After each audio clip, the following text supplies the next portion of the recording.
कि सेशन के अलावा हमारे पास बाहर एनआईबी की तरफ से एक स्टॉल लगाया गया है जिसमें हमारी विभिन्न गतिविधियों के से रिलेटेड हमारे पैम्पलेट्स, बुक्स वगैरह इत्यादि रखी गई है।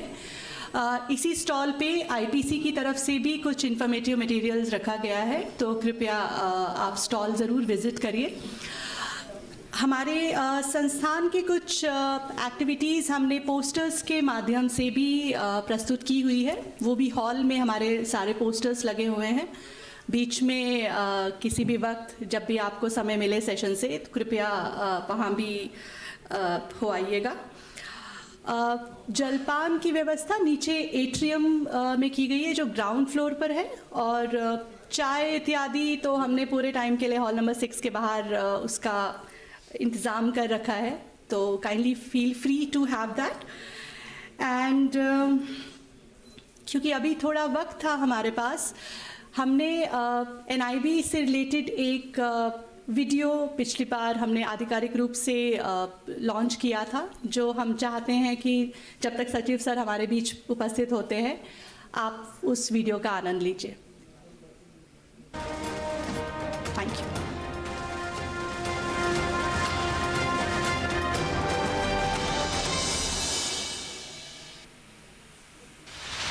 बायोफार्मास्यूटिकल्स अथवा बायोलॉजिकल्स में विश्व स्तर की अत्यंत प्रभावी, जीवन रक्षक, लक्षित तथा महत्वाकांक्षी श्रेणी की दवाएं शामिल हैं और भारत इस क्षेत्र में निरंतर प्रगति कर रहा है। चूंकि ये दवाएं अत्यंत संवेदनशील किस्म की होती हैं, इसलिए इनके उत्पादन और इनकी मार्केटिंग में नियामक गुणवत्ता मानकों के सख्त अनुपालन की आवश्यकता है।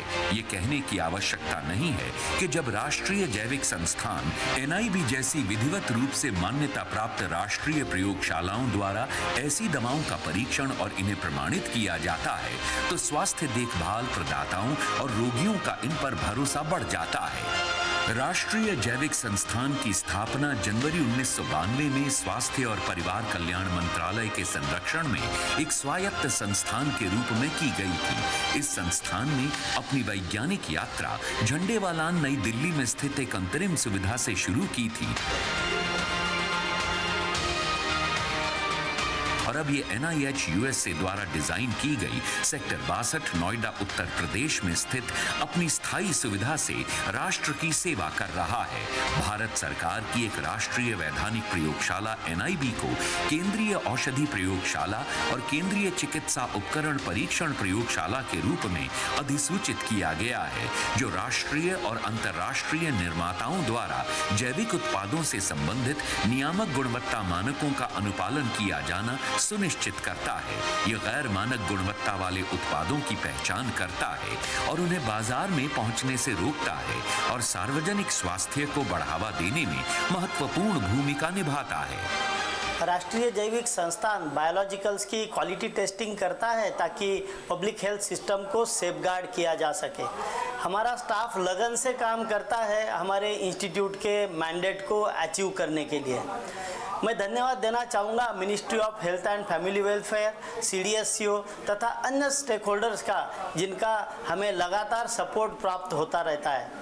साथ में मैं हमारे सभी पूर्व निदेशकों का भी धन्यवाद देना चाहूँगा, और फ्यूचर में हम और बायोलॉजिकल्स को ऐड करना चाहेंगे अपने पोर्टफोलियो में, ताकि फ्यूचर के चैलेंजेस को हम टैकल कर सकें।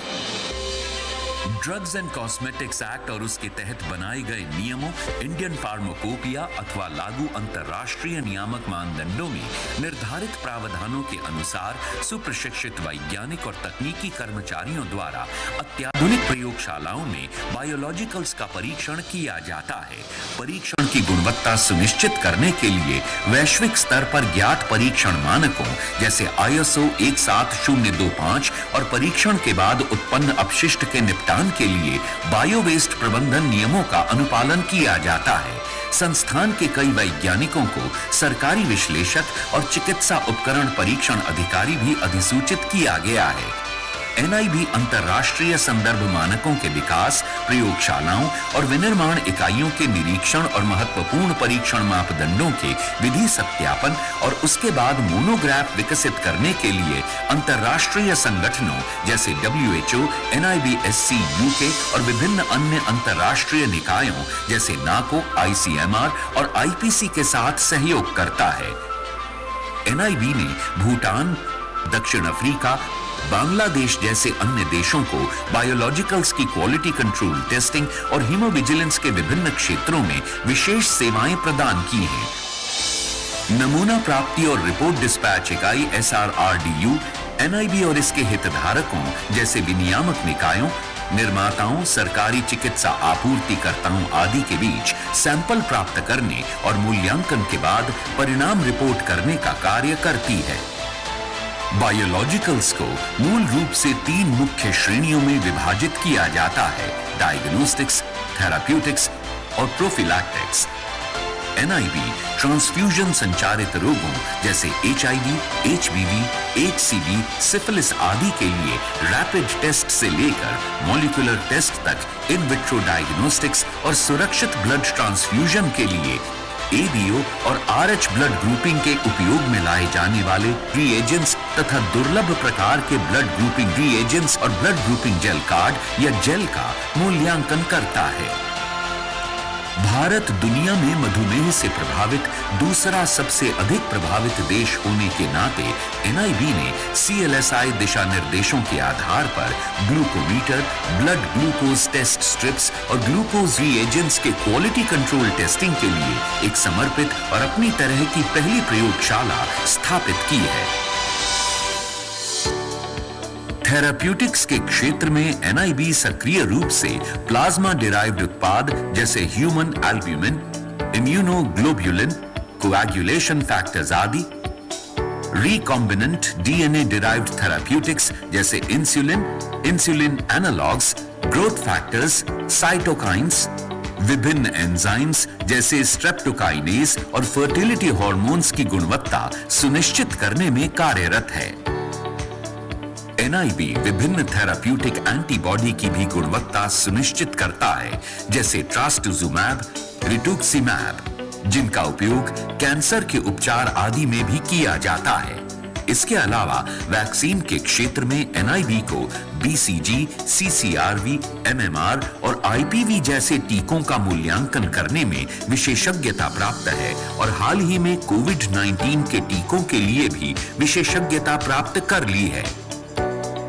NIB की प्रयोगशालाएं टेस्ट परफॉर्मेंस के मूल्यांकन को और मजबूत बनाने के लिए European directorate for the quality of medicine EDQM France, WHO Geneva, national serology reference laboratory NSRL Australia, NIB Pune, Christian medical college Vellore जैसी विभिन्न अंतर्राष्ट्रीय और राष्ट्रीय बाहरी एजेंसियों द्वारा किए जाने वाले external quality assurance scheme EQAS विभिन्न प्रोफिशिएंसी टेस्टिंग में नियमित रूप से भाग लेती हैं, जिसके परिणाम उत्साहजनक हैं और अंतर्राष्ट्रीय प्रवीणता मानदंडों के अनुसार 100% सामंजस्य के साथ संतोषजनक हैं। संस्थान में सेंट्रलाइज्ड अत्याधुनिक सहायक प्रयोगशालाएं हैं, जिनमें स्टेरिलिटी टेस्टिंग प्रयोगशाला, बायोएसे प्रयोगशाला और पशु सुविधा शामिल हैं। NIB की पशु सुविधा 1.16 एकड़ में फैली हुई है, जो बायोलॉजिकल्स के गुणवत्ता नियंत्रण मूल्यांकन के हिस्से के रूप में महत्वपूर्ण इन वीवो परीक्षण करती है। ये पशुओं पर परीक्षण के नियंत्रण एवं पर्यवेक्षण के प्रयोजनार्थ समिति CPCSEA के मानदंडों के अनुसार विभिन्न राज्यों के विभिन्न संस्थानों को छोटे प्रयोगशाला जानवरों की आपूर्ति भी करती है। NIB ने भारत की पहली हाई थ्रूपुट कोविड-19 सैंपल टेस्टिंग प्रयोगशाला स्थापित करके लगातार 24 घंटे 7 दिन काम करके 2.5 लाख से अधिक कोविड-19 के संदिग्ध सैंपलों का परीक्षण करके कोविड-19 महामारी के खिलाफ देश की लड़ाई में अपनी अग्रणी भूमिका निभाई है। यहाँ कोविड-19 डायग्नोस्टिक किट और VTM का भी परीक्षण किया जाता है। इसके अलावा NIB ने कोविड-19 टीकों के गुणवत्ता नियंत्रण परीक्षण के लिए सुविधा स्थापित की है। संस्थान ह्यूमन इंसुलिन और इंसुलिन लिस्प्रो हेतु राष्ट्रीय संदर्भ मानकों के विकास के लिए एक नोडल संगठन है और इनका एकमात्र भंडार गृह भी है। भारत सरकार की मेक इन इंडिया पहल का समर्थन करते हुए शोधकर्ताओं और स्वदेशी निर्माताओं को HIV, HBS, AG, HCV और सिफिलिस के परफॉर्मेंस पैनल उपलब्ध कराए जाते हैं। NIB में क्वालिटी टेस्टिंग और ऑक्यूपेशनल हेल्थ प्रैक्टिसेस को सुनिश्चित करने के लिए एक स्वतंत्र गुणवत्ता प्रबंधन इकाई भी है जो सभी आवश्यक मान्यताओं और प्रमाणन का कार्य देखती है। सुरक्षा को NIB में सर्वोपरि महत्व दिया जाता है। संस्थान ऑक्यूपेशनल हेल्थ सेफ्टी के लिए वैश्विक मानकों का पालन करता है और इसका परिसर दिव्यांगजन अनुकूल है, जिसमें दिव्यांगजनों की आवश्यकताओं का पूरा ख्याल रखा गया है, जिसके लिए इसे गर्व है। बायोलॉजिकल्स की टेस्टिंग से संबंधित नैतिक मुद्दों की institutional human ethics committee, animal ethics committee, bio safety committee द्वारा समीक्षा की जाती है और इनके अनुमोदन के बाद ही परीक्षण शुरू किया जाता है। इसके अतिरिक्त प्रधानमंत्री कौशल विकास योजना के अनुरूप NIB बायोलॉजिकल्स के क्वालिटी कंट्रोल टेस्टिंग के क्षेत्र में छात्रों के साथ साथ उद्योग के तकनीकी कार्मिकों को प्रशिक्षण प्रदान करता है।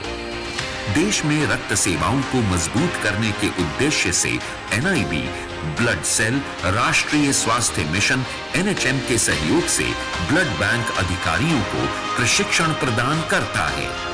NIB वर्ष 2012 में शुरू किए गए भारत के हीमोविजिलेंस कार्यक्रम का राष्ट्रीय समन्वय केंद्र है और रक्त चढ़ाने और रक्तदान से संबंधित प्रतिकूल प्रतिक्रियाओं को एकत्रित करने और उनका आकलन करने और उनके घटित होने और पुनरावृत्ति को रोकने के लिए अंतर्राष्ट्रीय हीमोविजिलेंस नेटवर्क का सदस्य भी है। NIB के प्रशासनिक, उपार्जन, वित्त और इंजीनियरिंग विभाग के निरंतर सहयोग से NIB एक वैज्ञानिक संस्था की आधारिक संरचना की सभी आवश्यकताओं को पूरा करता है।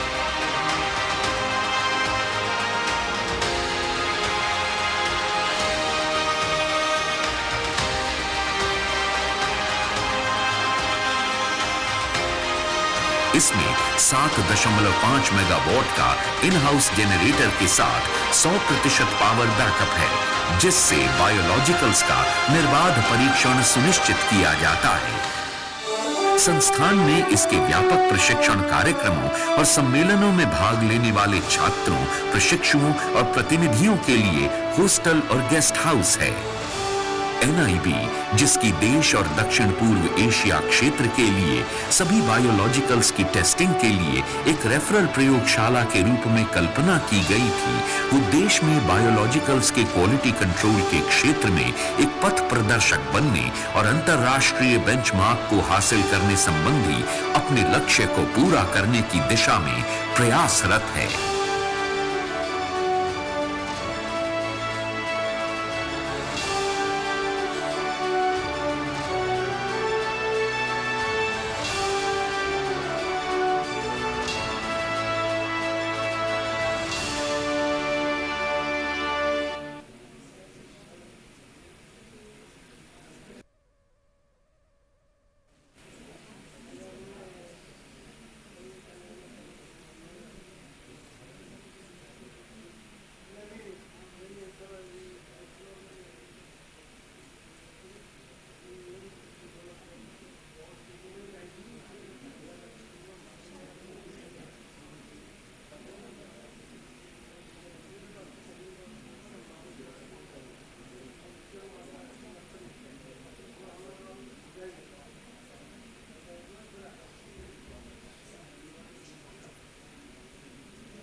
आदरणीय सचिव सर हमारे बीच पधार चुके हैं। कृपया तालियों से उनका जोरदार स्वागत करें।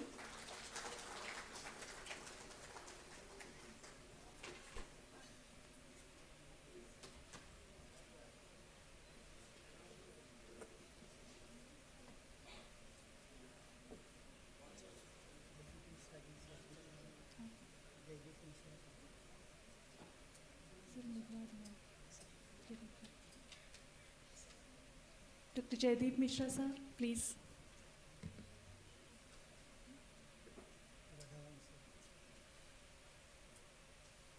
Shri Rajiv Bhawan sir.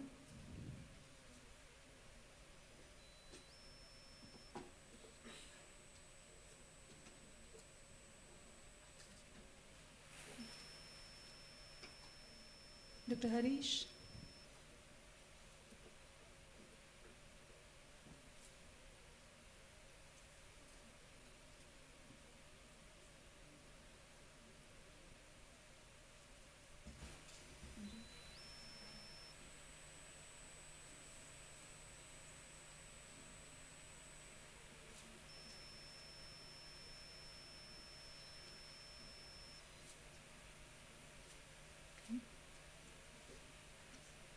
नमस्कार। हमारे सभी विशिष्ट अतिथिगण को राष्ट्रीय जैविक संस्थान की ओर से हमारा हार्दिक अभिनंदन। कार्यक्रम शुरू करने से पहले मैं अनुरोध करना चाहूँगी हमारे निदेशक डॉक्टर अनूप अन्वीकर सर से कि वे डाइस पे आए हमारे माननीय केंद्रीय स्वास्थ्य सचिव जी का बुके देके सम्मानित करें।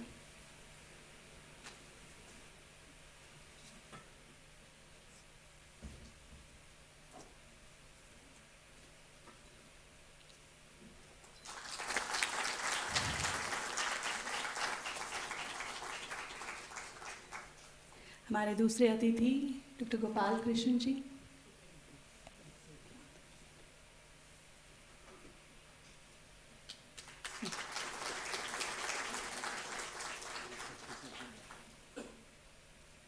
श्री राजीव बदावन जी के लिए ओके।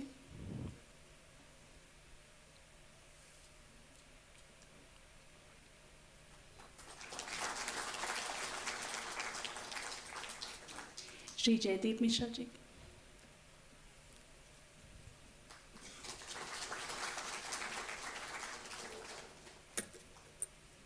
धन्यवाद सर।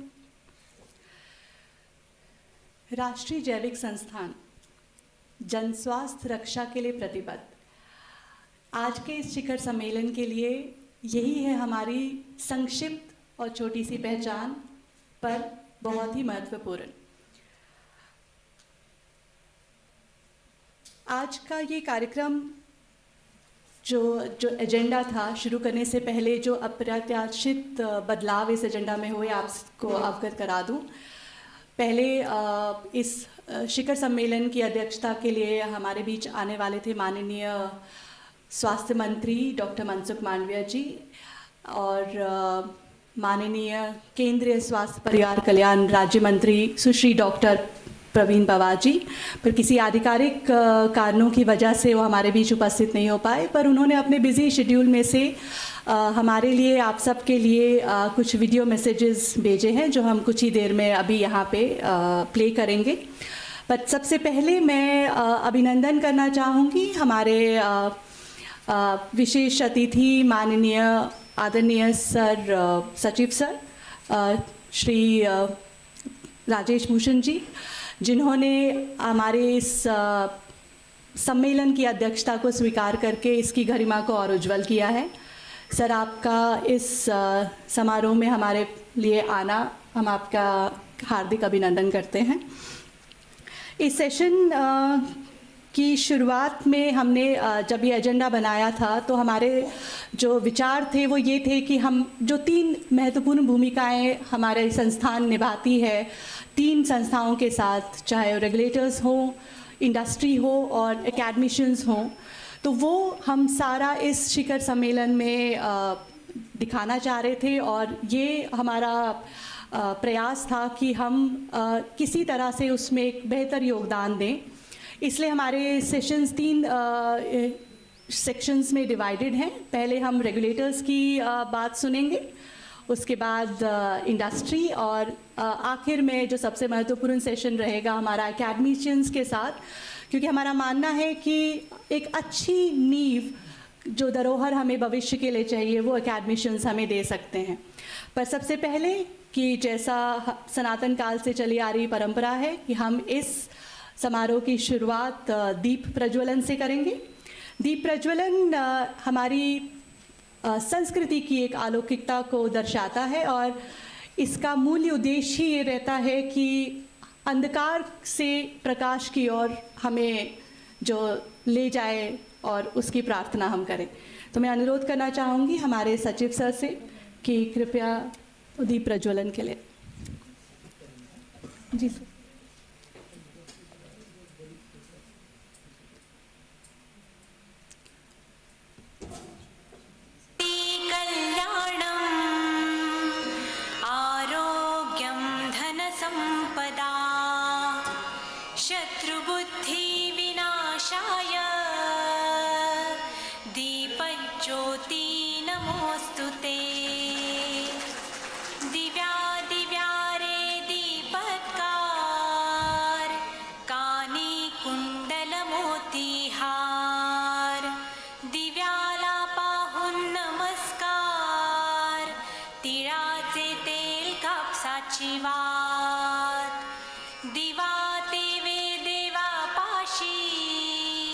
उजेड पडे विष्णू पाशी, माझा नमस्कार सर्व देव देवतां पाशी।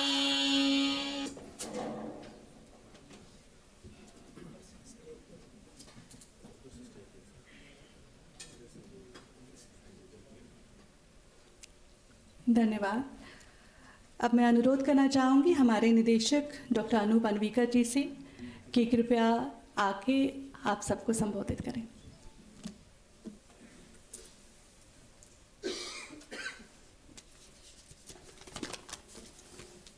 धन्यवाद रश्मि जी, नमस्कार। डॉक्टर मनसुख मांडविया जी, माननीय केंद्रीय स्वास्थ्य एवं परिवार कल्याण मंत्री, डॉक्टर भारती प्रवीण पवार जी, माननीय केंद्रीय स्वास्थ्य एवं परिवार कल्याण राज्य मंत्री, तथा श्री राजेश भूषण जी, सचिव स्वास्थ्य एवं परिवार कल्याण मंत्रालय, इनके मार्गदर्शन में राष्ट्रीय जैविक संस्थान का 31वां स्थापना दिवस इस राष्ट्रीय शिखर सम्मेलन के रूप में मनाया जा रहा है। इस सम्मेलन के जनक माननीय स्वास्थ्य सचिव श्री राजेश भूषण जी,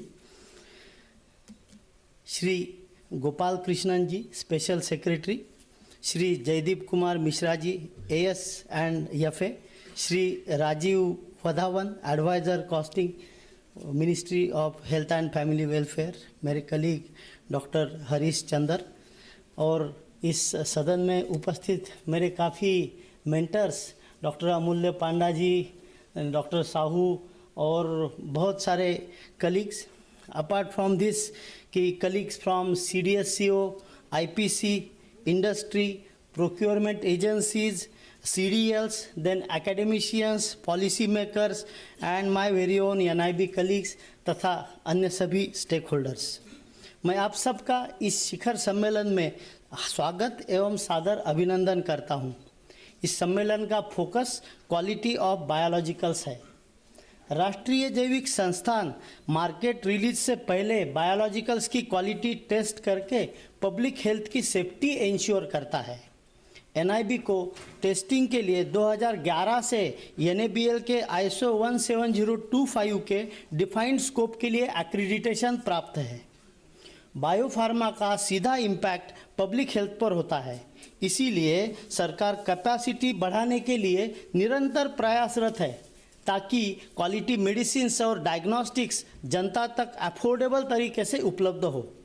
जहां एक और भारत ग्लोबल बायोफार्मा लीडर बनने की राह पर है, वहीं प्रोडक्शन के साथ साथ इनोवेशन के मामले में भी इंडस्ट्री का लगातार विकास हो रहा है। इस सिनारियो में हमें इंश्योर करना है कि बायोलॉजिकल मेडिसिन्स तथा डायग्नोस्टिक्स क्वालिटी एश्योर्ड हो तथा रेगुलेटेड हो। आपको ये जानकर खुशी होगी कि हाल ही में हमारे संस्थान को टेस्टिंग के क्षेत्र में अपनी उत्कृष्टता के लिए क्वालिटी काउंसिल ऑफ इंडिया द्वारा स्थापित देश का पहला professor SK. Joshi lab excellence gold award मिला है। हम हमेशा कार्यरत रहते हैं हमारे इंडस्ट्री कलीग्स के साथ मिलकर काम करने के लिए, उनकी अगर कोई समस्याएं हैं उनको ठीक करने के लिए। एक डिमांड थी हमारे फार्मा कलीग्स की कि भाई एनआईबी बहुत ज़्यादा सैंपल साइज़ रखता है, अपने सैंपल्स को टेस्ट करने के लिए बहुत ज़्यादा फीस कर लेता है, बहुत ज़्यादा समय लगाता है। हमने वर्क किया इस चीज़ को और हमने सभी स्टेक होल्डर्स के साथ बातचीत की, हमारे एक्सपर्ट कमेटी में विषय लगा और it was backed by science. ऐसा नहीं कि आपकी डिमांड को हमने फुलफिल किया, it was backed by science और हमने सैंपल साइज को अप टू 60% कम किया है। कुछ केसेस में टेस्टिंग फ़ी अप टू 40% कम करी है, जहाँ पे जो टर्न अराउंड टाइम 42-45 दिन का रहता था डायग्नोस्टिक में 5वें-6ठे दिन रिपोर्टें निकलने लगी है। हम अपनी एंड में शनिवार को भी काम करने लगे हैं, जो हमारा 5 दिन वैसे वर्किंग वीक होता है। और इसके अलावा हमने पूरा एविडेंसेस देखे, हमारी बहुत लोगों वाली एक्सपर्ट कमेटी है उसके सामने विचार रखा और आगे भी हम निरंतर प्रयास करते रहेंगे आपके साथ मिलके जो भी कोई दिक्कतें हैं उसको सॉल्व करने की। इसीलिए इस शिखर सम्मेलन का हमने आयोजन किया है। ये पूरा डाइवर्स है sir arena, there are people from all vast areas जिनका भी रिलेशन एनआईबी के साथ है। आपको अगर कुछ सुझाव है हमारे वर्किंग के लिए, हमारे फंक्शनिंग के लिए, दे आर मोस्ट वेलकम। आपकी कोई शिकायतें हैं हम उसको भी आज सुनने के लिए यहाँ पर है। आप आज नहीं बता पाएंगे, आप बाद में भी हमें बताएं, हमें बड़ी खुशी होगी वो सुनने में और उसको सॉल्व करने में। पब्लिक हेल्थ के फ्यूचर के चैलेंजेस और डिमांड्स को पूरा करने के लिए हम हमेशा तत्पर हैं। मैं हमारा मंत्रालय, सीडीएस-सीओ, आईपीसी और आप सभी स्टेक होल्डर्स का आपके निरंतर सहयोग के लिए आभार व्यक्त करता हूं। अंत में मैं मंत्री महोदय, मंत्री महोदया तथा सचिव महोदय का पुनः आभार व्यक्त करता हूं। जय हिंद।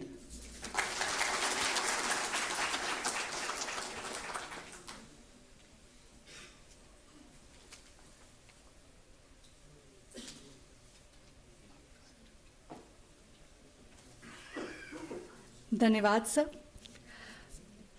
कार्यक्रम को आगे बढ़ाते हुए जैसा कि सर ने आप सब लोगों को बताया, आज हमारी 32nd फाउंडेशन डे है। 31 वर्ष हमारी संस्था का स्थापना हो चुके हैं। मुझे बहुत खुशी हो रही है क्योंकि हमारे काफ़ी एक्स डायरेक्टर्स, पुराने लोग, सारे लोग आज हमारे साथ इस समारोह में आए हैं। हमारे संस्थान के जो प्राइम मैंडेट्स रहे हैं, जैसे कि जब इसकी स्थापना हुई थी एक विजन के साथ हुई थी कि जो जैविक उत्पाद जो हमारी कंट्री में आते हैं या हमारी कंट्री में बनते हैं उनकी गुणवत्ता सुनिश्चित की जाए।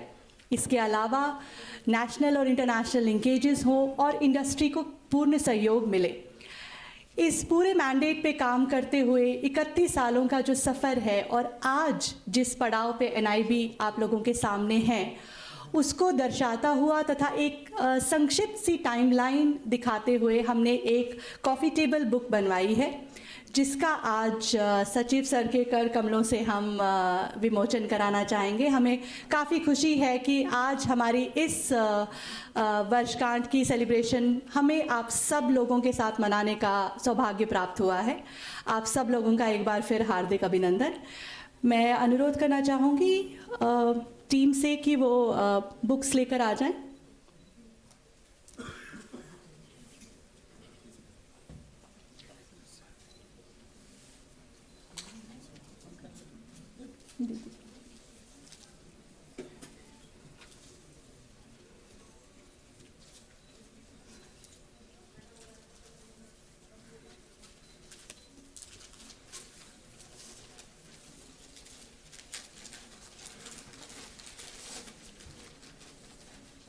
ठीक है।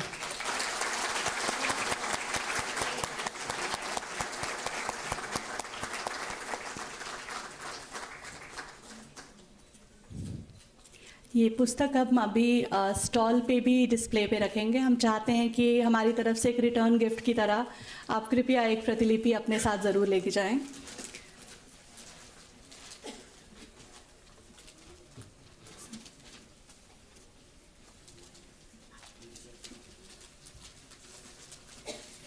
अब इस इनॉग्रल सेशन की सबसे महत्वपूर्ण अंश की ओर बढ़ते हैं और मैं अनुरोध करना चाहूँगी आदरणीय सचिव सर से, जो कि हमारे संस्थान के गवर्निंग बॉडी और जनरल बॉडी के अध्यक्ष भी हैं, कि कृपया डाइस पे आएँ और सभा को संबोधित करें।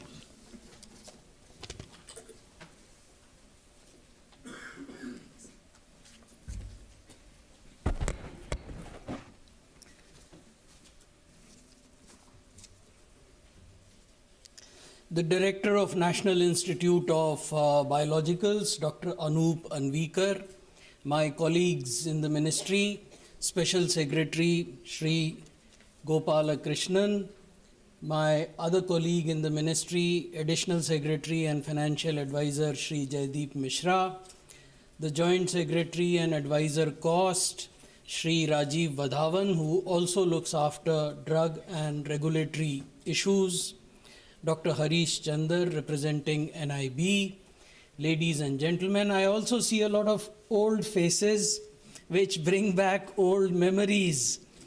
I was associated with this ministry as director, looking after food, drug, regulation, international relations, medical education, and a lot of other issues from 2000 to 2006.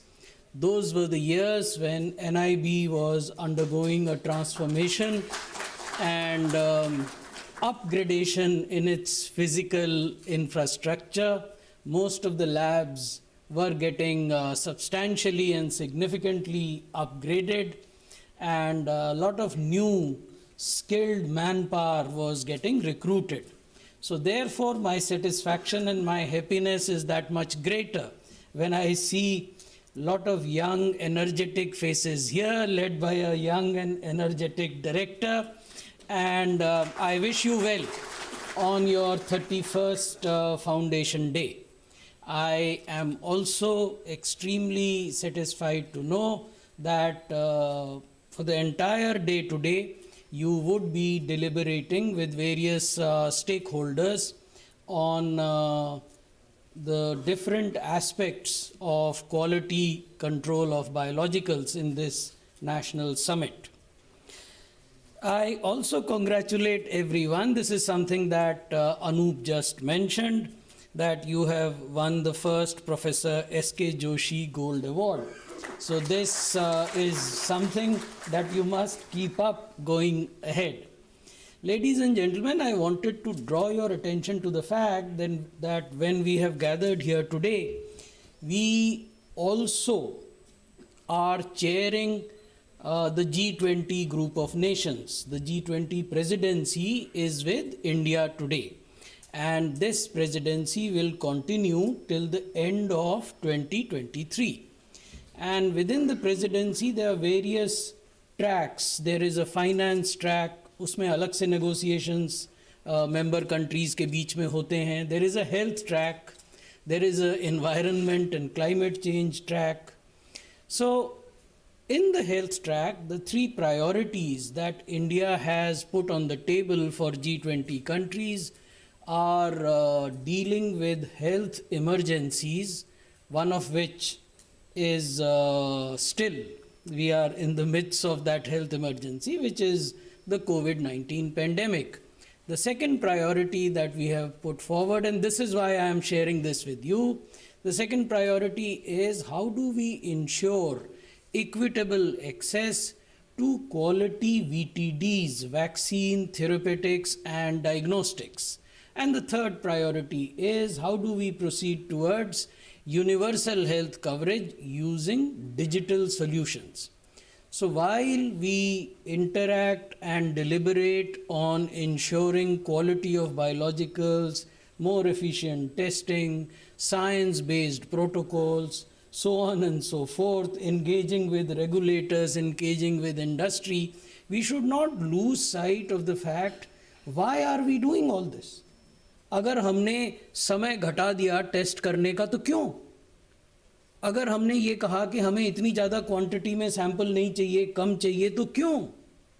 Eventual aim is not to make the process simpler, eventual aim is not only be governed by science, eventual aim is to promote that those products are available in the market and they are available for everyone and they are available at a prescribed level of quality. Ultimate aim तो वो है, लक्ष्य तो वो है, इसलिए आप ये सब काम कर रहे हैं, इसीलिए आपको वो इनाम भी मिला है जो अभी मिला.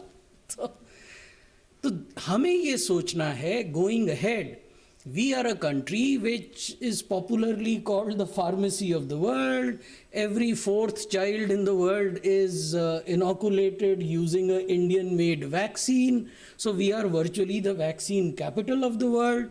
But what are we doing and what should we do more going ahead to ensure equity and access?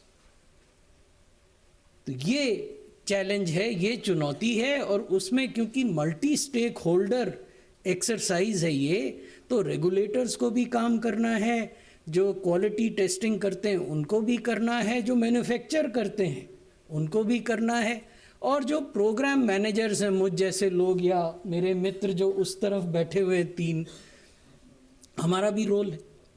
तो ये एक महत्वपूर्ण चीज़ है जो हमें अपने दिमाग में रखनी चाहिए as we go ahead.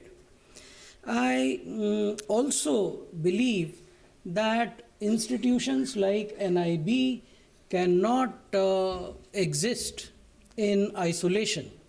So they need to interact on a regular basis, not only with the national regulators, that is CDSCO, Central Drug and Standards Organization.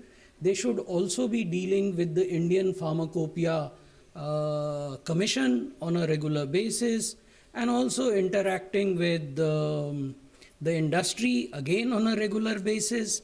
And they must keep their channels of communication open with people who have worked in the field and are working in the field, who can contribute domain knowledge. Dr. Gupta is one such example. He's just joined us. We welcome him.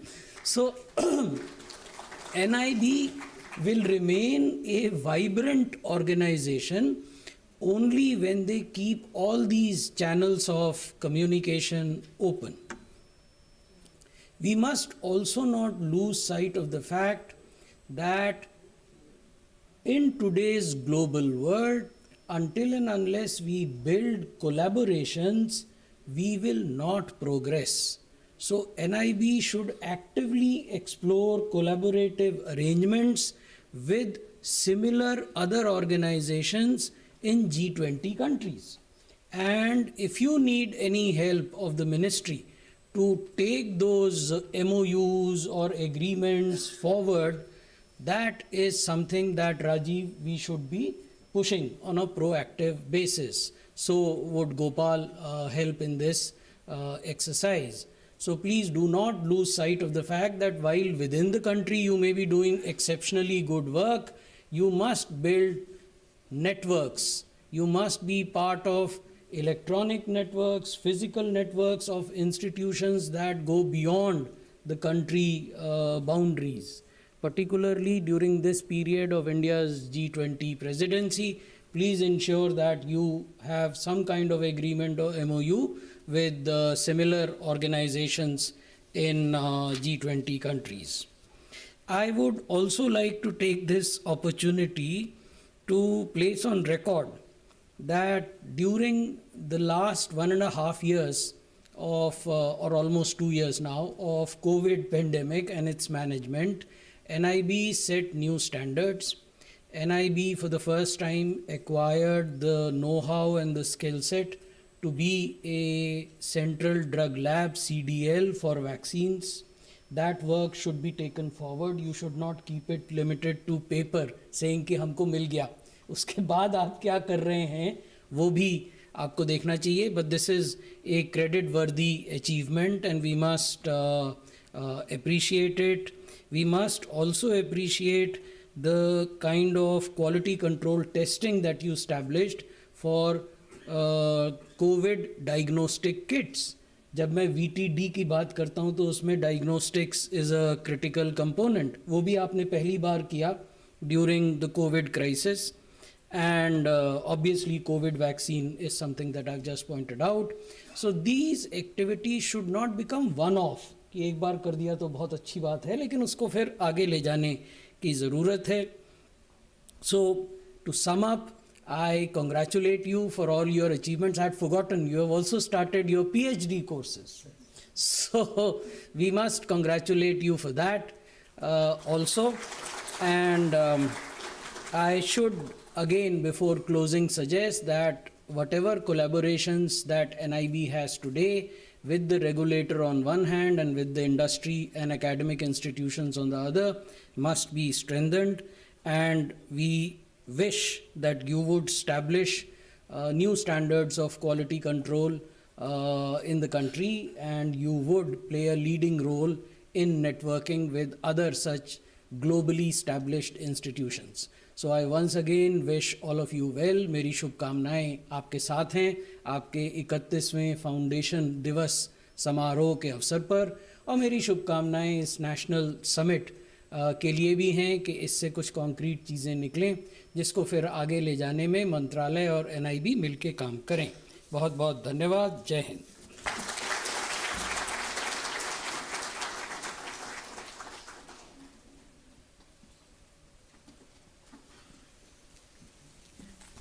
धन्यवाद sir. जैसा कि मैंने पहले बताया कि किसी आधिकारिक कारणवश हमारे बीच मंत्री जी उपस्थित नहीं हो पाए हैं, पर हमारे पास उनके वीडियो मैसेजेस हैं. तो मैं सबसे पहले IT विभाग से अनुरोध करना चाहूँगी कि हमारे केंद्रीय स्वास्थ्य राज्य मंत्री सुश्री डॉक्टर भारती प्रवीण पवार जी का मैसेज प्ले करें. नमस्कार. हमारे देश के लिए अच्छी क्वालिटी के बायोलॉजिकल्स की अवेलेबिलिटी इंश्योर करने के लिए national institute of biologicals NIB के 31 साल पूरे होने पर बहुत बहुत बधाई. किसी भी देश के लिए एक मजबूत हेल्थ केयर सिस्टम का होना महत्वपूर्ण है. भारत सरकार माननीय प्रधानमंत्री श्री नरेंद्र मोदी जी के दूरदर्शी नेतृत्व में भारत के लोगों की सभी स्वास्थ्य आवश्यकताओं को पूरा करने के लिए विभिन्न नई तकनीकों की सहायता से नई पहल कर रही है. NIB एक ऐसा इंस्टीट्यूट है जिसकी क्वालिटी बायोलॉजिकल्स को रिलीज करने में महत्वपूर्ण भूमिका है, जिससे इफेक्टिव और सेफ प्रोडक्ट की अवेलेबिलिटी इंश्योर होती है. इन प्रोडक्ट्स में वैक्सीन्स, ब्लड प्रोडक्ट्स, एंजाइम्स आदि शामिल है, जिनमें कॉमन कोल्ड से लेकर कैंसर तक की बीमारियों और स्थितियों के खिलाफ लड़ाई के आवश्यक टूल्स हैं. जैविक की गुणवत्ता की गहन और निष्पक्ष मूल्यांकन करने के लिए NIB यूनिक पोजीशन में है. रॉ मटेरियल्स और रेडी प्रोडक्ट्स का इवैल्यूएशन करके NIB यह इंश्योर करने में मदद करता है कि बायोलॉजिकल्स हाईएस्ट क्वालिटी के भी है और पब्लिक यूज़ के लिए सुरक्षित भी है. NIB गुड मैन्युफैक्चरिंग प्रैक्टिसेस को बढ़ावा देने और बायोलॉजिकल्स की क्वालिटी और सेफ्टी को इंश्योर करने के साथ साथ प्यूरिटी, पोटेंसी और स्टेबिलिटी के लिए बायोलॉजिकल्स प्रोडक्ट का टेस्ट करता है.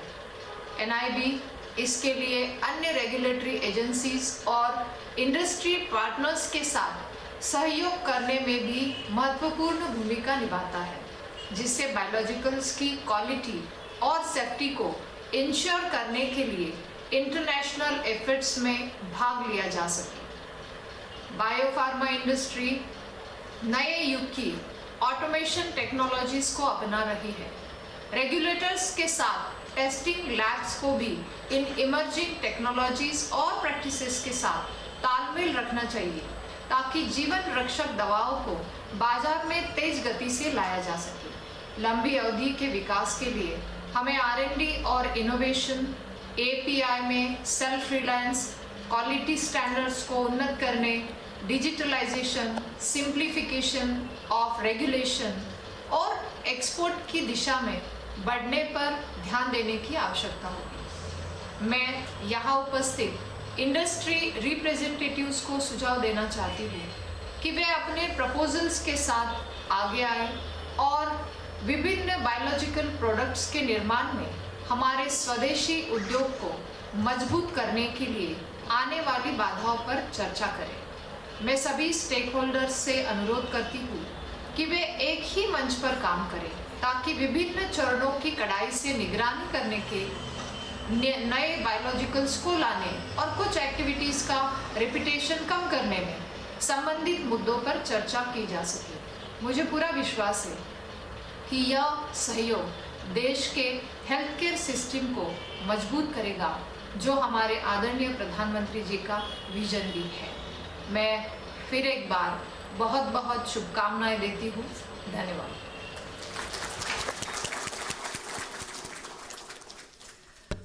बहुत बहुत आभार प्रकट करना चाहती हूँ मैं इस वीडियो मैसेज के लिए मैम का। अब मैं अनुरोध करना चाहूँगी आईटी विभाग से कि वो माननीय स्वास्थ्य मंत्री जी का वीडियो भी प्ले करें। नमस्कार। नेशनल इंस्टीट्यूट ऑफ बायोलॉजिकल्स द्वारा आयोजित इस क्वालिटी बायोलॉजिकल्स के राष्ट्रीय शिखर सम्मेलन में यहाँ उपस्थित सभी एक्सपर्ट्स और स्टेक होल्डर्स का स्वागत करते हुए मुझे अत्यंत प्रसन्नता हो रही है। जैसा कि आप सब लोग जानते हैं कि वर्तमान समय में महामारी ने हमें एक बड़ी शिक्षा दी है कि हमें अपने देश के हेल्थ सिस्टम को और अधिक मजबूत करना है। अब पारंपरिक केमिकल दवाओं के साथ बायोलॉजिकल दवाएं एक चॉइस ऑफ थेरापी के रूप में उभरी है।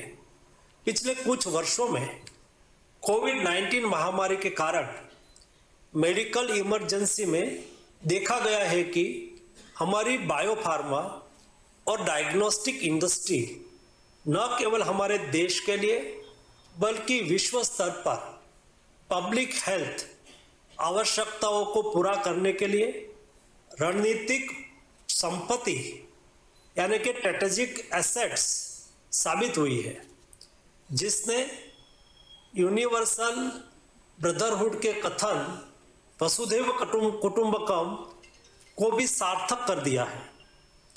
एफोर्डेबल हेल्थ केयर के साथ विश्व स्तर पर पब्लिक हेल्थ में सुधार करते हुए भारतीय अर्थव्यवस्था के इस क्षेत्र ने पिछले कुछ वर्षों में तेजी से वृद्धि दिखाई है और नए बायोलॉजिकल्स की सेफ्टी, क्वालिटी और एफिकेसी सुनिश्चित करने के बारे में रेगुलेटरी चुनौतियों का भी सामना किया है।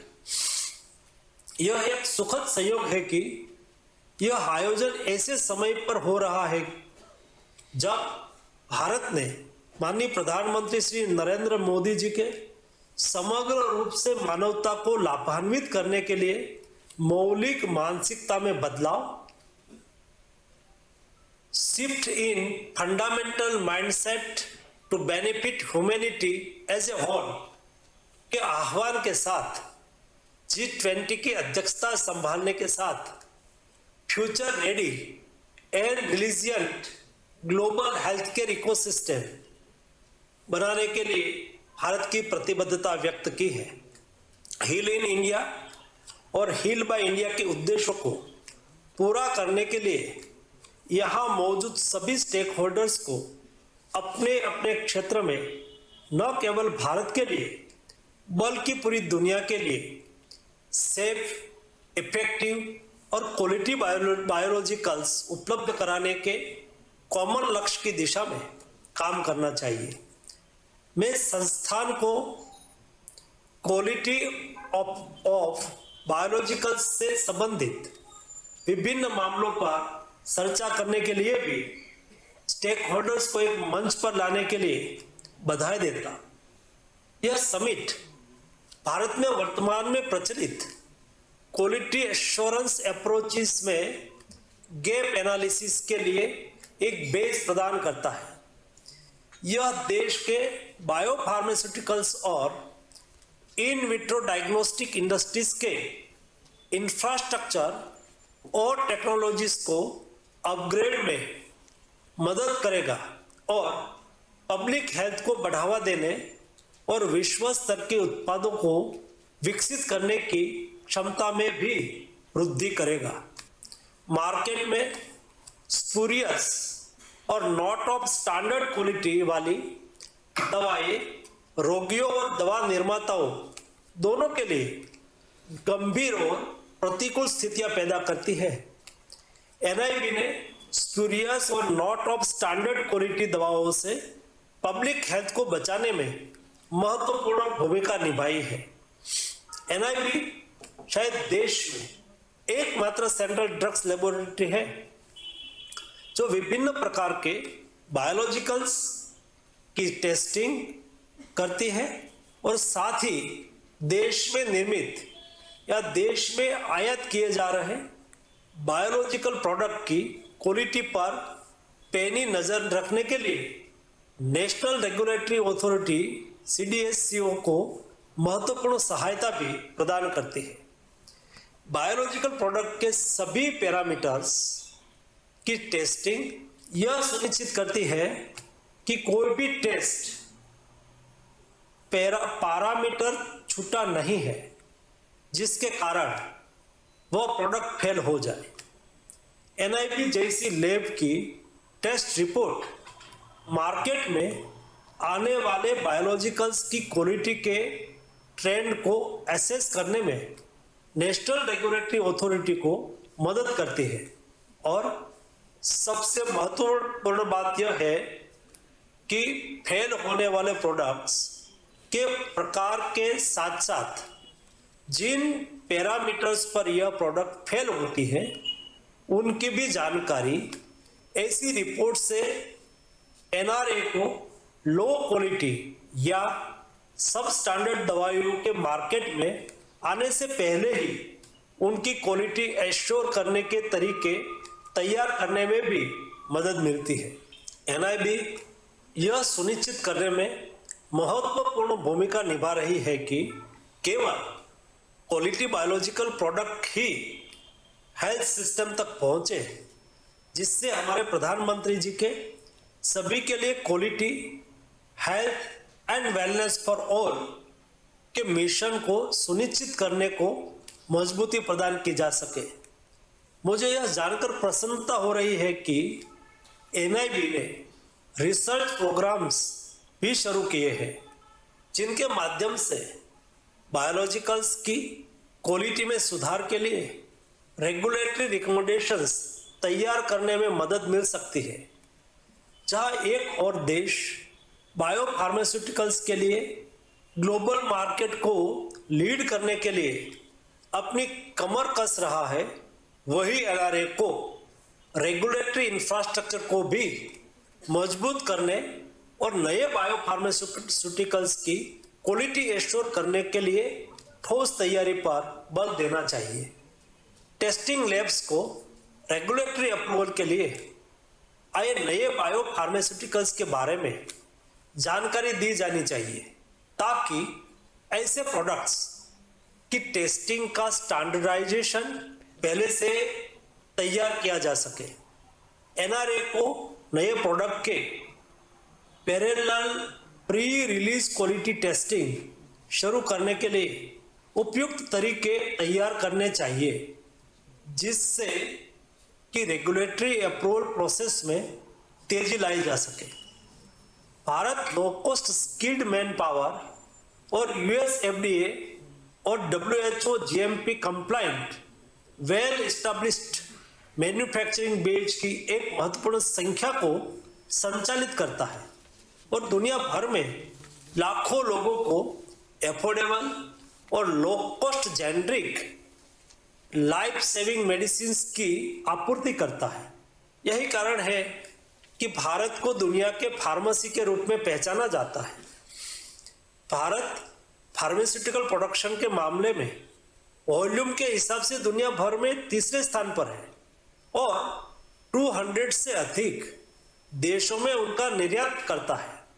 हमारी इंडस्ट्रीज का देश और दुनिया भर में मानव जीवन बचाने में सक्रिय और सफल योगदान रहा है, क्योंकि भारत इस क्षेत्र में अग्रणी भूमिका में है, इसलिए हमारी इंडस्ट्रीज की जिम्मेवारी और बढ़ जाती है कि वो क्वालिटी कंट्रोल को प्राथमिकता दे। WHO के सस्टेनेबल डेवलपमेंट गोल के अनुरूप क्वालिटी हेल्थ केयर के माध्यम से ensure healthy lives and promote well-being for all at age so that no one shall be left behind। इस संकल्प को साकार करने के लिए मेरा सुझाव है कि NIB को भी माननीय प्रधानमंत्री श्री मोदी जी के भारत के हेल्थ इंफ्रास्ट्रक्चर को प्रोत्साहन देने के लिए अथक रूप से काम करने की दृष्टिकोण की दिशा में काम करना चाहिए।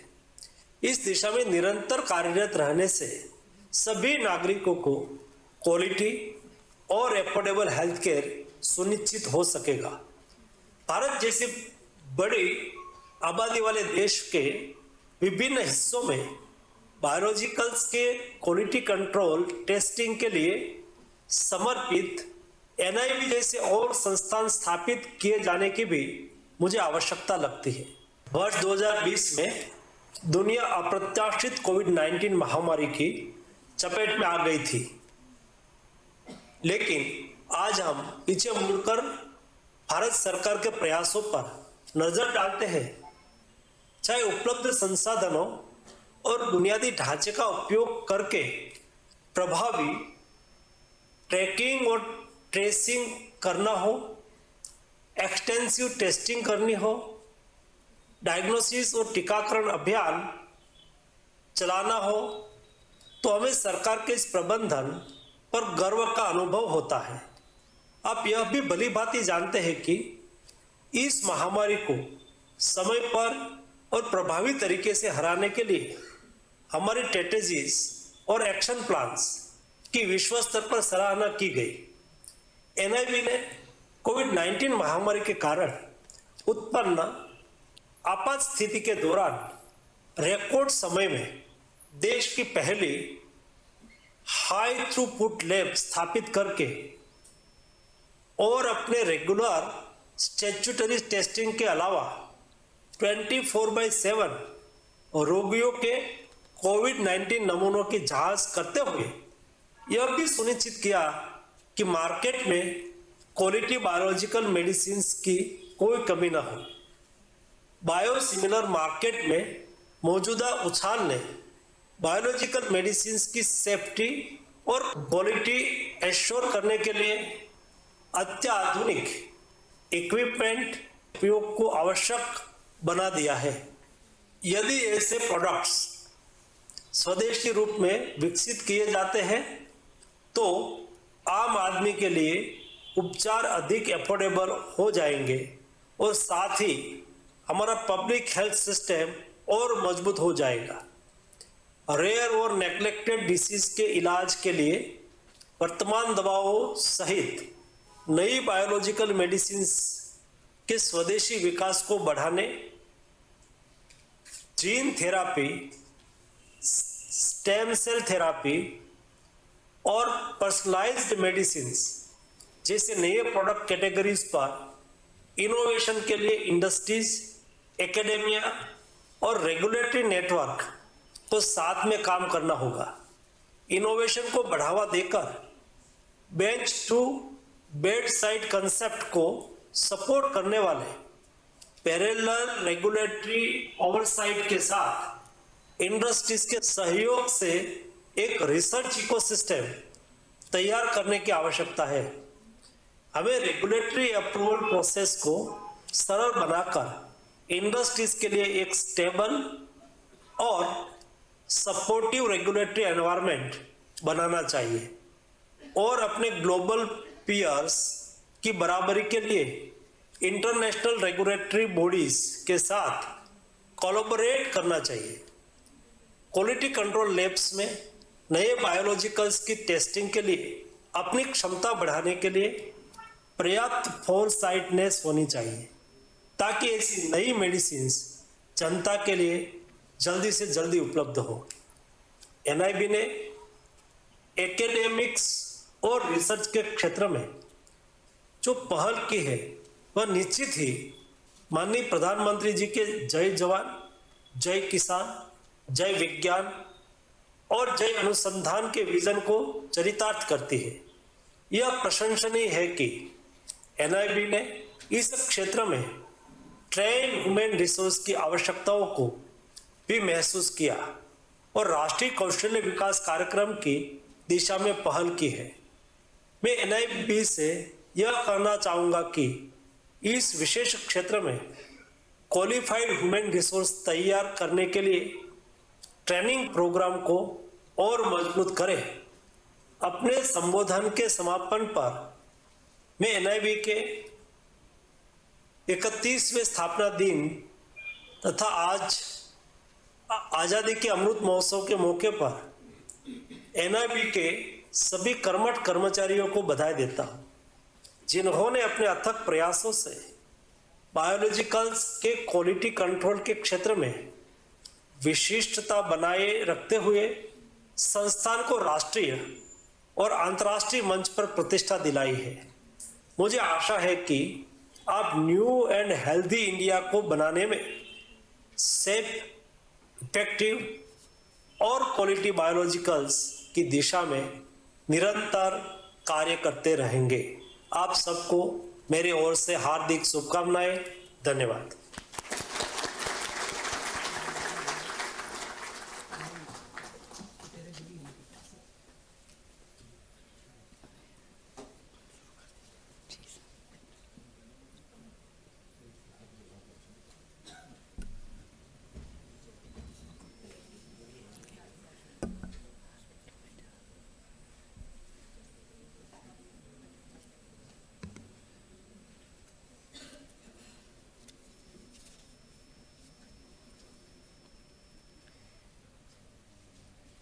Can I have Dr. Charu on stage?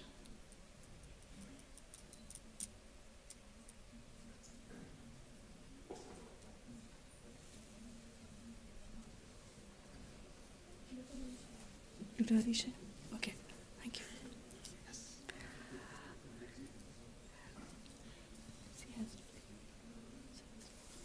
Felicitation of others.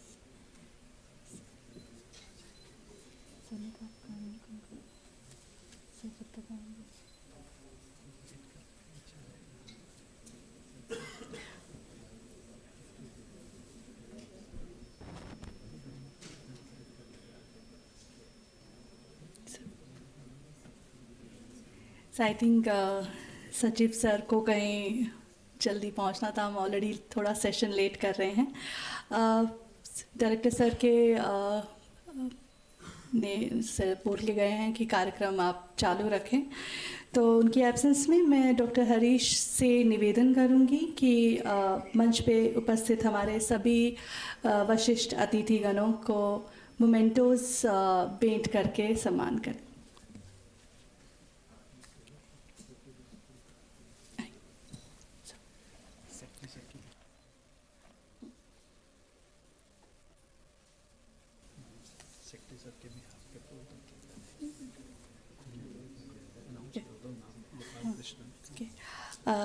We have first Shri C Gopal Krishna sir.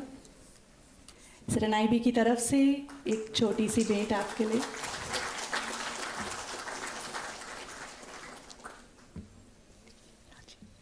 Shri Rajeev Adawat sir.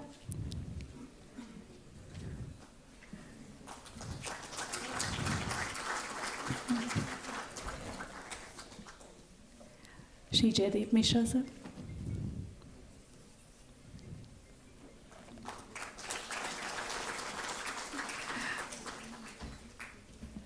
आप सब लोगों का हार्दिक आभार।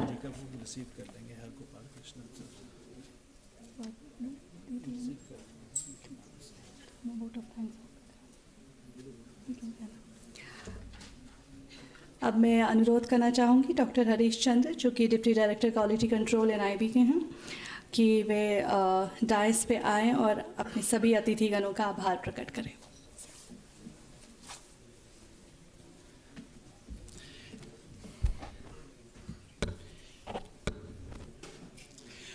Hi, good morning to all of you and namaskar.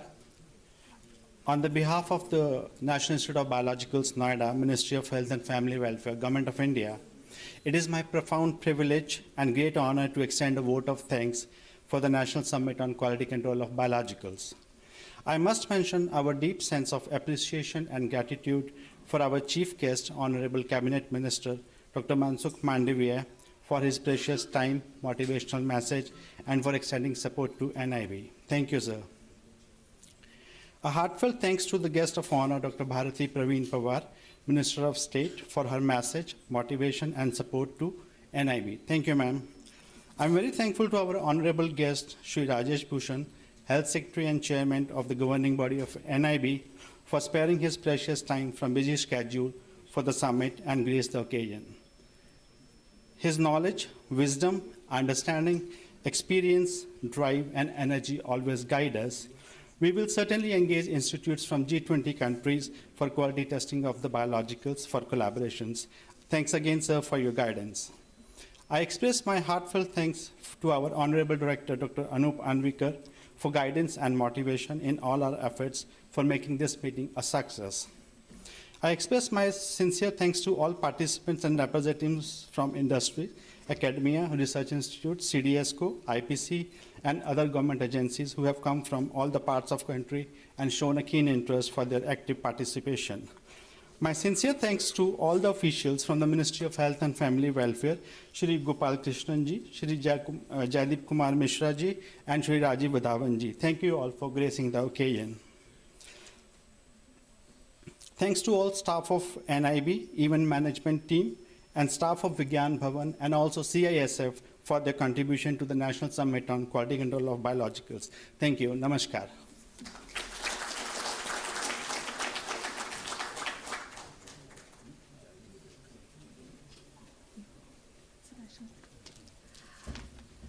धन्यवाद सर। अब मैं सबसे आग्रह करना चाहूँगी, कृपया खड़े हो जाएं। नेशनल एंथम हम चलाने वाले हैं। आईटी विभाग। जनगण मन अधिनायक जय हे भारत भाग्य विधाता, पंजाब सिंध गुजरात मराठा द्राविड़ उत्कल बंगा, विंध्य हिमाचल यमुना गंगा उच्चल जलधि तरंगा, तव शुभ नामे जागे, तव शुभ आशीष मांगे, गाहे तव जय गाथा, जन गण मंगलदायक जय हे भारत भाग्य विधाता, जय हे जय हे जय हे जय जय जय जय हे।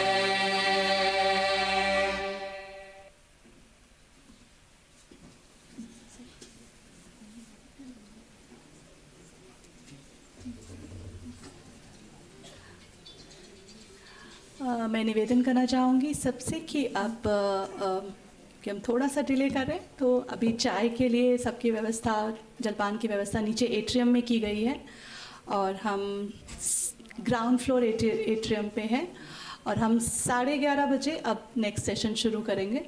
Will just have 15 minutes more and please be seated by 11:10, 11:20. Yeah. Sorry.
Kindly be seated.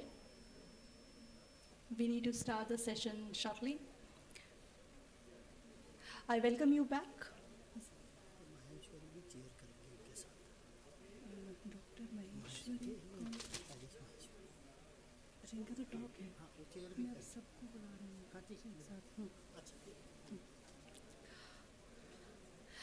I welcome you all for the first interactive session of the day. As we informed you all in the inaugural session that we'll have 3 sessions today, and we are beginning with the one where the focus will be on regulators. We are very pleased to introduce our chair for this session, none other than Professor Atul Goyal, Director General of Health Services, Ministry of Health and Family Welfare, Government of India. Sir, please, I invite you on the stage. With him, I would like to invite Sri Rajesh Maheshwari ji, CEO, National Accreditation Board for Certification Bodies. Sir, please join the stage. I request all the speakers to be on stage. Dr. Gaurav Pratap Singh from IPC, Dr. Rubina Bose from CDSCO. We have Dr. Dimple Kasana, Director, Central Research Institute, Kasauli. Then we have Dr. Mala Chandra, DGM, Haryana Medical Supplies Corporation. So in a way, we are covering CDSCO, IPC, Government Medical Supplies Corporations. So we are looking forward to a very good interactive session. I would like to now hand over the dais to our chair, Professor Atul Goyal, to start the session.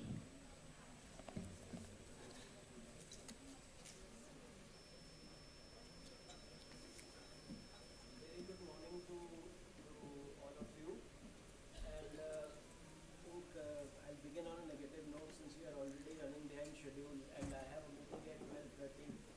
I would request all the speakers present with me on the dais to stick to the time of 10 minutes. Otherwise, I would be curtailing their talk. So, we begin with the session. It's about assuring quality of biologicals in India. Fortunately or unfortunately, we are in an era of biologicals. Like we had once an era of stents, devices. Today we are in an era of biologicals.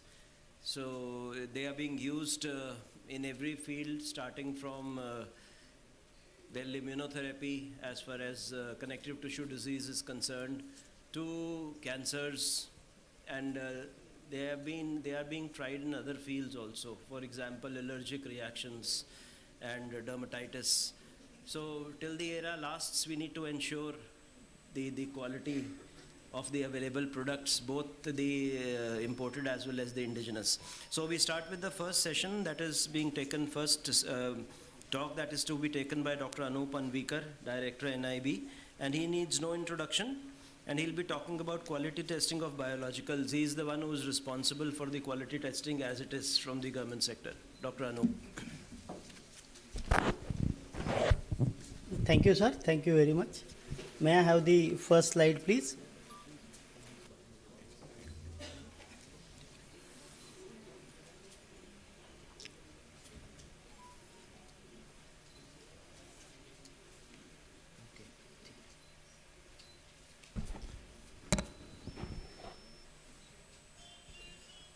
We have been hearing since the morning, there is absolute need of making quality and affordable commodities available to all the strata of the community. The Sustainable Development Goal number 3 talks about ensuring the healthy lives and promote well-being for all at all ages. That does not mean that the quality medicines or the commodities will only be available to the rich people of the community, everybody. So that is why we have gathered here, and there are all the stakeholders, including the policy makers. I was talking to the director CGHS just a few minutes back, and I told her that you are an important stakeholders of ours, because the biologicals which are going to the CGHS or whatever system, they should be all quality assured. And when we talk about the target 3.8 of the SDG, it talks about the universal health coverage, and it focuses on the importance of the quality of the essential commodities. Next slide, please. Since there are variety of the stakeholders in the gathering, I would like to define the biologicals, then why the quality testing of biologicals is important, and why this meeting, and then couple of minutes about our institute, what are the challenges faced for regulation of the biologicals and the way forward. And of course, I will only be enumerating couple of things in the way forward, and we expect that we all will form the roadmap together. My team will be noting down the discussions, and that slide will be populated at the end. Next slide, please. So, biologicals are the substances which are derived from the natural sources, and they are used for preventing, diagnosing, and treating various diseases.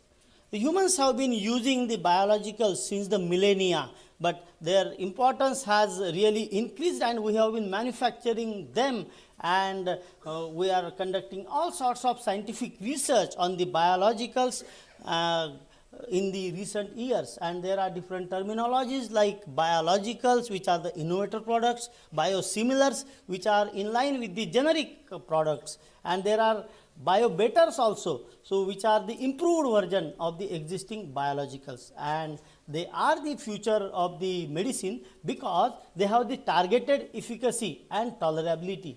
When we talk about chemotherapy for a cancer, so along with the cancer cells, they will also destroy the normal cells, but the biologicals, they will specifically act on the target cells so that there are not much side effects, and their production is really challenging compared to the traditional drugs. If we take the example of say aspirin on the left hand side in that figure, so it is a small molecule manufactured by a chemical reaction of two different molecules, and its size is hardly 20 atoms. When we talk about a typical monoclonal antibody, its size is more than 20,000 atoms, and it's like comparing a bicycle with an aeroplane when we talk about a chemical entity and a biological. Next slide, please. These are few examples of the biologicals like vaccines or the blood products, monoclonal antibodies. There was one, the trastuzumab or tocilizumab was pretty common name during the COVID-19 pandemic. Then there are gene therapies, recombinant proteins, various types of diagnostics. It's an exhaustive list. This is just to quote certain examples. Next slide, please. So why we need to emphasize on quality control of biologicals? We should be little more careful while dealing with the biologicals. Why? Because these are large and complex and heterogeneous mixtures of different types of agents, and their source is natural one.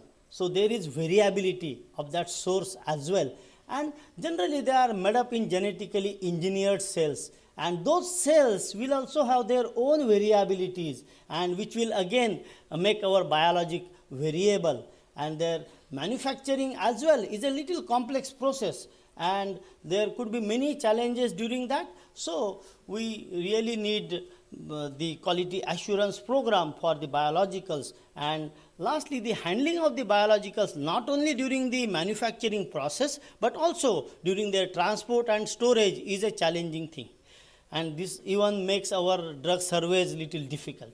Next slide, please. National Institute of Biologicals, so we were created around 31 years back.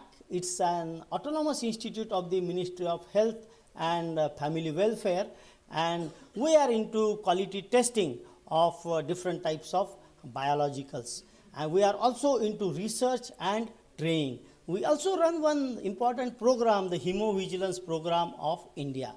We are ISO 17025 accredited for the specified scope of biologicals, and we are also a WHO collaborating center. Next slide, please. So, for testing of the biologicals, we have different types of laboratories like the labs for testing of the diagnostics, vaccines, anti-sera, biotherapeutics, and there are certain central facilities to support them. Like whenever any biological is to be released or while it is tested, sterility is an important component. If the biological is not sterile, then we are actually infecting the person. Then we have many other facilities. I won't go into all the details. Next slide, please. So, we carry out the quality testing of biologicals for regulatory purpose. So, before their release in the market, then also for procurement purpose. So, we also have many procurement agency representatives here. What the procurement agencies do, before the procured product is released to the different governments, they conduct a quality check for that and they send it to our institute. And we are also a notified central drug laboratory as well as medical device testing laboratory. And our scientists are gazette notified as the government analysts as well as the medical device testing officers. Next slide, please. This is our portfolio of different biologicals which are tested here. So, we have been gradually increasing our portfolio, we are expanding, and currently we are testing around 302 to be precise types of biologicals. And on the right hand side in the table we can see there are different types of products like blood products, then different diagnostic kits, enzymes, hormones, recombinant proteins, vaccines, etc. And I would like to reiterate here that we would like to engage with all of you to make the processes simpler if you feel that they are complicated. And we have recently rationalized the sample requirement for over 200 types of biologicals, and we have worked extensively in reducing the turnaround time as well as the cost in case of certain diagnostics. Next slide, please. And we would like to further work with you to expand our portfolio to add more and more biologicals so that we are future ready. As you can see in the graph, I do not have the pointer. So, we are testing around 2000 batches of different types of biologicals per annum. Although we have a capacity to test say around 5000 or 7000 batches per year. So, we would like to have more batches even voluntarily, and we will work with our regulator colleagues, and today also we can have certain preliminary discussions regarding that. And as we can see, around 2.7% of the biologicals on an average they were reported as not of standard quality, and we are actually preventing such biologicals from entering the market. Now, which are the parameters on which these biologicals are failing? So, in case of diagnostics, it could be sensitivity, specificity. In case of the biotherapeutics, it could be potency or any say transfusion transmitted infection, or it could be a pyrogen test, or it could be solubility or protein content, sodium content, and many other things. So, they look to be really smaller parameters, but when it goes into the body, it will have serious repercussions. Say if we talk about say for example any blood product, and if it is producing agglutination in a dilution in which it is not supposed to produce, what will happen when it goes to the body? So this is a really serious affair. And on the right hand side there is a table, it is really very difficult to read. So these are the different classes of biologicals which were declared, certain batches of them were declared as not of standard quality. Actually we do not want to emphasize on that, that's why the font is smaller. Next slide please. So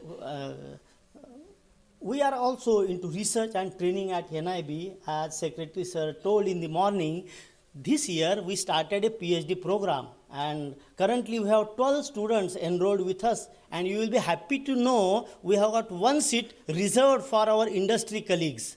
And through this gathering we would like you to nominate personnel for conducting training with us. So we think that NIB, all stakeholders, industry colleagues should work together. We should send our students to industry, industry can send their students to us, and we can really strengthen the quality of the products which are used in India. recently we also started our own postdoctoral fellowship in line with ICMR, CSIR, etc. We have also started a certificate course on biologicals, which will help to create trained manpower for the industry. Sir, 30 seconds more. So, next slide, please.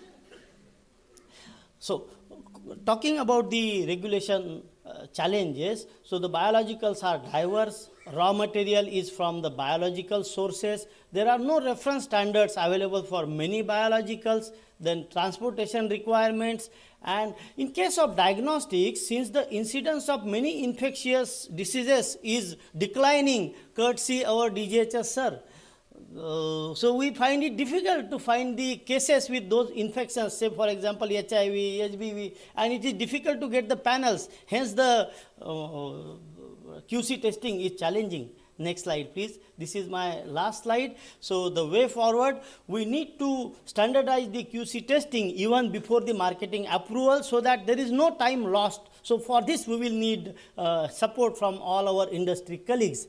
Then we will need to harmonize the testing methods, particularly in case of biosimilars, which will help all of us. Then we definitely need research to improve QC testing of biologicals, and we will need to replace the manual assays with automated ones so that there are objective results, no confusions at any end, and we are also saving time. And we will need to strengthen our QC testing as well as regulatory procedures, and of course capacity building is really important. Next slide, please. So thank you, and we invite you all to actively participate in this meeting so that we get more and more inputs from you. Thank you so much. And I'm sorry, sir. Sorry, actually you told me you will take 8 minutes. So probably you assessed yourself wrong. Anyway, doesn't matter. Any comments or questions would be over lunch, I guess. So I would invite the next speaker, that is Shri Rajesh Maheshwari, CEO, National Accreditation Board for Certification Bodies. He'll be talking about accreditation, assuring quality, regulatory compliance, and facilitating trade.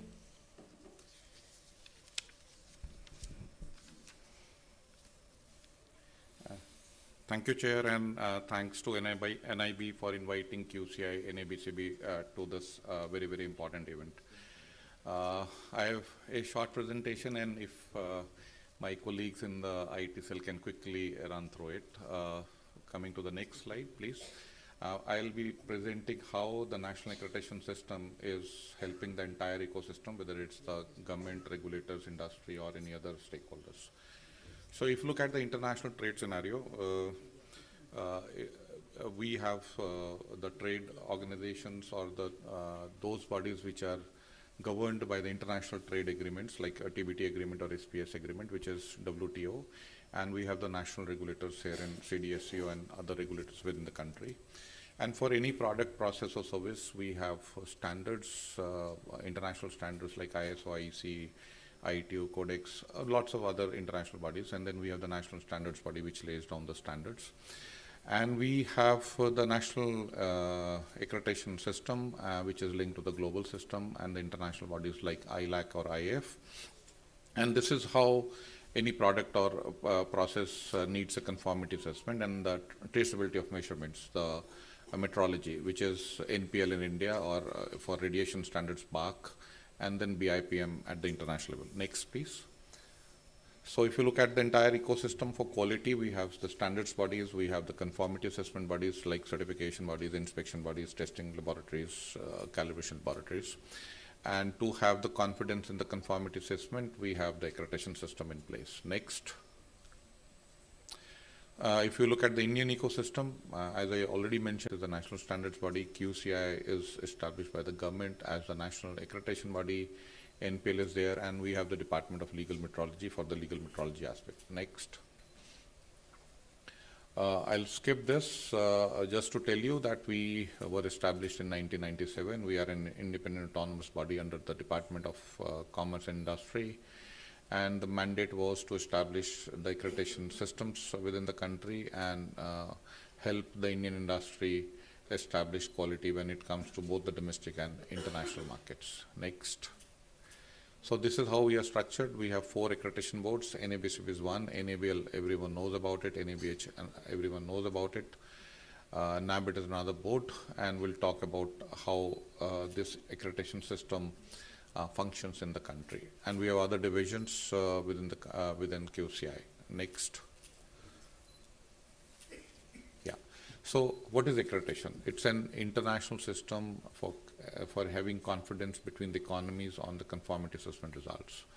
And accreditation is a third-party attestation, so anybody who doesn't have any interest, user, supplier, buyer interest, so that gives a assessment of that body that it's competent to perform that conformity assessment, whether it's a test, inspection, or certification.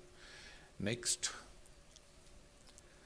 So when you talk of conformity assessment, when you talk of testing, inspection, certification, so there are, as you all know, first party, second party, third party, but as the risk increases, and definitely in biological the risk is very, very high, so the third party conformity assessment is the most preferred route globally. Next.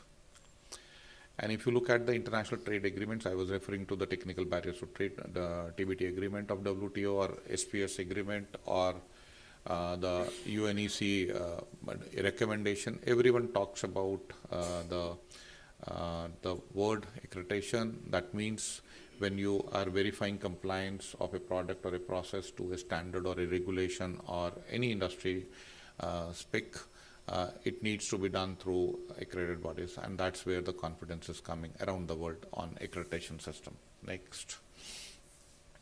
So we at NABCB, it's I think lot of schemes, and that is why you can't see it. 5 broad areas that we give accreditation to. One is management system certification, whether it is 9001, which is very, very simple quality management systems, 22,000 food safety, or maybe 13485, which is medical devices quality management system. So we give accreditation to these certification bodies which are providing these certifications. Then we have the product process certification bodies.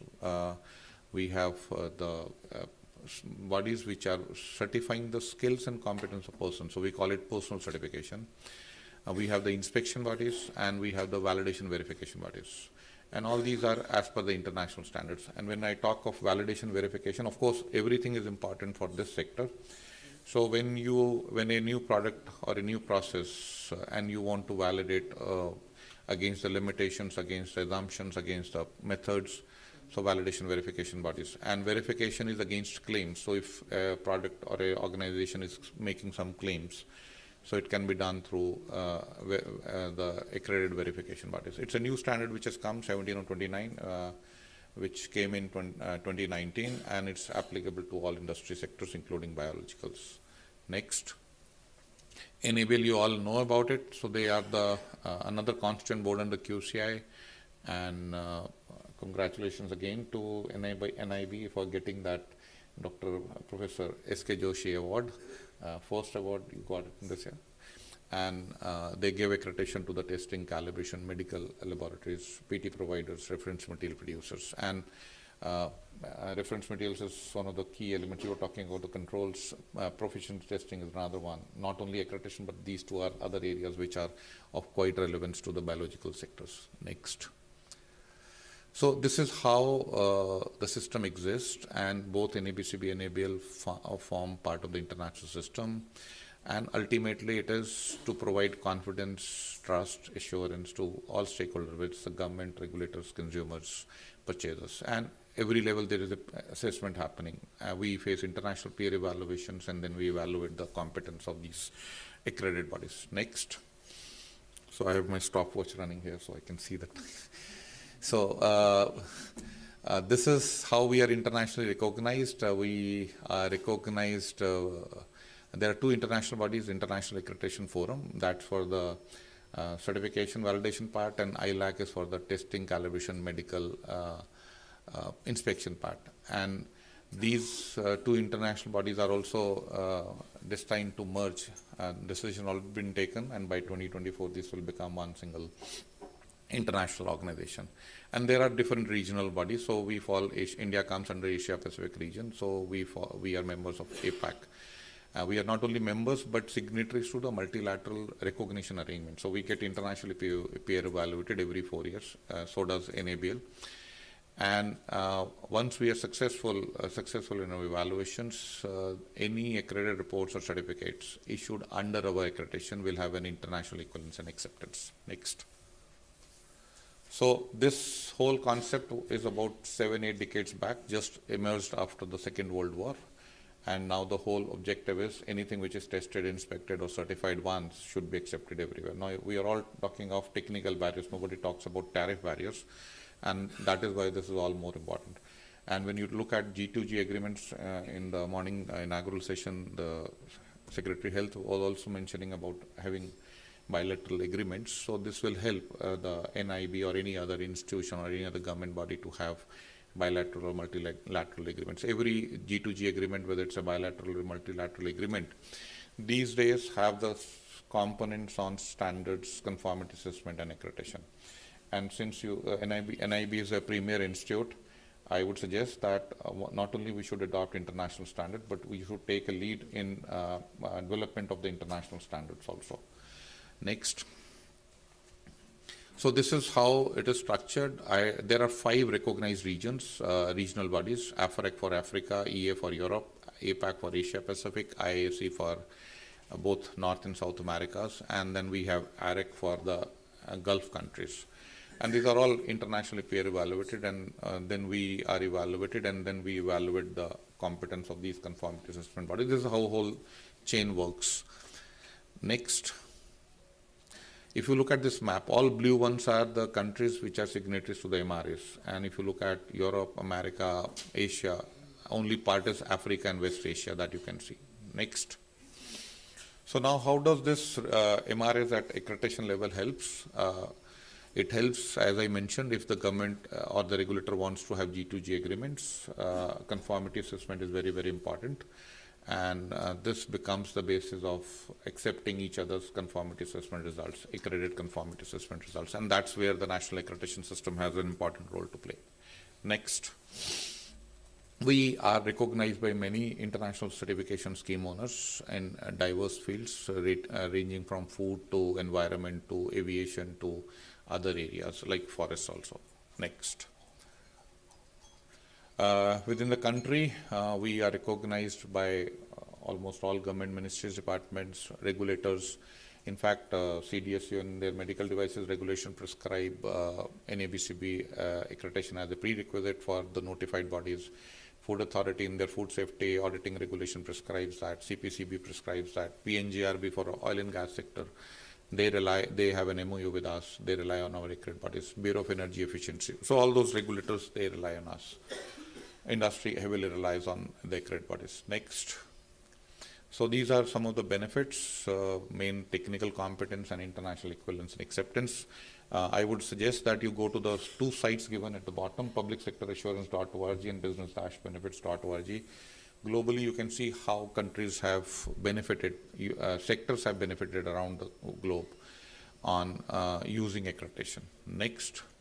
I skipped 30 seconds. So last slide. How does this sector? Management systems, you can use it for the manufacturers, processors, suppliers, vendors, anyone. If you are sourcing your products from your vendors, then product process certification of your vendors through our accredited bodies. Inspection, if any consignment, public procurement consignments, or maybe any inspections of facilities that accredited inspection bodies would do.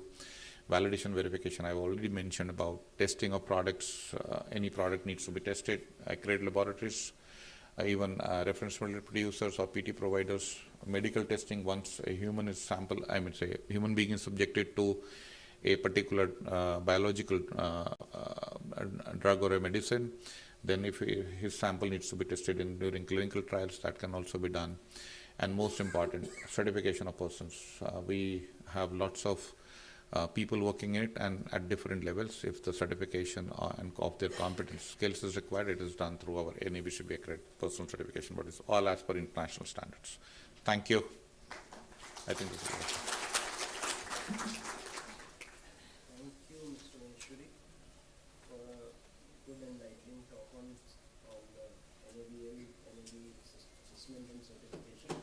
Next, we move on pharmacopoeia, and I would invite Dr. Gaurav Pratap Singh to talk of role of IPC in setting pharmacopoeia standards.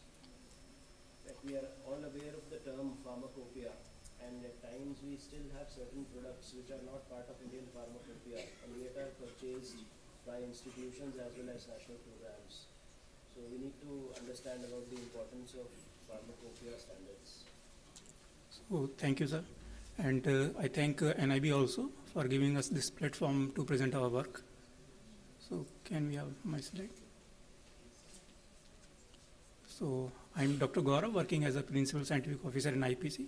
Next one. So just like NIB, IPC is also an autonomous institute under the Ministry of Health and Family Welfare. And this IPC was established in the year 2009. And this year we have completed 14 years of our existence. So there are basically three bodies which are guiding us. First one is the general body, and next one is governing body. These are basically policy making bodies, and chairman of these bodies is Secretary Health and Family Welfare. Our scientific work is reviewed by the scientific body, and currently Dr. V.M. Katoch, who is the former Director General of ICMR, is chairing this scientific body. Within the IPC, we have two sections. One is IPC Secretariat, that is responsible for the development of monographs, and laboratory activities are supported by IP Laboratory, which includes the verification and validation of monographs as well as the development of reference standards. Next one. IPC has several mandates. First one is the publication of Indian Pharmacopoeia, which includes the monograph standards of the drugs which are currently marketed in India. Second one is the development of reference standards, and these reference standards are used in the monographs to assess the quality of the medicines. We also publish the National Formulary of India, that is NFI, and IPC is also the National Coordination Center for the Pharmacovigilance Program of India, that is PBPI, which is a WHO recognized program. IPC also organizes several skill development programs and trainings for the stakeholders, including industry, regulators, analysts, and for students also. And the last one is the national and international collaborations. So we collaborate with the other organizations which have similar mandates. Next one. So Indian Pharmacopoeia, as all of us know, that it is a book of standards, drug standards, as per the provisions of this Drugs and Cosmetic Act. So the monographs which are prescribed in the IP, they are official in nature, and they are used by the stakeholders, including industry as well as by the regulators, to assess the quality of the drugs which are marketed in the country. Next one. So this is the monograph development process. So the process starts with the selection of the drugs for which there is a need to develop the monographs. So there is a specific criteria based on which IPC decides to develop the monograph, and we source the specifications for these monographs from the manufacturers, and based on their specifications we develop the draft monograph, which is published on IPC website for inviting public comments.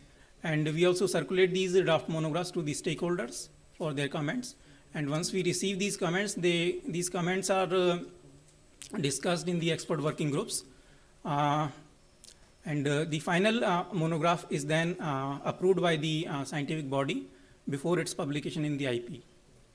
Next one. So this is the criteria for the inclusion and exclusion of monographs. So IPC usually prefers to include the drug monographs which are given in the national health programs, which are used in the national health programs of India, different programs, and the drugs which are included in the national list of essential medicine. And the drug must be approved by the CDSCO. We do not include any drug that has not been approved in India by the CDSCO. And if any other drug that is suggested by any expert or industry, they are also considered for the development of monographs. For exclusion, we usually exclusion is usually based on two criteria. That is, if the drug has been banned in India or it has become obsolete. That is, if it is not currently being in use. Next one. So these are different expert working groups of IP. So currently we have around 23 expert working groups which guide IPC on different classes of medicines. For biologicals, we have separate working groups like recombinant DNA products, there is a separate working group. For blood products, there is a separate working group. For vaccines also, we have a different working group. Next one. So this is the brief history of IP additions. So the first addition came in 1955, and last year on 1st of July, the 9th edition, that was IP 2022, was released, and it became official from the 1st of December 2022. Next one. So this is the basic structure of IP standards. Within the IP, you can find that each volume will have, initially it will have some blue pages. These are known as general notices. So the text that is given in the general notices, it is mandatory and it is applicable to all the pharmacopoeia texts. Then we have general chapters also. So there are, per se, these general chapters are not mandatory, but if these chapters are referred in any individual monograph, then they become the part of a standard. Then we have general monographs. So in the second volume of IP, you will get, initially there are general monographs which are given for various dosage forms like tablets, capsules, injections. And so the requirements of general monographs, they are mandatory to comply. Then we have specific monographs, which are product specific monographs. So these monographs are developed based on the approved specifications. And any drug product that is marketed, it should comply with the specifications of these specific monographs throughout its shelf life. Then the next part is the reference standards. So the quality of any drug should be assessed based on the methods and specification given in the specific monographs, along with the use of these reference standards, and which can be sourced from the IPC. Next one. So this is the current status of the monographs. So currently we have 3,152 monographs in IP, and the last IP 2022 edition, it has included 92 new monographs, 12 new general chapters, and many of these monographs, they have also been revised. And within the IP monographs, we have different categories of monographs like formulations. There are around 1,200 formulations, then APIs, more than 900 APIs. And in the categories of biologicals, there are different, these products are categorized among different categories like vaccines, RDNA products, blood products, likewise. Next one. So IP reference standards and impurity standards, they are developed by the IPC laboratory, and they are available for sale and used by stakeholders. They can go through our website and they can order these standards. So IPRS, they are developed through a collaborative approach, and our laboratory, they are accredited by ISO 17025 as well as ISO 17034, and our laboratory is also accredited as per ISO 17043 for proficiency testing provider. So these standards are authoritative in nature, and they are used to assess the final quality of the product if there is a case of doubt or dispute. So currently there are 663 IPRS and 427 impurity standards. They are available from IPC, and you can you can visit our website to order any of these standards. So among the different pharmacopoeias, we are on the third number. USP and European pharmacopoeia, they have more number of standards, but we are the third one when it comes to the number of IPR reference standards that are available for any pharmacopoeia. There are other standards like vaccine standards. They are IPC actually authorized CDL Kasoli for supplying these NRS, National Reference Standards for vaccines. And we have also authorized IMTech Chandigarh, CSIR IMTech Chandigarh, for supplying the reference microbial cultures. Next one. With the help of the Ministry of Commerce and Ministry of External Affairs, we are proposing to different countries that the IP should be recognized by other countries also. So currently this is the status. Like currently IP has been recognized by 4 countries. First one was the Ghana in West Africa. Then Afghanistan was also has also recognized, and later on Nepal and Mauritius, they have also recognized IP within their legislation in their pharmacy acts, along with the USP and BP. They recognize the IP standards. So and we have MOUs with the British Pharmacopoeia as well as US Pharmacopoeia to collaborate on the processes of setting standards. IP has an observer status in the EDQM, so we participate in the meetings which are conducted by Pharma Europa. And recently, IP has also been inducted as a pilot member in the PDG. PDG is a pharmacopoeia discussion group of 3 pharmacopoeias. One is the US pharmacopoeia, then European pharmacopoeia and Japanese pharmacopoeia. And the mandate is to harmonize the journal chapters and the excipient monographs within these pharmacopoeias. So this is a pilot project for next 1 year, and we are participating in this project. Next one. So these are different organizations with which we are collaborating. So various CSIR labs, they are helping us in developing the monographs in different categories of drugs. We participate. We have MOUs with the USP and BP. Next one. So these are the areas where IPC and stakeholders, they can collaborate. Industry stakeholders, they can share their specifications for the development of any new monograph, which they consider that it should be a part of IP. And they can also donate their candidate materials for the development of reference standards. And also we can collaborate for organizing any joint seminars, workshops, and trainings. Next one. So I would like to thank Ministry of Health, Family Welfare, CDSCO and their labs, NIB, CSIR labs, and various pharma companies for helping us in the development of these standards. Next one. Thank you.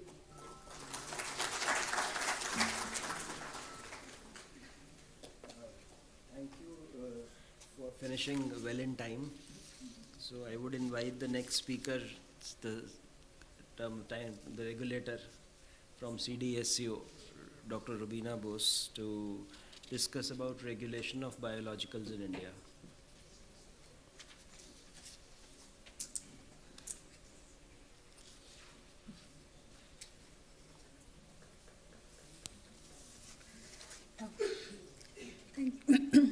Thank you, sir. Thank you, Chair, and good afternoon to all.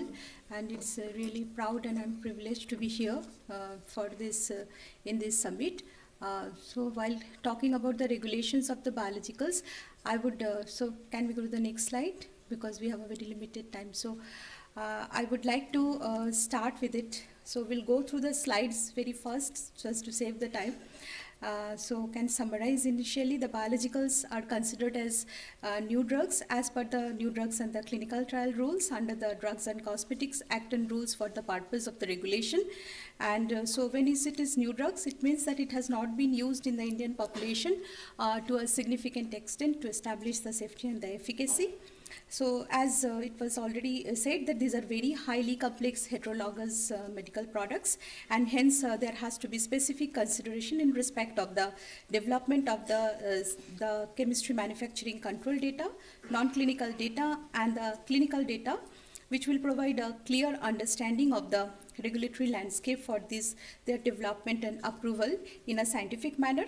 So these products are required to be characterized and manufactured in compliance with the good manufacturing practices. The manufacturing processes for every biological products are to be validated, defined and controlled adequately to ensure batch-to-batch consistency. I would emphasize again for the regulatory standpoints. And this is important even before the drug is marketed. So it is important that adequate data on the quality, safety and efficacy. In general, these are to be generated before the approval to establish the safety and effectiveness of this product throughout the product life cycle. So I would now go to the slides very first. Please, next slide. So this is what I said about the introduction. The next slide, please. Some of the definitions which are well known, two are from the WHO's, and one is from the biosimilar guidelines, the guidelines and the new drugs clinical trial rules, where we define similar biologics as comparable to the reference biologics which is already approved in the country or innovator's product. Next. So these are the various bodies which are also along with CDSCO are responsible for the regulations. We can go to the next, very specific to the biologicals. Next slide, please.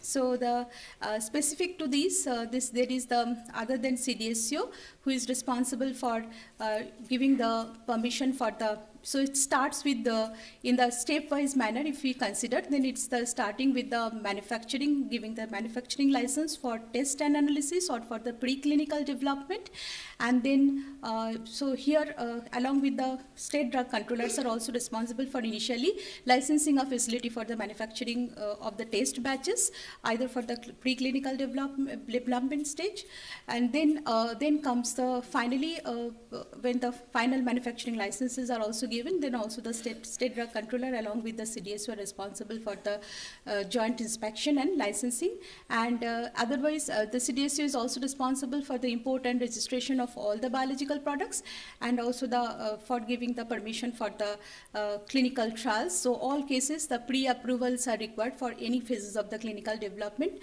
So in the preclinical stages, this is the RCGM, the review committee on the genetic manipulation of the under the Department of Biotechnology are responsible for the research and development at the preclinical evaluation stage up to the preclinical stages, and also for the import of the strains or for the control of the hazardous substances, and specifically the genetically modified or living modified organisms. The genetic engineering appraisal committee of the Ministry of Environment and Forest and Climate Change are also responsible.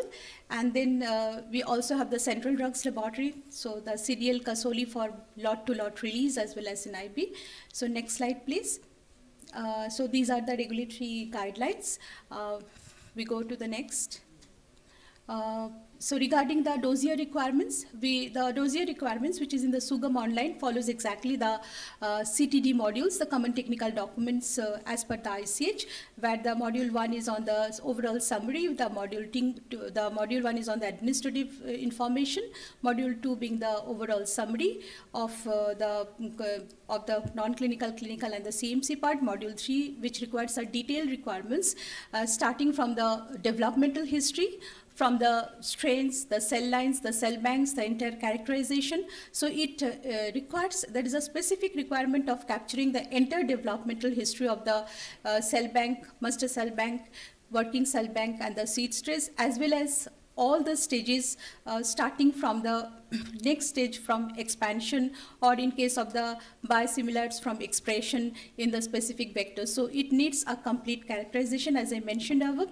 Along with this, then the development of the manufacturing processes stepwise for all the purification steps up to the purification and finally the product. So and the complete validation of the analytical procedure is a requirement, as well as validated assay methods are essential for establishing this. So this what is indicated in the CMC, and it really requires a complete validated process as I mentioned earlier. So then there is a module 4. The slides are there.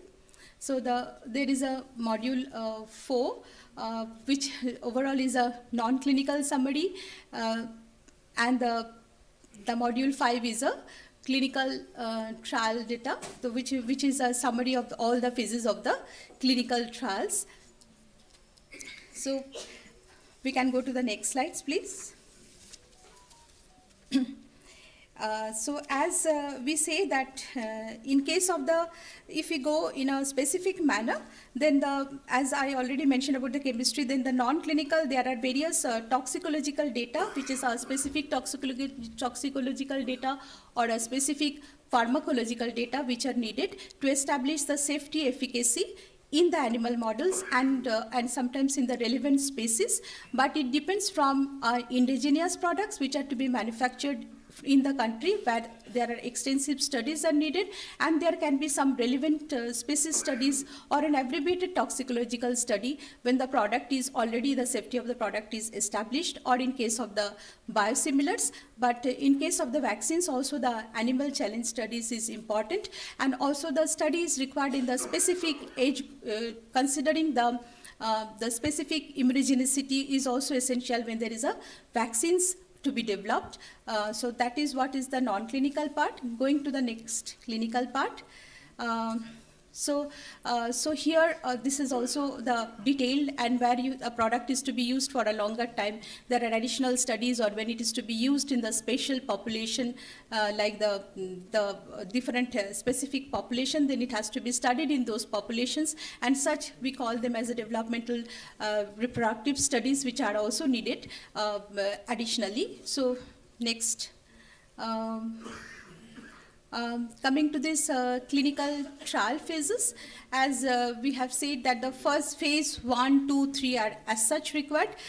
Sometimes it is important to have a traditional design, like a placebo-controlled randomized study is actually needed, but in some cases this is also what we have seen during the COVID. Also the adaptive designs are acceptable, where we can have the phase 1 by 2 or phase 2 by 3 as per the requirement, and then they can be gradually from one phase to another. The study can go as per the plan and the design, and it has to be statistically significant, and also it is required to be in the, so while the phase 1 is being planned in the healthy subjects, the phase 2 being planned and in a smaller number of people in general, and in case of the vaccine, always it has to be a age de-escalation study, and in case of the phase 2, it can be in case of vaccines, definitely in several hundreds, and also it's to be in the specific age group, the dose interval, those are to be captured. And what is required is in the phase 2, normally while in the phase 1 there has to be a 3 dose is being expected. The last dose in the phase 2 should be less than the last dose of the phase 1, and in the phase 3 it is being captured, it is being done in several thousands. In case of vaccines it is expected, whereas in the case of the biosimilar there are different guidances. We can go, so next slide please. So this is the pathway which goes in the Sugam online, the different levels of review, and along with the subject expert committee, the evaluation is being carried out. So they are responsible for the evaluations of the clinical trial protocol, as well as for the safety evaluations in case of the periodic safety update reports, which is the post-marketing. Yes. So quickly we go through the slides only, right, sir? So next slide, please.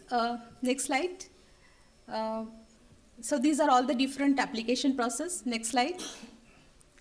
So this is just I'll finish on this. So the accelerated approval process and the expedited review process, which are the two which are under in the NDCT rules, have enabled to do the various approval process in an expedited manner or in an accelerated approval manner, considering the severity of the disease, prevalence of the disease, and if there is a life-threatening disease, where the approval could be carried out even based on some surrogate markers, or on the basis of where phase 2 trial there is a sufficient safety and efficacy data, then such approval could be carried out. So these are the regulatory enablers which have helped us in reviewing various approvals. Next, please. So this the processes which has been, next, please. Next. And these are the biosimilars, which I have already said it is next. So where there is an the abbreviated procedures are followed with a pharmacokinetic study and a phase 3 study in usual. Next,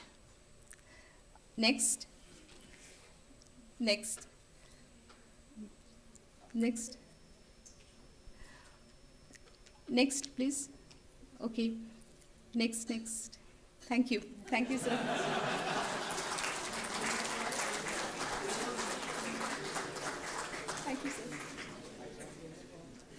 Acha. Well, actually, there is a small issue. I and Shuri have to leave, so we'll be leaving the session in between, and we'll leave it to Dr. Anup to carry on. And I think there is some problem in today's teaching. I think Dr. Y.K. Gupta must remember, even during my times, we used to have something like Pressy writing, which is a forgotten art. So at times, even I am used to taking 1-hour lectures, and Dr. Y.K. Gupta must also have taken those lectures in AIMS. So sometimes when you have to put those lectures together in the form of a talk in a conference or a session, it becomes a little tough. And I generally avoid that completely. So I'll take leave along with Mr. Maheshwari. Before that, I'll invite Dr. Dimple Kasana for the next talk on vaccines, ensuring quality in vaccines. Dr. Dimple Kasana is director of CRI Kasoli, and while I'll not be there to listen to your talk, I apologize for that. So pardon us, but we don't want you to leave without the gift. So can I get it? I would request our director, Dr. Anup, for Goel sir, to present a memento for Professor Goel. Thank you, sir, for your session.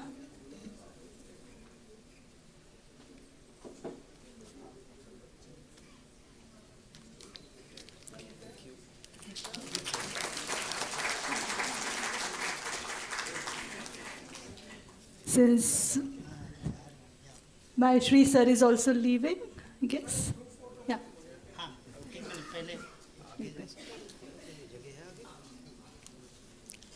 Thank you, sir, for joining this session. Gaurav, group photo.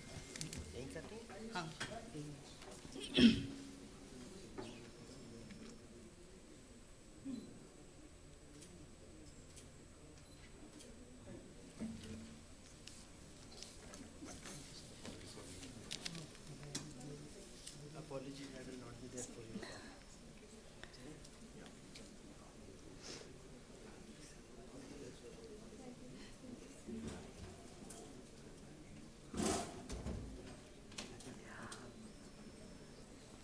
Over to you, ma'am, please.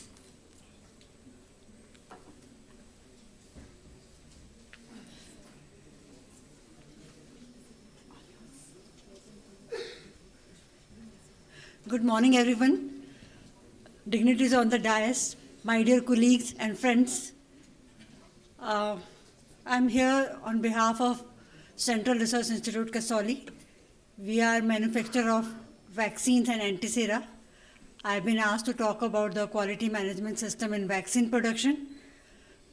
Of course, this is a work which we do in and day out, and quality management system is integral part of any manufacturer who's making vaccines as such. So we do comply with all the regulations. So with this, I start with my presentation. So why do we say we need a quality management system? We need a quality management system because first and all, it's a regulatory requirement. Like whenever there's a regulatory requirement, you have to comply with it. So that is why that's the first and foremost thing, but that is not the only thing why we have a QMS. Second and the most important part is it builds and assures the quality, safety and efficacy in the product what we are making. That itself gives us a assurance, or the end user, when they're using it, they are assured of the quality and that's why they use it. So that is important for us to get their faith in us, or to get that belief that what we are giving them as a product is the worth using it. So that's another requirement why we are going for it. As far as the regulatory requirements are concerned, we have the different frameworks. These are the national frameworks and the international frameworks. In the national frameworks, we have the Drugs and Cosmetic Act, which kind of forces us to follow these procedures. So it's like a policing there, which asks us to follow this, and we follow this. By the Schedule M quality system, which actually talks about the GMP. Second is the Indian Pharmacopoeia. My colleague had just emphasized on this Indian Pharmacopoeia as such, so I'm not going in detail here. The international regulations, if you are going to export, you have to follow those international regulations, like WHO regulation, it could be the European regulations, USFDA, or any which one way or which particular country you aim to supply it. Since I'm talking about the QMS in vaccine, so I just would like to talk about certain definitions here.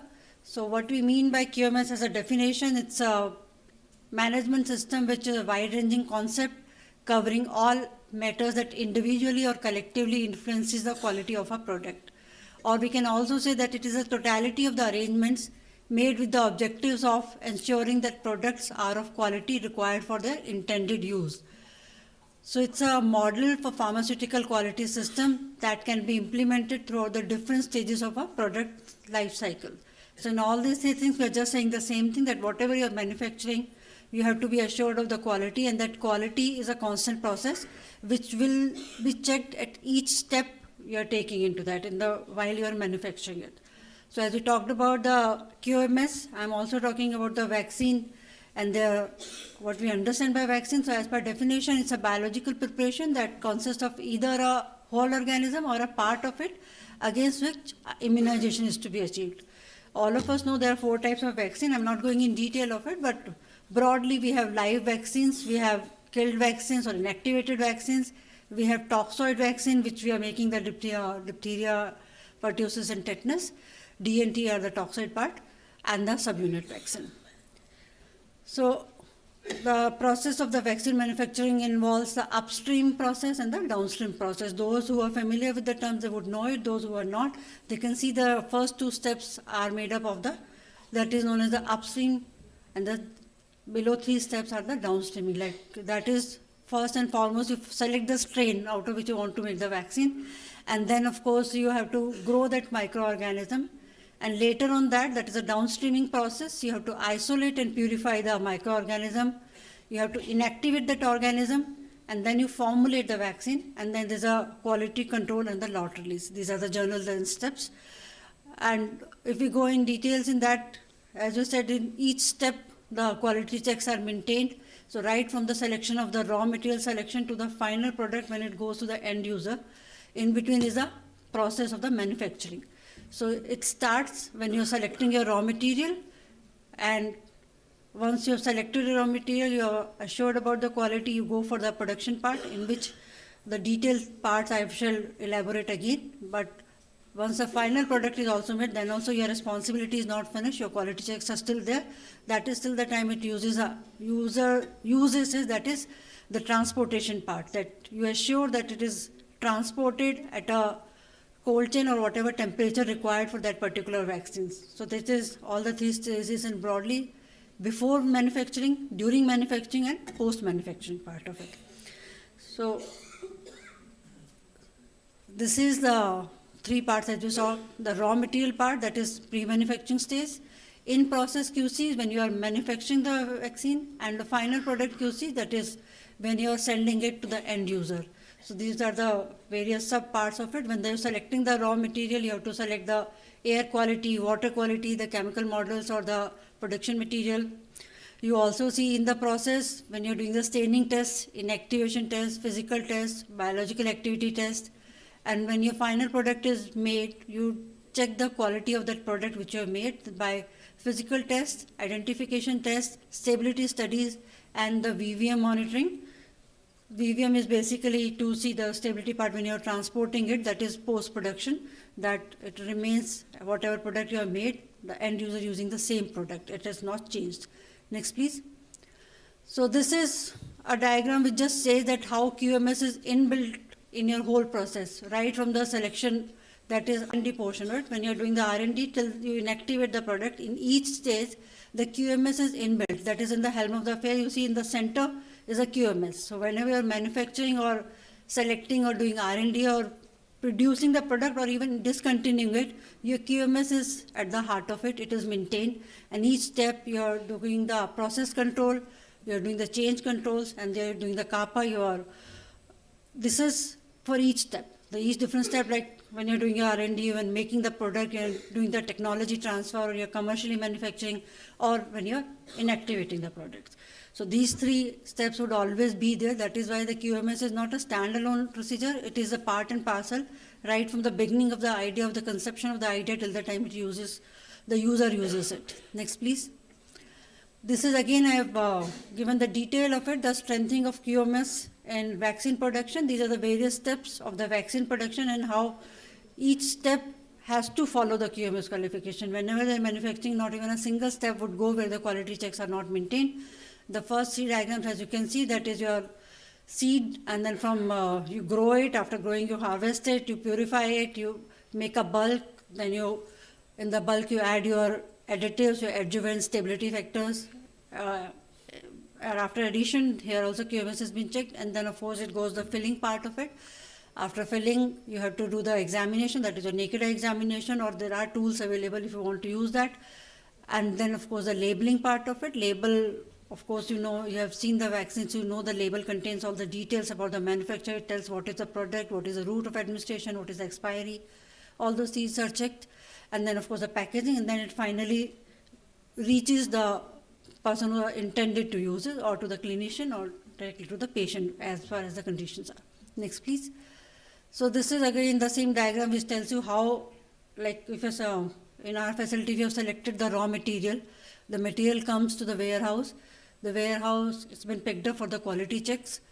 The quality checks are maintained, and once they are sure about the quality, then only it goes for the production part of it. And once the production is done, the various stages of transportation, where again the cold chain is maintained, and then it goes and reaches to the end user. Next please. The topic actually say how do you strengthen it. Of course the quality checks are there, the books are there, everything is there, you have your SOPs. But when you say the QMS, you have to see that your SOPs are being followed. You have the SOPs available for each step, but those steps have to be followed.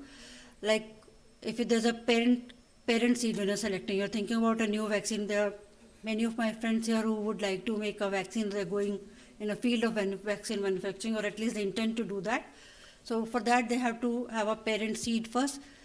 When they have a parent seed, they have to check the origin, history, its source, certificate of authentication, absence of advantageous agent. As the name says, advantageous agent, I don't know why they say that, because I feel it is actually checking that there's no contaminant in that. So that's, how does it advantage? I don't get it, but that says so. So it's you check for the absence of the contaminants, the quantity, and the characterization. In the characterization, you see all aspects is physical, biochemical, serological, molecular, physiobiochemical. And once these tests are done, these are not one-time tests. After parent seed, then you have a master seed, and then of course you have a working seed. You make master seed and working seed in your own facility wherever you want to make that vaccine. And again, the same steps are repeated. Regarding the origin, history, these are one-time steps. But when you do the characterization, that you do each time, you are taking a working seed out of it. So these are the steps which you are doing one time, and these are the steps which you are doing every time a working seed is made for the vaccine purpose. Next please. So these are the various steps. I'm not too sure if you'd like to go in the details of each step, but it again says if you want to just break down each step and then talk about the details of it, that how QMS is being maintained. Of course, right from the seed strain that you do the integrity of the container, the purity part of it, the labeling of the thing. You would like to check the sterility of the media if you're inoculating the seed in that media.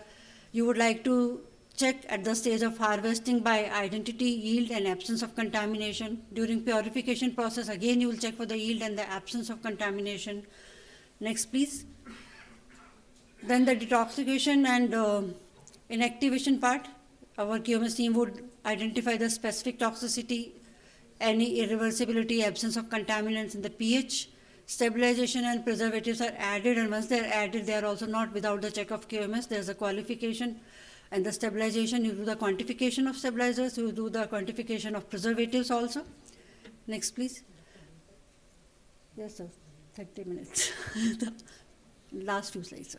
Then of course these are the characterization of vials. The vials which you are using for your vaccine, you have to do the sterility, pH, potency, volume, and identity test, along with the preservative, stabilization, and the endotoxin content test. Next please. Next please. This is of course the same thing we have talked about. The QC is during storage, transfer, and use, and your role does not finish once you have manufactured it. Your role is still there till the time it reaches the end user. So you have to maintain that cold chain. And you have to do the stability studies. This is a stability study during product development, during licensing, and also after licensing. That is an ongoing stability study. So as I said, it is an ongoing process. It does not stop at any step which you take. Next please.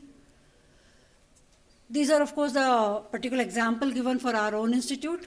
The steps are same as we already enumerated for vaccine production, and of course the various checks which we incorporate. The QA control right from when the seed is received, that control is with the division which handles the quality part. Under their control, the seed is released. even the detoxification or purification that also needs a quality checks.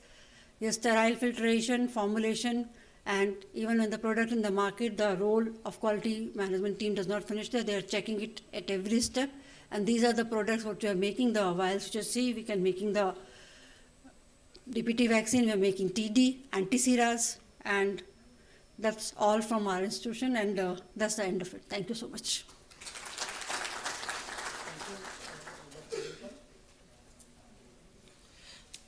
So we have been talking about the importance of quality assurance, the regulations, the monographs, the QMS since morning.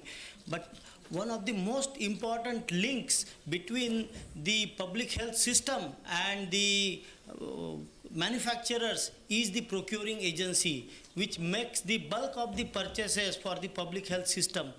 So that is why the procurement agencies are very important stakeholders in the quality assurance process. So I now invite Dr. Mala Chandra, who is the DGM of the Haryana Medical Supplies Corporation Limited, and she will talk from the perspective of the procurement agencies as far as the QMS is concerned. Over to you, Dr. Mala. Thank you, Dr. Anu, for inviting me here. यहाँ उपस्थित सभी अतिथिगण को मेरा सादर प्रणाम. And I would like to thanks and congratulate the whole NIB team on their foundation day. 31st foundation is a great achievement. And first of all, I will before start, as Dr. Anup also said, why quality? What is quality? We all know. Then why and how? In my pharmacology, I'm an MD pharmacologist. In the first day, we learned that a patient is coming to me with a disease, yes, and we are giving a drug. That drug has its side effects, but due to poor quality, mera mareez, my patient should not get another disease. For example, if the injection is not sterile, it is having a bacteria or a fungus, we are giving him a new disease, that is the fungal disease, and it will lead to fatality. And that is a punishable crime. And therefore, it is all our moral responsibility to supply and issue the drugs with a good quality. We all can purchase, we can afford the branded drugs, right? But being a part of my government institution, we are here, designated here, to provide good quality drug to my poor patients also coming to the government hospitals. They're very poor. They can't afford the drugs, branded drugs, or even can't they purchase the most important drugs from outside. They're fully dependable on our dispensaries and my hospitals. So that's why a different department was set up by Haryana government for the procurement and the supply chain management, ensuring the quality, stocks, and other things. That is Haryana Medical Services. Please, the slides. It was established in 2014, and we have an essential list of, that is almost 400 drugs to 500 drugs, that we make every effort that should be available 24/7 in my hospitals. And we have other purchases also, that is including the other, that we purchase on demands basically. That is maybe the hospital bed sheet, it may be the program medicine, it could be anything. So the basic funda is कि my drugs, every item, even the bed sheets, even the gloves, even the syringes, including all the medicines, we all get it tested before in our NIBL accredited impaneled labs, and our biologicals are only tested from NIB since beginning to ensure the quality. चाहे वो test हुआ हो, पहले नहीं हुआ हो, even sometimes we get pressure कि madam ये तो डोनेशन से आया है, why we are getting it tested? We need not to do the payments. तो क्यों करना? कागज ही तो पूरा उनको लगता है. Sometimes people think it is just a formality of the policy to complete the paper. A quality report is a paper कि वो लगेगा और payment हो जाएगी. And when we are buying from the government agencies, suppose government bodies, CPSU है, other bodies also, then also we get it tested before distributing it to my patients. Before ensuring, because जैसे कहा कि quality आपने निकाला drug अपनी manufacture ने, it is all obviously good quality होगा, but when it is coming to my hospital it is coming through many routes. Temperature है, truck में आ रहा है, कैसे आ रहा है, बारिश में आ रहा है, कैसी पैकिंग है, that is going to affect the quality of any drug. So once it is in my warehouse, it is tested, then only it is distributed to our hospitals. So for that, we have a mandate in our policy. We have a HMS purchase policy on which it actually works. And two skeletons are of Haryana Medical Corporation. That is our policy. And the second is our DBMU portal. That is the online portal on which we are connected through every hospital, our ministers, our stakeholders. Everybody is connected through a portal. Because इतना बड़ा state है तो हम daily mails पे और इस पे तो हम बात करके नहीं चल सकते offline में. तो we have a drug. I will discuss in the next slides how our portal works. And please next slide. That is our portal. That is a drug procurement and management unit. It is our backbone basically. ये हिल जाता है तो सारे हिल जाते हैं. बहुत we get sudden calls. Madam ये दवाई नहीं दिख रही हमें, ये नहीं दिख रहा है and all that. इसमें क्या है कि starting from demand from our health facilities कि हमें ये drug इतने amount में चाहिए, anything. We have demand in our portal. Accordingly, we purchase that amount by going many documents, tendering procedure, everything. And everything is on the portal. That is to maintain any transparency. And it is under monitoring of direct our health minister. And it is very honored that our health minister, Honorable Anil Vijji, he is always with us to ensure the quality. He never outdates की quality test नहीं होगा. हमेशा he is always on my side. चाहे वो कोई भी pressure रहा हो, चाहे वो हमारा कोविड पेंडेमिक रहा हो, पहले हर ड्रग टेस्ट हुई है देन ऑलवेज. चाहे वो एम्फोटेरिसिन रहा हो, चाहे वो कुछ भी रहा हो, लेकिन वो टेस्ट होने के बाद ही गया है. वो अप्रूवल देते ही नहीं है कि विदाउट टेस्टिंग तो बटेगा ही नहीं है सामान. तो इट इज़ वेरी प्राउड कि we are working with such higher authorities. Next is uh portal. Portal में everything is there. Still the payment of our forms, ताकि उनको भी दिखता रहे कि कहाँ पे ड्रग लाई कर रहे हैं, whether it is in quality testing pipeline में है या कहीं पे भी है, स्टॉक्स में है, कहीं भी है. That is all visible in the portal. Every health facility can see our portal. और वो देख सकता है कौन सी ड्रग कितनी है, क्वालिटी में है तो कितने दिन में हमारे पास आ जाएगी. Next please. That is our policy. Policy में हमारा मैंडेट है. We have our other empanel laboratories also NABL, but in biologicals, sera, vaccines, this is a mandate in our policy itself. It's written that it will get tested from NIB only. Our next is pass or fail. If it is passed, then it is passed in the portal only. Then it is available to all the specialists. They can see the stock. But in case it is declared as not of standard quality, then it is blocked in our portal, and that is not available for any stakeholder to see that drug. वहीं पे block हो जाएगी, वो जाएगी ही नहीं. That is why the portal is a mandate. Offline में गलती हो सकती है, बट पोर्टल में ऑटोमेटिकली वो ब्लॉक हो जाएगा, वो आगे दिखेगा ही नहीं किसी को. नेक्स्ट. और एक बहुत स्पेशल कि हमारा ये है पॉलिसी में कि वी हैव अ पॉलिसी कि द फर्म और मैन्युफैक्चरर कैन कंटेस्ट कि आपका एक एनपायरल रिपोर्ट से test not of standard quality आया है, प्लीज़ हमारा रीटेस्ट करवा दीजिए. But with NIB they cannot challenge. We refuse their challenge that it is already has been tested from a renowned NIB, so it could not be retested. That is, once it is declared not of standard quality by the NIB, it is a not of standard quality and they have to replace that product. Next, biologicals. We have learned already a lot, so I will skip that slide. Now, importance. It is a very good platform for the quality of biologicals, as biologicals are target on the special target cells. So their quality needs to be maintained at most priority. That, and especially when it is leads NIB, when we send the samples, even sometimes we have an issues. Recently, the sample was received on Sundays. So we were very worried कि पता नहीं courier वाला पहुंचा पाएगा कि नहीं. There are practical problems we face actually. Then we recently calling Dr. Gauri, really successfully, thanks to her, she takes the calls on even non-working days. She helps us a lot. The NIB team whole कि madam sample पहुंचा कि नहीं. कहते madam don't worry, our every staff is trained to receive the sample at the correct temperature. अगर वो correct नहीं होगा, that is returned to us. So this is a very important part in quality insurance कि temperature जब पहुंचा ही नहीं वो सही टेम्परेचर पे तो होगा ही नहीं.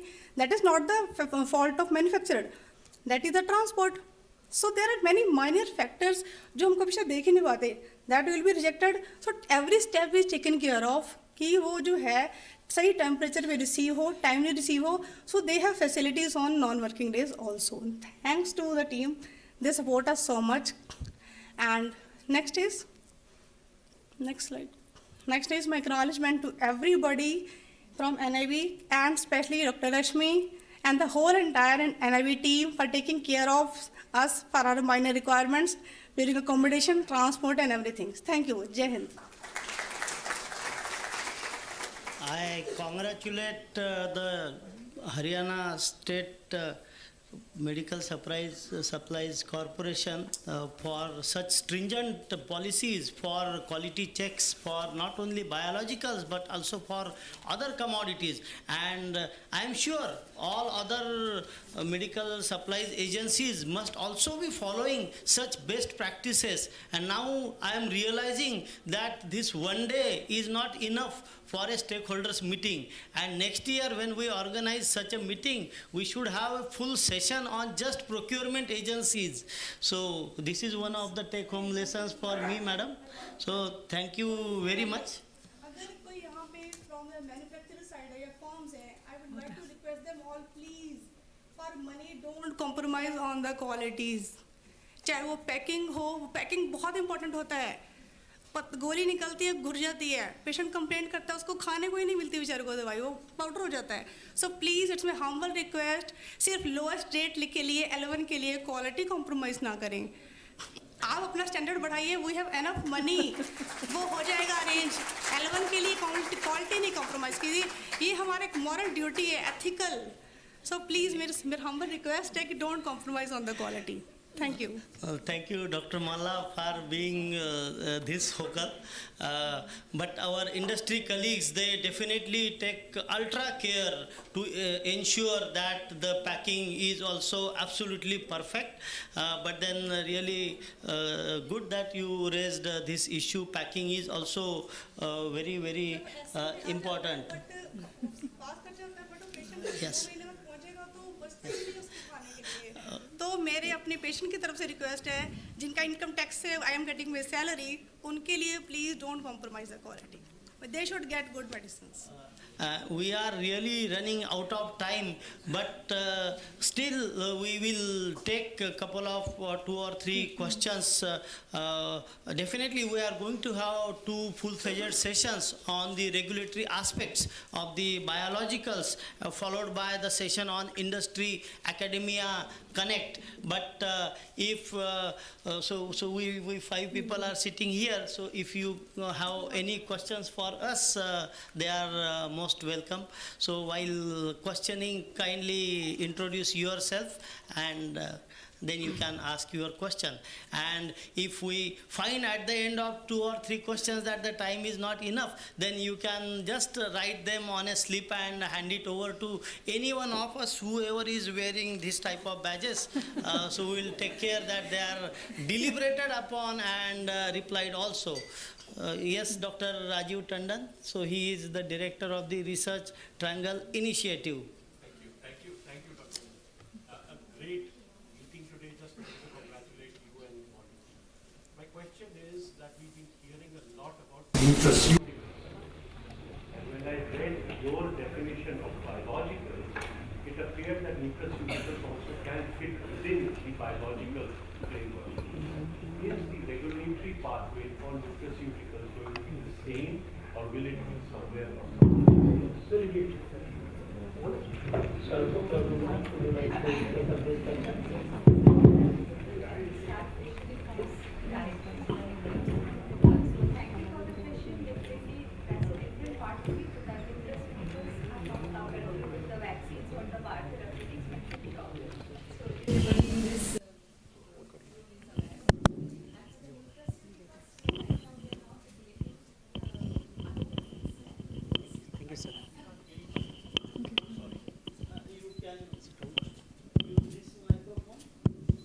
Using that only. Okay. Needs to be quality assured. So, Madam Mala needs to take care of it. अभी हो गया? क्या? हाँ. So can you hear me? So that I was just predicting that the first question will be directed finally towards me only, the regulator. Was not ready for the questions. Anyways, I was thought that the session is over. Anyway, sir, thank you, sir. Thank you for the questions. No issue. There will be more opportunities for the regulatory questions Sure, in sir. subsequent Sure, sessions. sir.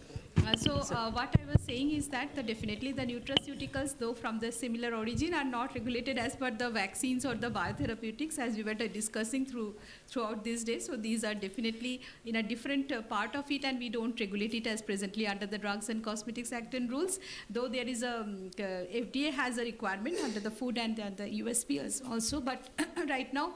It is still regulated under the FSSI, and we have not yet planned any, so it's not regulated under the DNC Act and rules, so the same regulation doesn't apply to the nutraceuticals. It's Dr. J.P. Prasad. मेरा question नहीं है, मेरा एक request है CDSEO से, तो request है HIV, hepatitis, TBI testing. So no pharmacopoeia has given for this product testing. We are doing as per Drug and Cosmetic Act. So this we have requested in 2010 and 11 when our director Dr. Jyotna Soke, then Director Sundar Singh was the DCGI. When Dr. Singh became a director of NIV, again we have requested, but that has not been changed. So this is the request. Kindly do it. Because reason behind that, ki unnecessary we are wasting the kit and doing the and in international pharmacopoeia there is no they have not given in any pharmacopoeia, even in the IPC. Number one. And one question from Mr. Gaurav. So far as testing protein concentration of blood products is concerned, we are doing by the Geldal method. Suppose any product having the stabilizer as a glycine or any amino acids, we will do the testing by the Geldal method. That will affect the protein concentration. So there should be another method like a biuret method in the pharmacopoeia. Change the method also if in the IP 2022? No. Okay. Not for this biuret test, test they have not given this method. So there were, I think, 5 or 6 methods they were given. They have given, but not for the blood product. Okay. That's why I am especially asking for the blood product. Okay, that we will look, sir. We will. In case of immunoglobulin, they are adding stabilizer amino acids, so they affect the concentration of protein.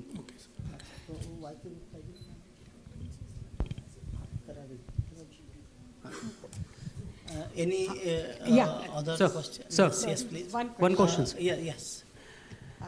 Sir, I hope I'm audible. And I just want to say that you had a concern, Dr. Anup, about the panel preparation.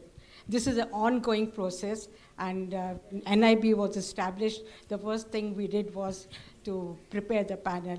And I think drug control and DGHS had given an order that we could go to any hospital or only government hospital, and we had tied up with them. If there were any positive samples for HIV, HBsAg, or HBV or HCV, they would telephone us, or we would contact them, and we would send our staff to get. And then we used to characterize.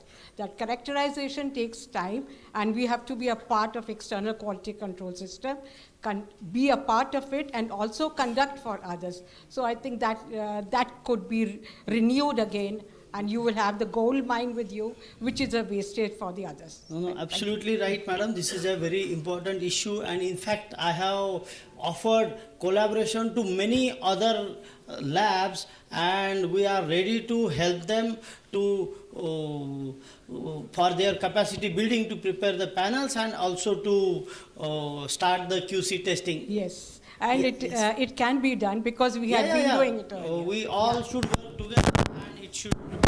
Yes, please. Sir. We will have one more question after this. Okay. Then our second session will start.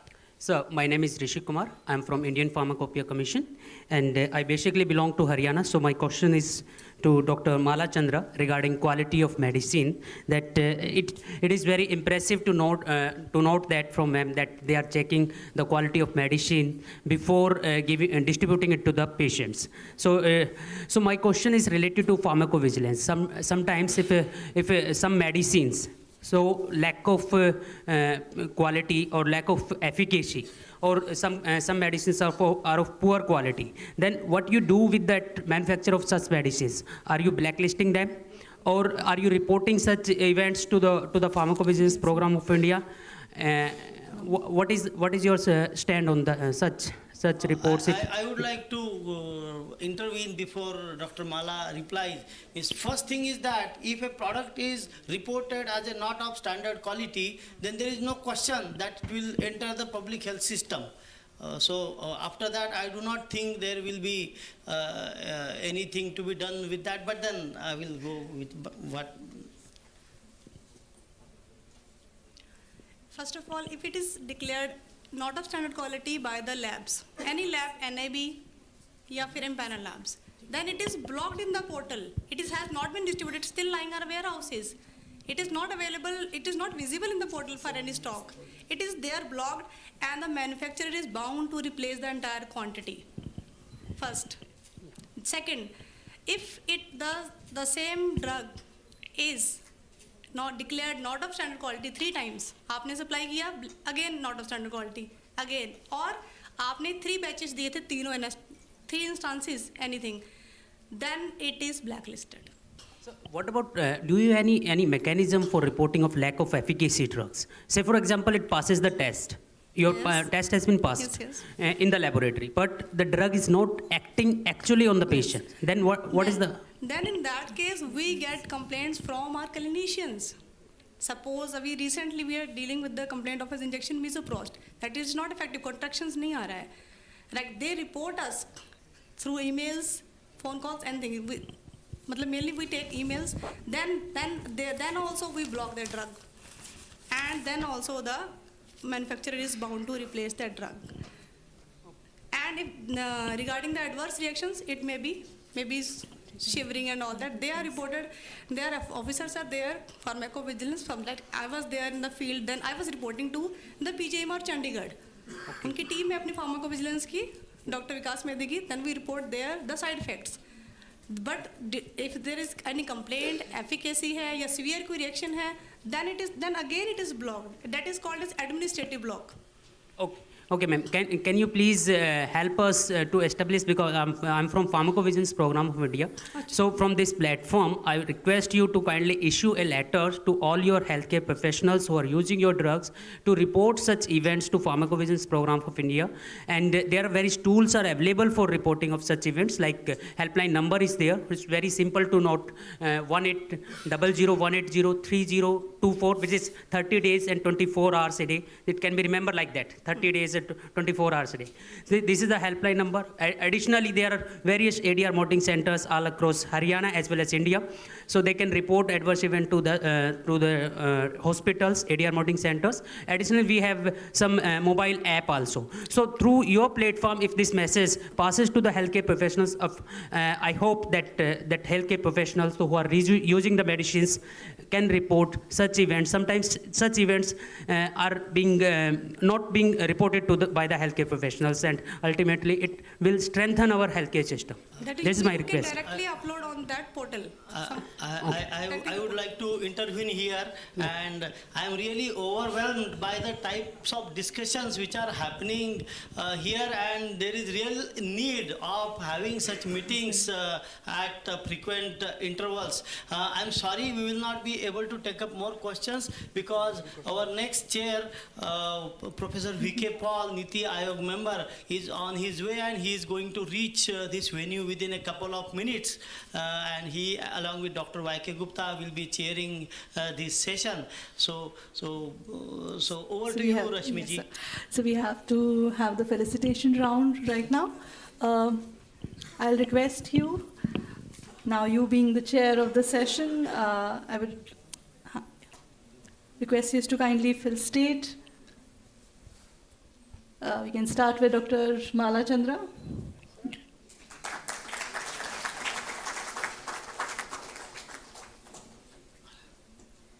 We have Dr. Rubina Bose.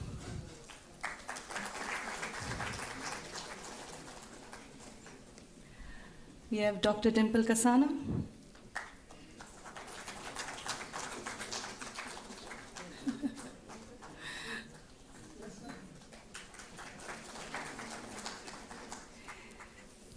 have Dr. Gaurav. Thank you all for joining this session. You can proceed to your chairs, and within 1-2 minutes, we'll set up the dais for our upcoming session. Meanwhile, I can let you know about, like I said in the morning, the second session now will focus on industry, and we'll see the regulatory aspects of biologicals from the viewpoint of industry. The session will be chaired by Dr. V.K. Paul, member Niti Aayog, needs no introduction, and Professor Y.K. Gupta sir. We fondly know him from AIMS New Delhi. Currently, in AIMS New Delhi, he has been there since 1983, and currently he's president of AIMS Bhopal and Jammu.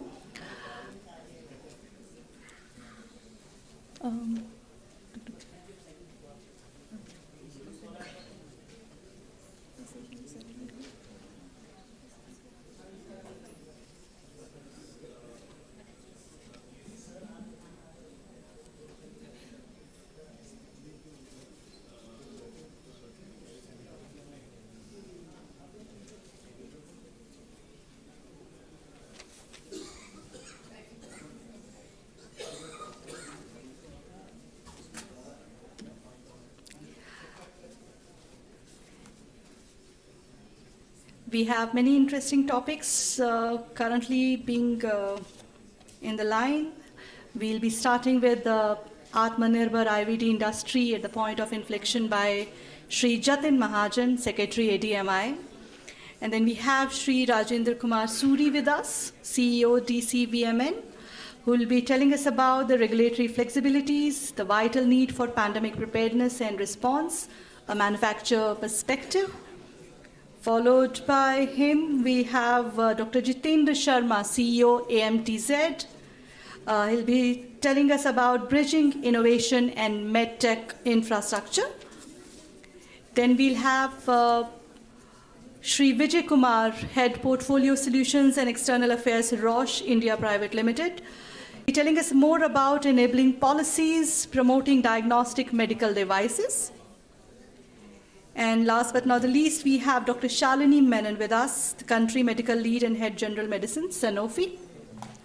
She'll be talking about biotherapeutics, strategies, and challenges. We are pleased to have Dr. Paul with us right now.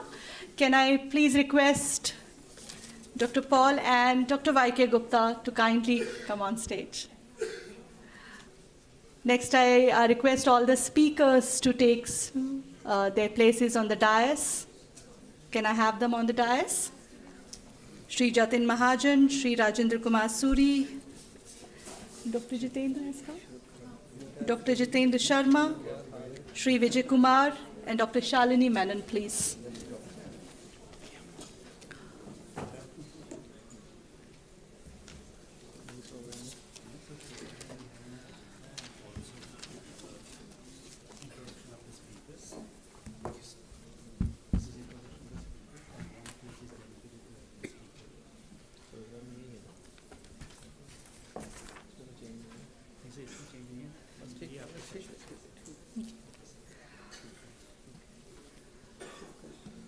Over to you, Dr. Paul. Thank you. Namaskar. Good afternoon. Apologies for the delay, but we'll go straight into the session, and I'll make my observations after the session. So we are going to discuss the regulatory aspects related to biologicals, and to address this, we have 4 interventions on IVD industry, enabling policies, biotherapeutics, and strengthening quality management. So, इसको शुरू करते हैं. I'll request Jatin Mahajan, Secretary ADMI, to kindly make your intervention, Jatin. Thank you very much. You are Managing Director at J. Mitra & Co. and Secretary Association of Diagnostics Manufacturers of India. You have 55 patents at J. Mitra and a business across 45 countries with 72 products. Please, over to you. We are discussing the regulatory aspects related to biologicals on this auspicious day of National Summit on Quality of Biologicals. Thank you. Thank you, Chair, and good afternoon, everyone. It's indeed a great honor and a pleasure to be part of the first National Summit on Quality of Biologicals. I would also like to congratulate NIB and its team on its 31st Founders Day. Next slide, please. So, basically, I would like to highlight diagnostics in 2 quotes. And these quotes are very pertinent quotes to set the context and also to highlight the relevance, significance of diagnostics in today's context, in today's times. The most crucial step towards healing is having the right diagnosis. Next slide, please. And if the disease is precisely identified, a good resolution is far more likely. So what I want to communicate is that the diagnostic sector has come as an age, and earlier it was under the carpet or behind the curtains, but now during the pandemics, the importance and what value it adds in diagnosis has been realized by one and all. So what I would like to communicate is now diagnostics as a tool is used for prevention and prediction to save lives, and at the same time it is to improve the quality of lives. Next slide. I'd also like to talk about the market size of the diagnostics. Pre-COVID 2019, we were around 100 billion Indian rupees. And post-COVID, it is supposed to be growing at a rate of around 7.5 to 8% per annum. And we are expected to be, by 2027, we're expected to be around 175 billion Indian rupees. And these data have been taken from Invest India websites. Next slide, please. Also, there is another interesting WHO data which I'd like to share. Can you repeat that? Can you just repeat the estimate?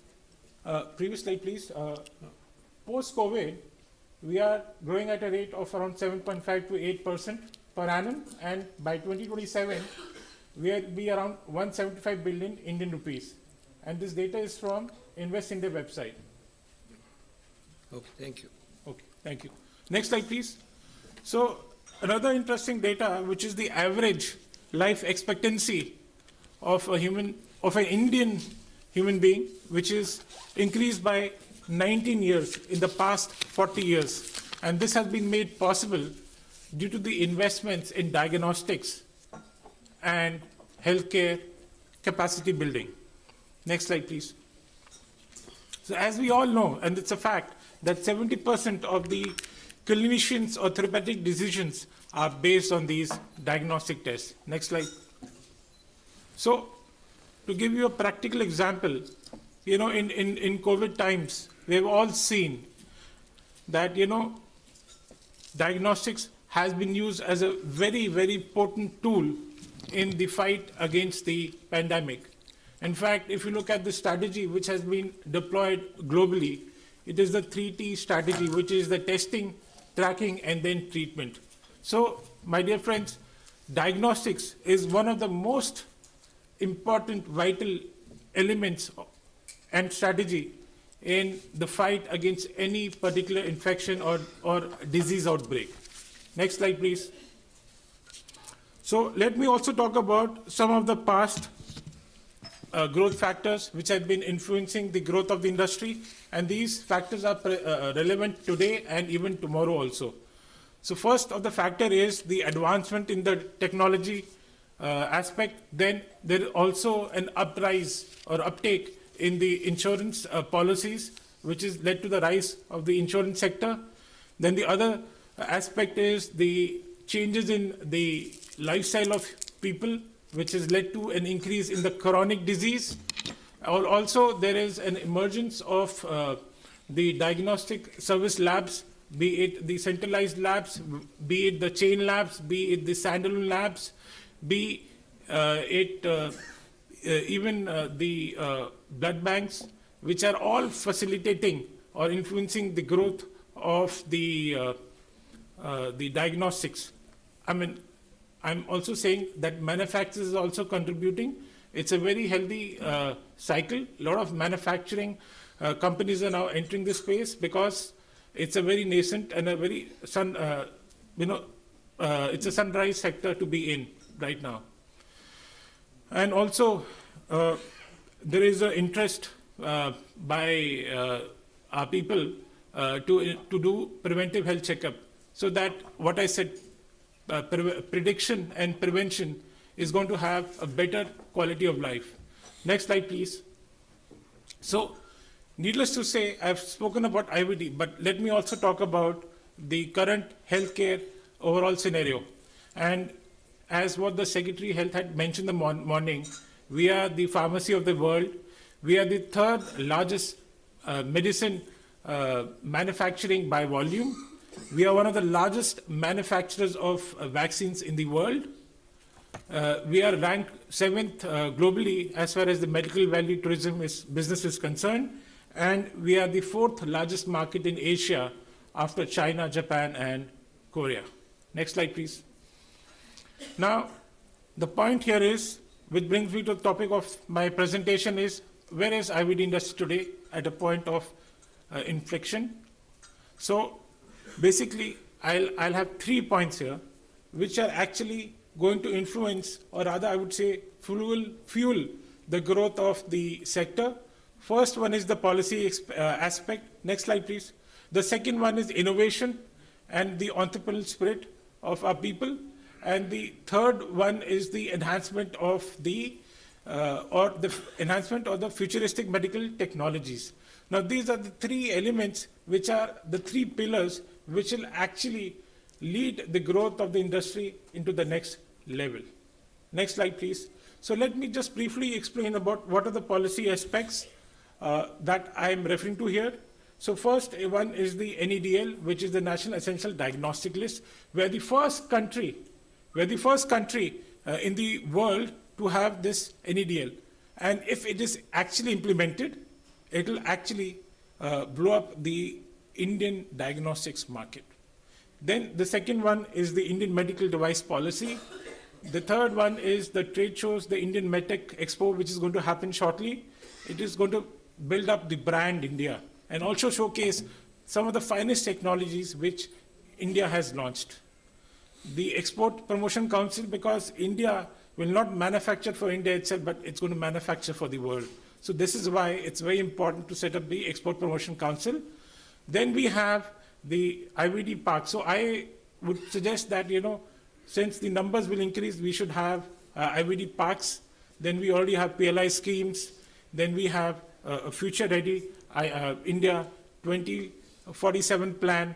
How will India look at when we reach 100 years, when we complete 100 years. And then we are looking at making India self-reliant.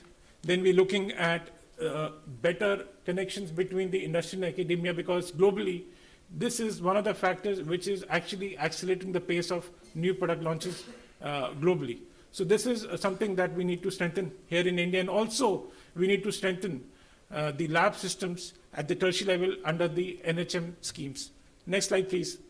Now, when we look at the innovation part and as well as the entrepreneurial spirit, if you look at the data here, we have more than 5,300 startups, which talks about how vibrant our ecosystem is right now. And we have all the necessary support infrastructure in place, be it the funding part, whether it's a seed stage funding or whether it is a bridge stage funding. If you see the data here, and again it's taken by this Inc. 42 report, which is going to be which is available publicly online. So it talks about the increased, at the primary level and at the later stage also. And then the tremendous work, the wonderful work which is done by BIRAC. I mean, excellent programs which is facilitating this technology transfer and also the startup, proliferation of startups in the diagnostic space. Then we look at also our neighbor's loss is our gain. So we have now gained this kind of a visibility that India is very vibrant and we are attracting a lot of investments now. And if the timing, if we are able to capitalize on this, we will be one of the manufacturing superpowers of the world. And then right now the domestic production is around 20%, and there is a lot of scope for further expansion from 20% gradually to a higher number here. So this is the innovation and entrepreneurial spirits that we have, but yes, it is on a positive side, and we see a lot of innovations happening right now. Next slide, please. Now, when we look at futuristic technologies, these are technologies which have huge potential, and it will unlock a lot of potentials which probably we are not experiencing right now. So first one is clear, that is chemiluminescence assay. Then we have the predictive and preventive genetic test. Then we have the MI, the AI, the virtual reality, the neurotechnologies. Then another thing that we have seen during the pandemic times is the point of care testing, which is the home testing. Now this market was explored when we had the home test for COVID-19. But if we look at the potential it has with respect to the critical tests, whether it's HIV, hepatitis B, hepatitis C, dengue, the vector-borne disease, whether it's dengue, chikungunya, or any other test, the market is on a very positive side. The market is very huge, waiting to be tapped. So these are some of the futuristic technologies that would enable the IVD sector to go to the next level of growth. Next slide, please. So now this is what is India at 2047, 25 years down the line. This is what the forecasting and prediction would be, that with the deployment of the three pillars that we spoke about, the government aspect, then second one is the innovation and the entrepreneurial spirit, the third one is the future emerging technologies, which I just spoke about. So if that thing is intact, then we will, it is expected that we will garner 12 to 15% of the market share. Right now, globally, we are not even more than 1%, or maybe less than 1% right now. Then we will be home to 25 emerging latest technologies of the world. And as we speak also, a lot of new technologies have emerged out. Even during pandemic, we have seen the PCR, which was relegated to a high-end research lab, came on the front, and it became the first line of testing, which was unheard of. So a lot of innovations are happening in this space. And some of the technologies where I think that we will be leaders in is basically the cancer oncology side. Then we have the critical components, which is the need of the hour. Then we have the medical technology, the ultrascan aspect. Then we have the molecular, the next generation sequencing. So roughly what I mentioned earlier was that, it's a very vibrant space that we are in right now. The market is growing at 7.5 to 8%. And so 5 years, this is what I'm sharing, that as per the estimates by Invest India, by 2027, we'll be 175 billion Indian rupees. Imagine what will be the size when we look at 20 years down the line. So with this, due to time constraints, I would like to conclude, and I would like to thank NIB for giving me this opportunity to share my views on making, on Atmanirbhar IVD diagnostic sector at a point of inflection. Thank you all. Thank you. Thank you, Jatin. Thank you for demonstrating the possibilities. Thank you so much. May I now request Shri Rajinder Kumar Suriji to present before us on the topic of regulatory flexibilities. Over to you. Shri Suri is CEO of Developing Countries Vaccine Manufacturers Network, established in 2000. Over to you, sir. Thank you so much. I request all our speakers to confine to about 7 to 9 minutes, little more twist, so that the lunch can be accomplished by 2:15 or so. Thank you. Thank you very much, sir.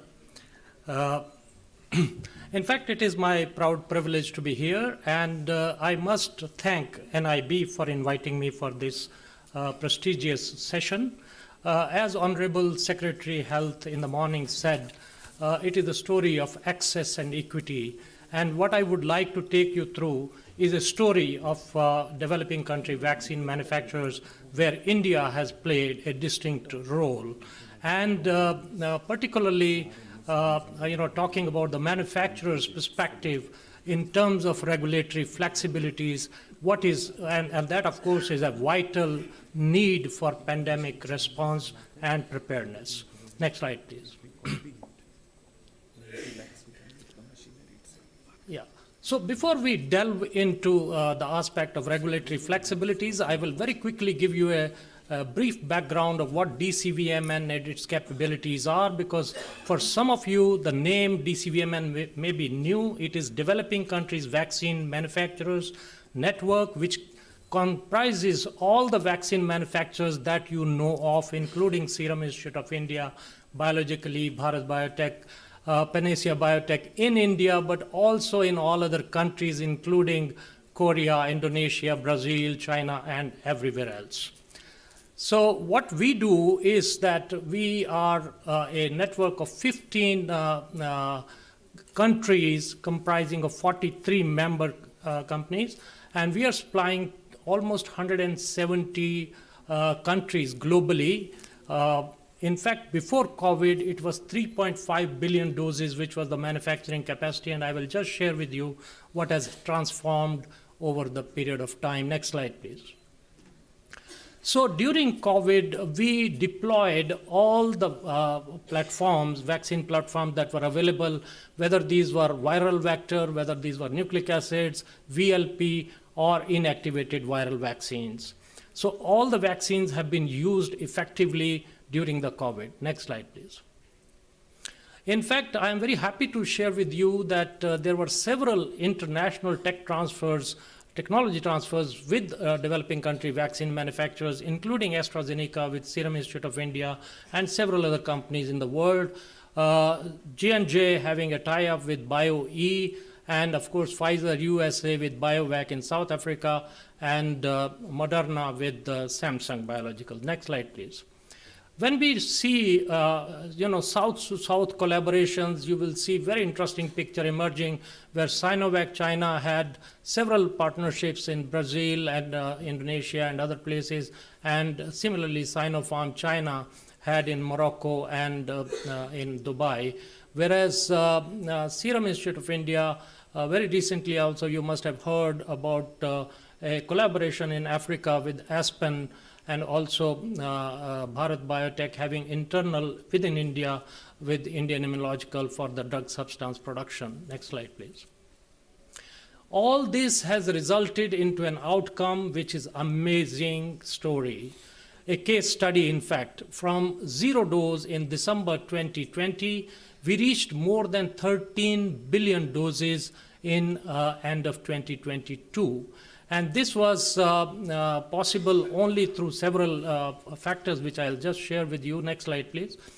I am happy to share with you that out of this, 7.4 billion doses, which is more than 60% of the total global production, has been contributed by developing country vaccine manufacturers. And as you can see, the Tiranga glowing high, 1/3 of the global vaccine production came from India and deployed under the very leadership of Dr. V.K. Paul, who is sitting here. And thank you very much, sir, let's give a big hand to that.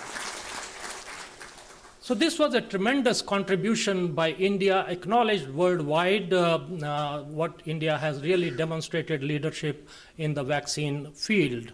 Next slide, please.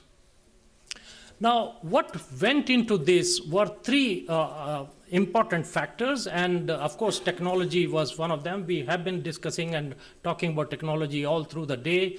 There was another important aspect which was at-risk manufacturing by the manufacturers, and I will delve into that a little bit. And of course, the third, the most critical part was the regulatory flexibilities. Next slide, please. Now, these regulatory flexibilities, I must say that we have to say kudos to all the regulatory agencies globally for rising to the occasion and taking several initiatives and active steps to beat the unprecedented challenging situation arising out of the COVID-19. And in this, of course, EMA had taken very early steps to establish certain regulatory reliance mechanisms, and this helped the industry and also various other international agencies.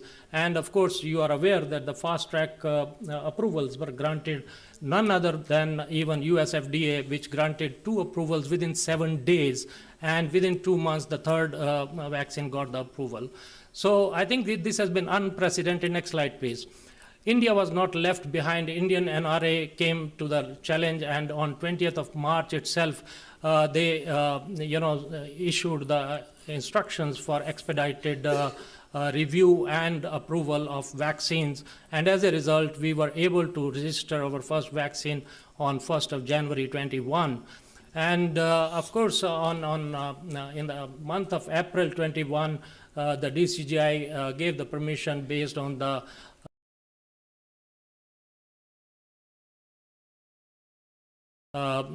recommendation of the expert committee for usage of other vaccines based on reliance mechanism, which are approved by the stringent regulatory authorities worldwide.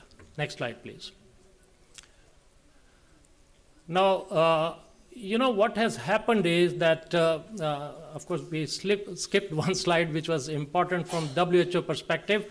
The WHO had put in the reliance mechanism in place, and the result was very encouraging that over 5,000 regulatory approvals have been achieved in 175 countries till August 22. And I think this is a record of one kind.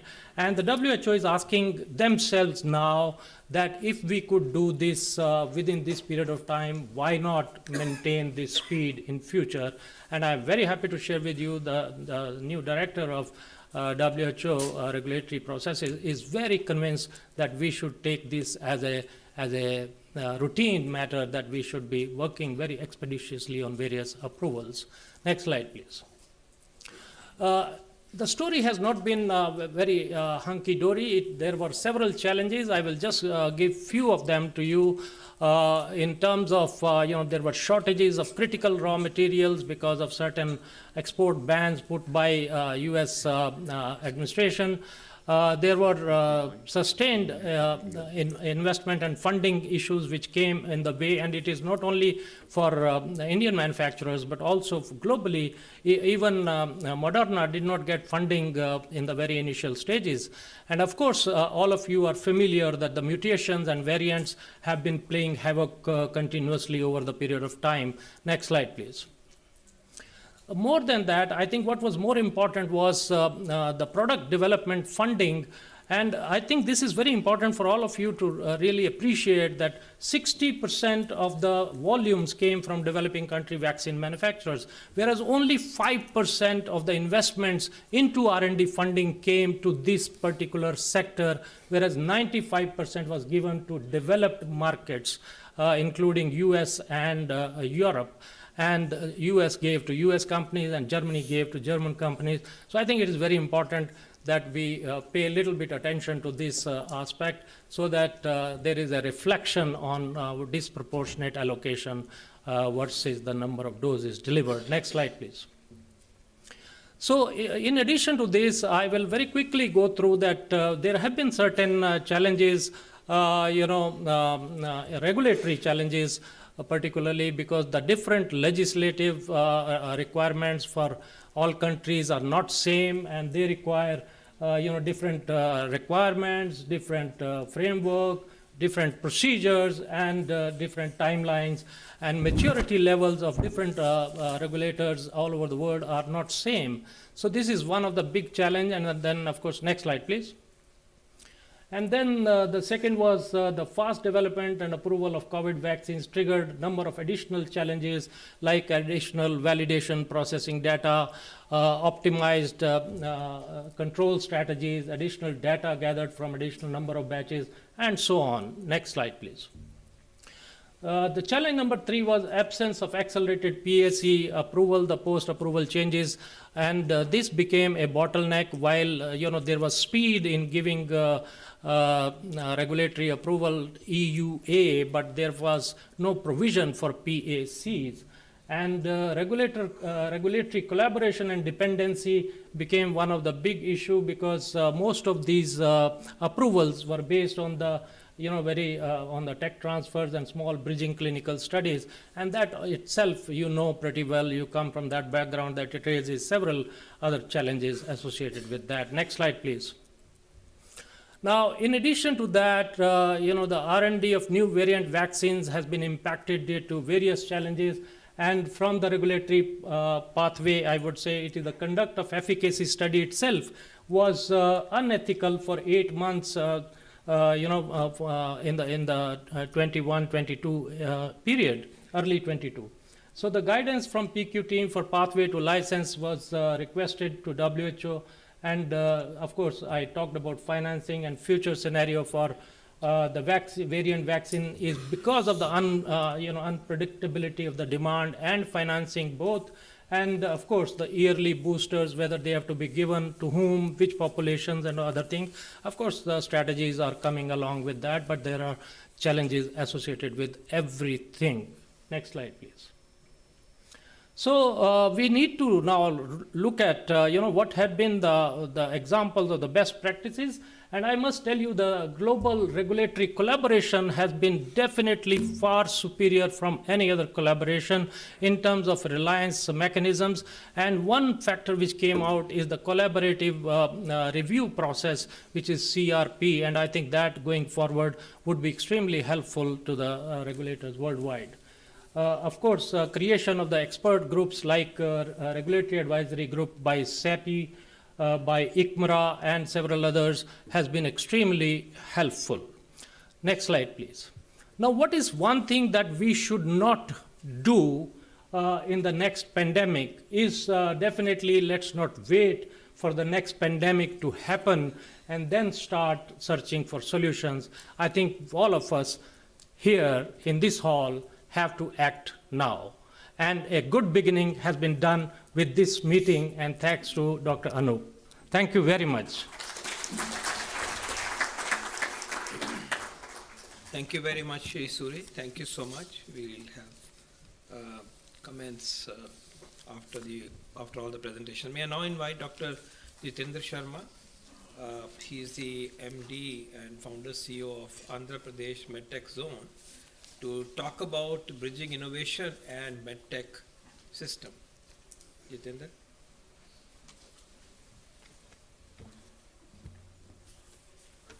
Thank you very much, Professor Paul and Professor Y.K. Gupta ji. Happy to be here.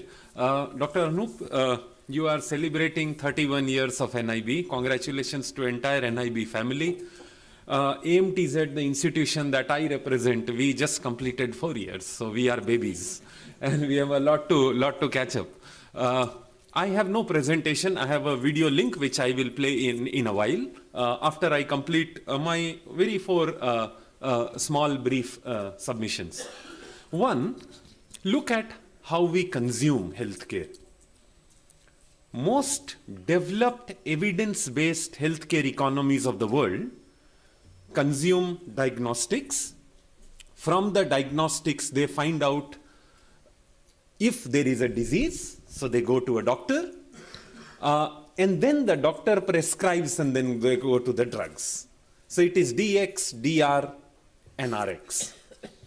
In our case, and not just in our case, cases of many economies where healthcare is not equitably distributed fully yet, we first go to the chemist shop, we complete our RX part.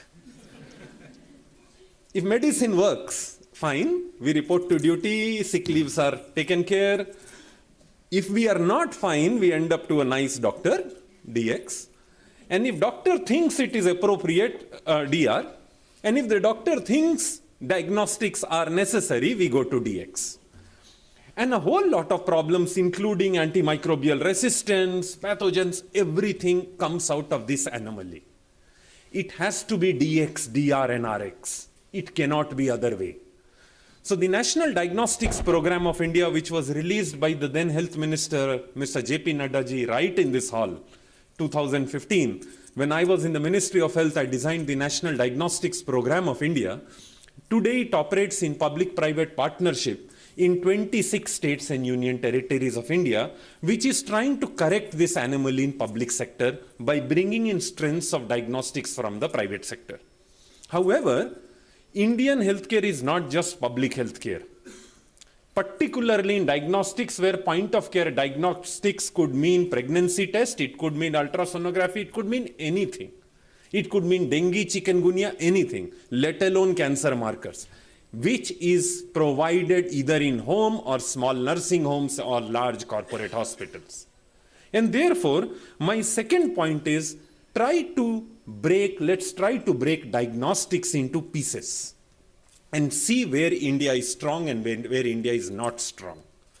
So if you see diagnostics, as my friend Jatinji mentioned, we have the imaging and radiology diagnostics, which is now creeping into other forms of diagnostics. For example, now we have automated liquid-based cytology for cervical cancer screening. Automated. Image capturing and AI-based diagnosis of what was earlier simple swabs. Then we have instruments. Instruments is where India is extremely weak at this point in time, because instruments could require 500 components.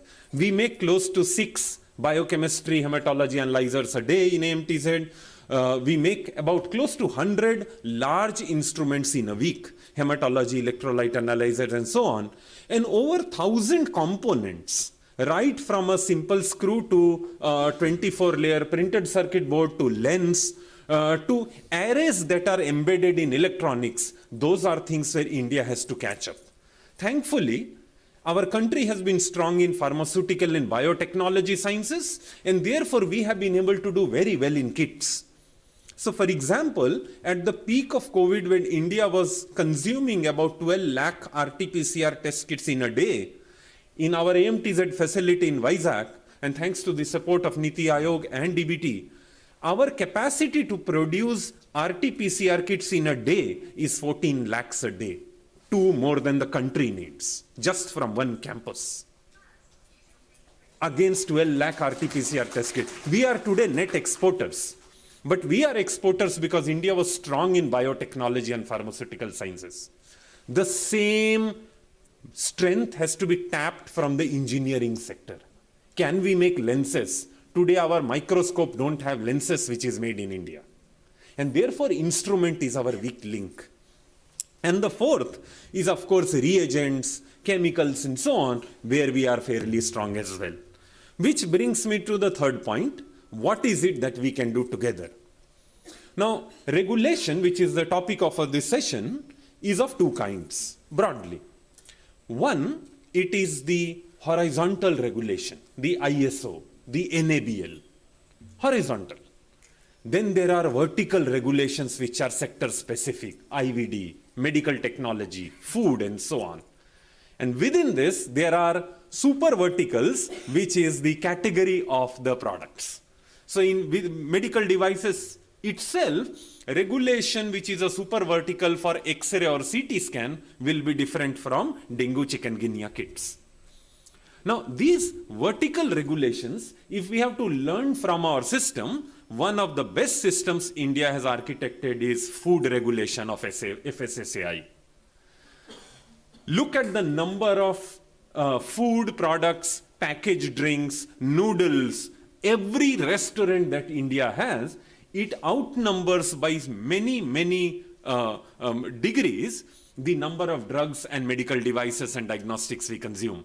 But food is doing well. What can we learn from them? I think the one thing to learn from them is how they have tapped the private sector labs and empaneled labs to check food quality. Today, we even have mobile laboratories checking food, including seafood. I was shocked because we have a gamma irradiation plant where we irradiate even seafood. I was shocked that India is one of the best exporters of shrimp, and that is being tested by a mobile food testing lab under FSSAI banner. Now, if that could be tapped, then institutions like NIB could, which is my next point, like CDSCO, empanel large number of NABL accredited labs for kit validation. That will boost the number of diagnostic companies and their ability to bring kits in the market. Now, if this has to happen, if suppose NIB were to empanel laboratories across the country for testing and validating kits, we will need panels. Exactly as I think ma'am or somebody mentioned, panels is the problem. Thankfully, next 1 quarter in Visakhapatnam in AMTZ, we would have one of largest biobanks with a capability of 1 million samples, including a partnership with FIND for inter-exchange of samples across the world, which means we will be able to produce panels for almost 96% of the diseases for which global diagnostics exists right in India. So I think commercialization and productization of panels, which is the source material, empanelment of laboratories that can do kit validation under the umbrella of NIB across the country, and changing the practice from RX, DR, DX to DX, DR, and RX. I think these would be the 3 stepping stones that can change the value-based healthcare that the diagnostic sector is about to provide. Now, with that, I am keeping my points very brief because I have to show you guys, all of you, a 4-minute video, which I will ask the organizer to put in the link. This is about AMTZ, where we produce India's first MRI, India's first CT scan, 1 million RT-PCR kits in a day, 1,000 ventilators and oxygen concentrators in a day, world's largest medical devices cluster with 126 companies, 22 Government of India centers, a medtech city which is spread across 8 kilometers, just a campus where more than 6,000 people produce over 1,200 medical devices in India for the world. Thank you.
very much. If this is the performance of India's toddler at 4 years, what will happen at 31 years? Wow, thank you, very proud. May I now invite Shri Vijay Kumar, Head Portfolio Solutions and External Affairs, Roche India, to please talk about enabling policies in promoting diagnostic medical devices. Thank you. Thank you, Dr. Paul. And I must congratulate Dr. Sharma for giving a very good feel of where India is going places.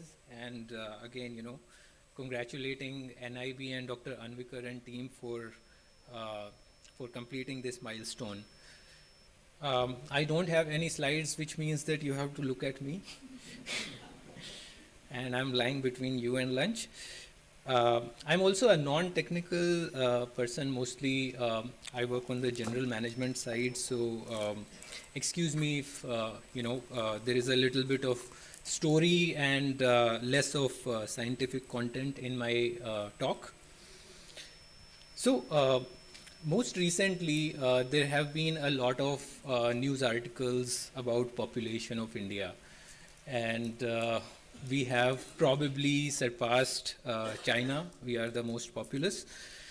But that obviously brings us to a point where we think more about from a healthcare standpoint also. And I'm really glad and excited to note that in all the sessions that we have had today, there is a lot of focus on that. We have covered about the importance of diagnostics also. It is a no-brainer. We have to look at the preventive part of it, and we have to look at all sorts of disease states and not just the common disease states, which means that we tackle the base, but we at the same time innovate for the next level of diseases, the next pandemics that might come across us. I want to share an interesting story. It's a very recent story. During the time of World Economic Forum, there was a strong India representation, and our Honorable Minister of Health and Family Welfare, as well as our Honorable Minister of Women and Child Development, both decided to pay a visit to our manufacturing facilities in Rotkreuz in Switzerland. And I'm really excited also to say that these posts also went on LinkedIn, and they generated thousands of likes and millions of.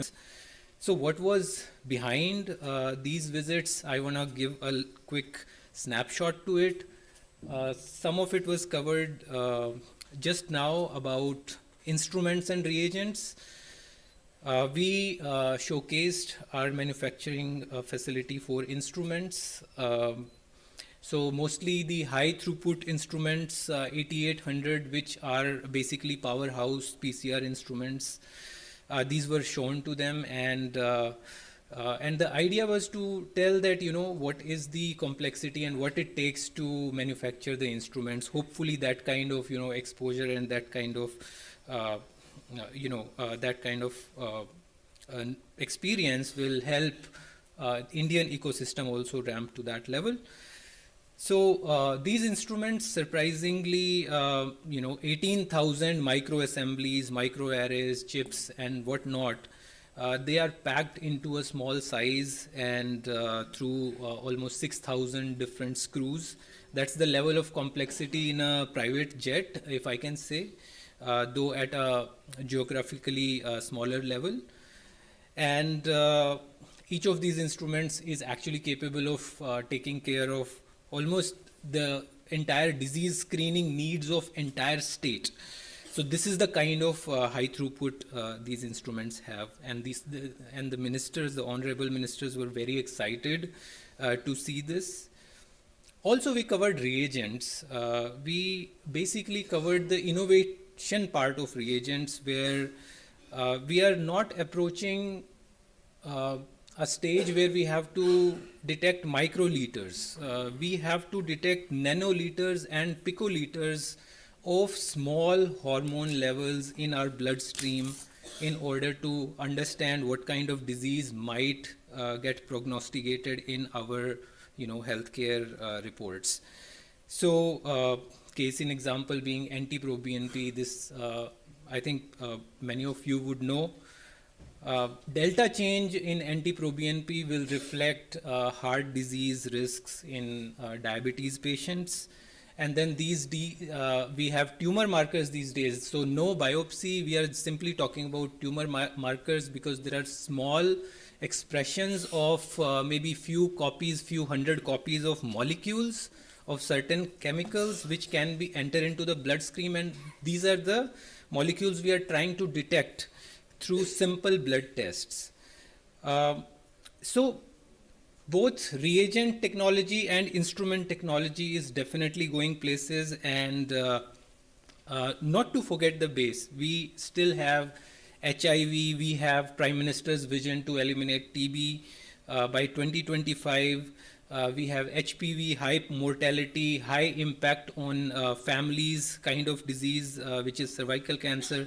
So all these we have to tackle also. Now, why I gave this background is because I'm coming to a point where maybe there are, Dr. Anvikar, I actually listened to this with a lot of interest, that so many progressive steps that you have taken at NIB under your leadership and the guidance at the Health Ministry. Just a couple of suggestions on what can take us to a further next level. At the industry side, we feel that some of the logistical challenges and lead times can probably be sorted if we have more labs empaneled across India to the same kind of prowess that NIB holds right now. The second is quality and accreditations. This is again a very, very exciting topic. India is ramping up with the quality requirements and standards. The only one thing that we always will need to be cognizant about is that we eventually have to gain global trust, which means that just like we have US FDA, some device has US FDA and we just believe, or some device is approved in Japan, we just believe. I think we need to have the same kind of positioning, and we are going there. This was included in the slide, but I think with a lot more focus, continued focus in the times to come on international acceptance and internationalization of our standards. That would be a great approach. And finally, international tie-ups. For example, some of the foremost research organizations in the world. We need to be shoulder to shoulder with them. We need to tell them, and they need to tell us, and there has to be a constant exchange. And this needs to be also conveyed and percolated so that we have the right positioning of our country. So that's all I have to say. Again, thank you very much, and congratulations for a great program. Thank you, Vijay. Thank you so much. Can I now invite Dr. Shalini Menon? Shalini, you are Country Medical Director at Sanofi India with huge experience in this field. Over to you, and going to tell us about the strategies and challenges in biotherapeutics. Thank you, sir. And I am the lunch now, not really standing between. No, don't worry. Dr. Vaike Gupta ne bhi bolna hai. So thank you. I'll try to make it brief, and because many of the stakeholders may have covered some of the aspects I'm going to be speaking about, which is on biotherapeutic strategies and challenges. Thank you, NIB, for the opportunity. Moving ahead, from an industry perspective, next slide. From an industry perspective, I think biotherapeutics are the fastest growing area, even compared to new chemical entities. Earlier restricted to niche areas and rare diseases, but now we see that it's also being explored in areas which could be of mass importance, and therefore the importance of having simpler regulations which will help us to come up with more of these molecules in the right safety profile to the patients. So if you go to the next slide, just to remember that insulin was the first If you go to the next slide, yeah, insulin was the first biologic which was way back in 1982, but since then there are multiple therapy areas, as you can see, and there are currently 30 monoclonal antibodies, which was in the area of oncology, which was one of the explored areas when it came to biologics. But today it's also gone beyond to osteoporosis, to thrombotic blood disorders and various other areas, marking the need for understanding these molecules and coming out with better diagnostics, as the two colleagues mentioned. If you go again to the next slide. Yeah, this is just showing you the plethora of new biologics that have come up in the last few years. So I think 30 years for NIB, and in the last 30 years, the biologics also have been exponentially increasing. If you go to the next slide. There are challenges, and I think the stakeholders have already talked about the importance of identification of the right cell line, culture and media conditions, purification procedures, and also post-launch, the batch-to-batch variability, as some of you mentioned, are very key, and manufacturers need to be aware before they get into working with biologicals. Next slide, please. At all stages, there have been innovations which have come in terms of the manufacturers understanding the importance of anticipating the scale-up which is required and not entering into it unless they are able to understand the complexities of the need from a small batch being prepared to the complete scale-up. So that's something the industry is taking good care of to ensure that quality is maintained. Characterization studies are improving, which will help us to do our analytical procedures better. Manufacturing processes, the pharmacopoeial specifications to be followed, as well as the shelf life. So these aspects are being looked into in more detail so that we are able to overcome the challenges in biotechnology manufacturing. If you go to the next slide. Coming with biologics, we cannot but think about the biosimilars. In fact, biosimilars have prompted us to understand biologics better, because as we see with generics, where a bioequivalent study can help it launching a generic, we realize biologics are complex molecules, and therefore if we have to come with a generic of a biologic, which is now called a biosimilar or a follow-on biologic, we have to understand biologics in more detail.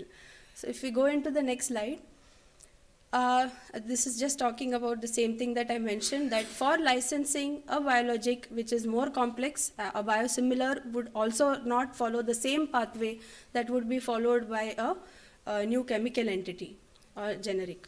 Next slide, please. So it started off with EMA coming with its guideline in 2005, followed by various guidelines by WHO, and additionally, in parallel, a lot of countries also came up with their own guidelines, and we all know that the Indian biologics came up in 2012, and later on they revised and updated their guidelines in 2016, which has taken care and helped us to really bring biosimilars into the Indian market. If you go to the next slide. But one key difference between when you have to launch a biologic versus when you launch a biosimilar is the goal of the entire development process. The goal of the process when we develop a biologic is about demonstrating its de novo safety and efficacy. So you start with product quality and you do the animal studies, the clinical and the clinical safety and efficacy.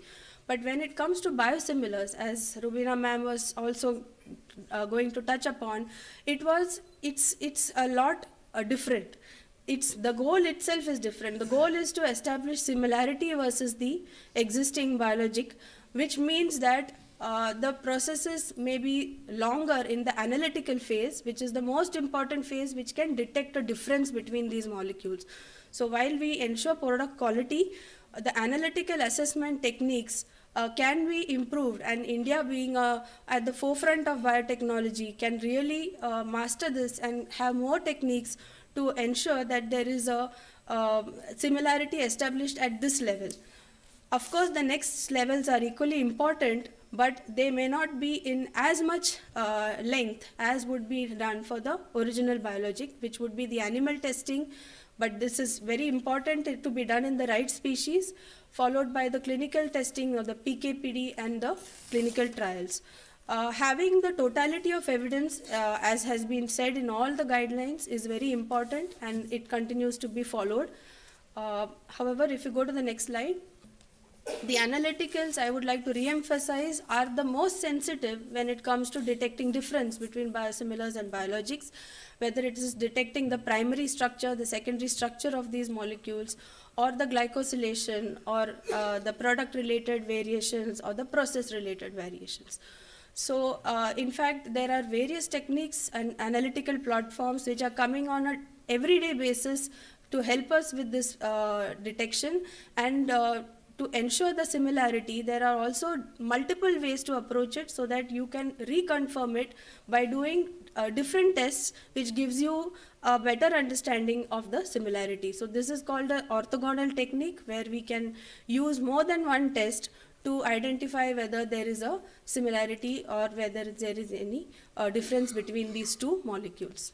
So if you go to the next slide, this is just showing you the plethora of techniques available for, and which are being developed for identifying the critical quality attributes of these molecules at various stages of development. Next slide, please. Coming to the challenges when it comes to biosimilars, I think some of them have been discussed today, that having a single window of approval is something which the industry looks forward to, considering we have to be going to various bodies, whether it is a genetic body or for the clinical trials to the CDSCO, etc. So that's one thing which would speed in the process. Second could be the harmonization of the guidelines with the Indian and across the world, which is already, I think, in discussions and would definitely help us to make it available in other markets faster.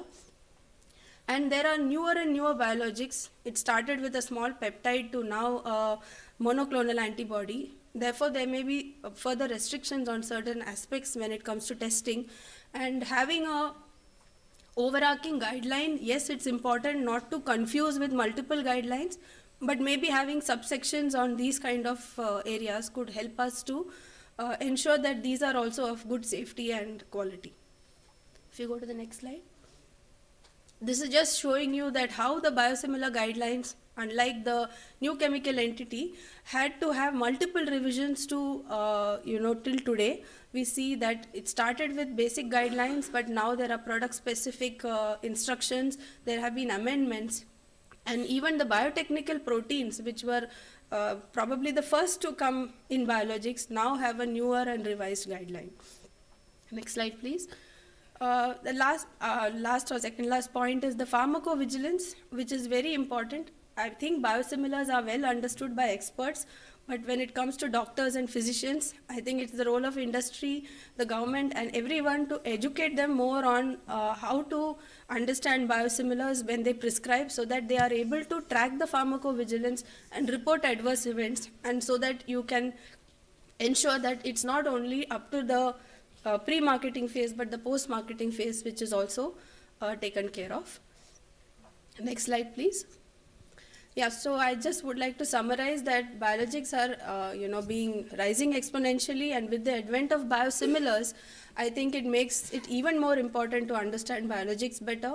The pre and the post-marketing area of biologics are important when it comes to regulatory requirements, and it is important for industry to take note and follow the process. Advancements in regulations are definitely looked forward to, considering the evolving space. And last but not the least, better education of the community at large on biosimilars and their appropriate use would be definitely a requirement in future. Thank you very much. Thank you, Doctor. Thank you very much, Shalini. Thank you. Thank you, panelists, for very, very insightful presentations. May I request my distinguished colleague, Dr. Y.K. Gupta, for your wisdom and how you see the sector or the subsector growing with great reputation, great robustness, and to be able to realize the best potential that's really possible for India. Over to you, Dr. Gupta. Thank you. Thank you very much, Professor Paul. I would say that when you talk at 2:15 or past 2 o'clock, generally the feeling is that there is a hunger for good food. But after listening to this discussion, and particularly the clip of Jitendra, I feel there is a more hunger to do more, to be able to do more for nation and to understand what are the gaps so that we can fill it. That hunger is, I think, more now, isn't it? That's why you're sitting here. So, I won't say that when Dr. Paul will start talking about anybody will feel any hunger for good food. So now, having said that, I would say that the biologics is the area of future. Entire future therapeutics is going to be resolved towards the biologics and diagnostics and instruments. And we have shown during COVID time our pride. And the success story is the COVID vaccines. I have seen the presentation of Professor Paul under his leadership, how the India has shown not only for our own country, but for Vasudhaiva Kutumbakam, that means we have been providing vaccine for the entire world, meaning thereby they have faith in our quality, they have faith in our efficacy, and they have faith thereby in our approval process through regulatory system. When we say regulatory system, I'm just putting it here. When you say regulation or regulatory system, the flexibility automatically goes off. When you say this is the regulation, this is a law, there is hardly any flexibility. It's a contradictory, it's a paradoxical phenomenon.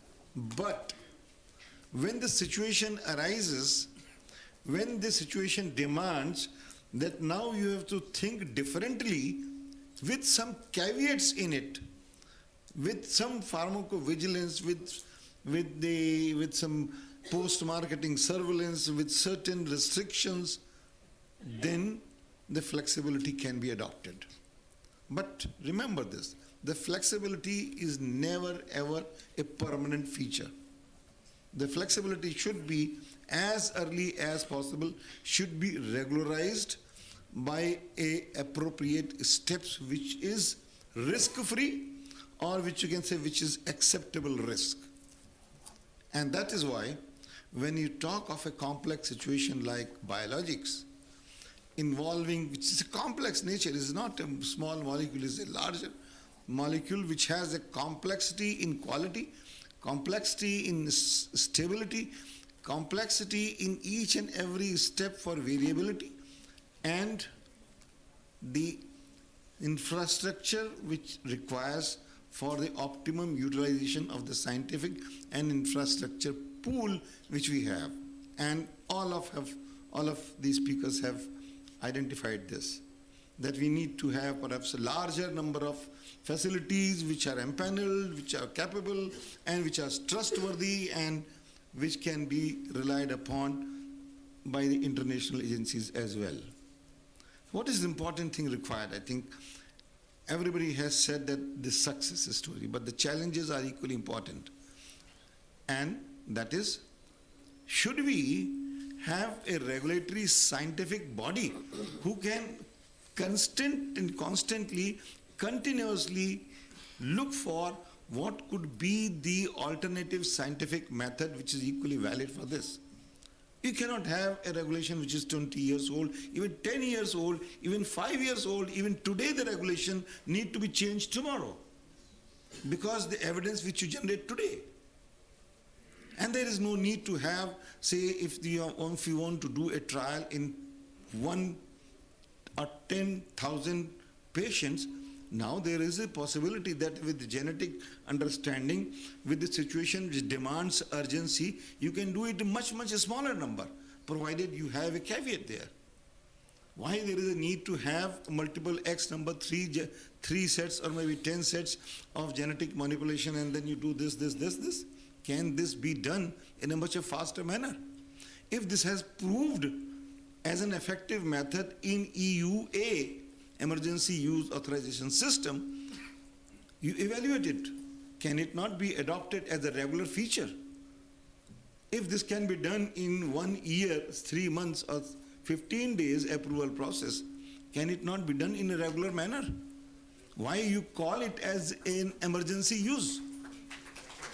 I think this requires scientific inputs, and this scientific input can happen through this type of forum where person like Neeti, Professor Paul, and all the industry and the academicians are present here. Hardly we do any scientific discussion. Why this?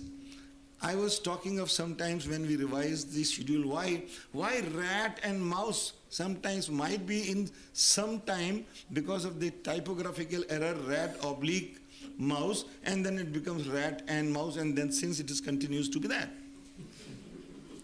So this is, I think we have to be very critical when we put these things into our process. Because why I am saying?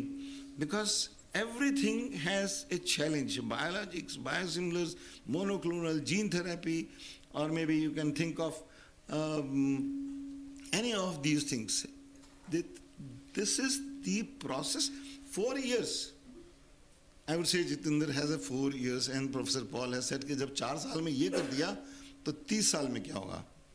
The same way we have to look for all these biologics which are developing regulations, and we cannot wait for 30 years to develop regulations. We cannot wait for 30 years and then we say कि हमें international collaboration की ज़रूरत है, तब जाके हमारे regulation बनेगा. अरे भाई क्यों?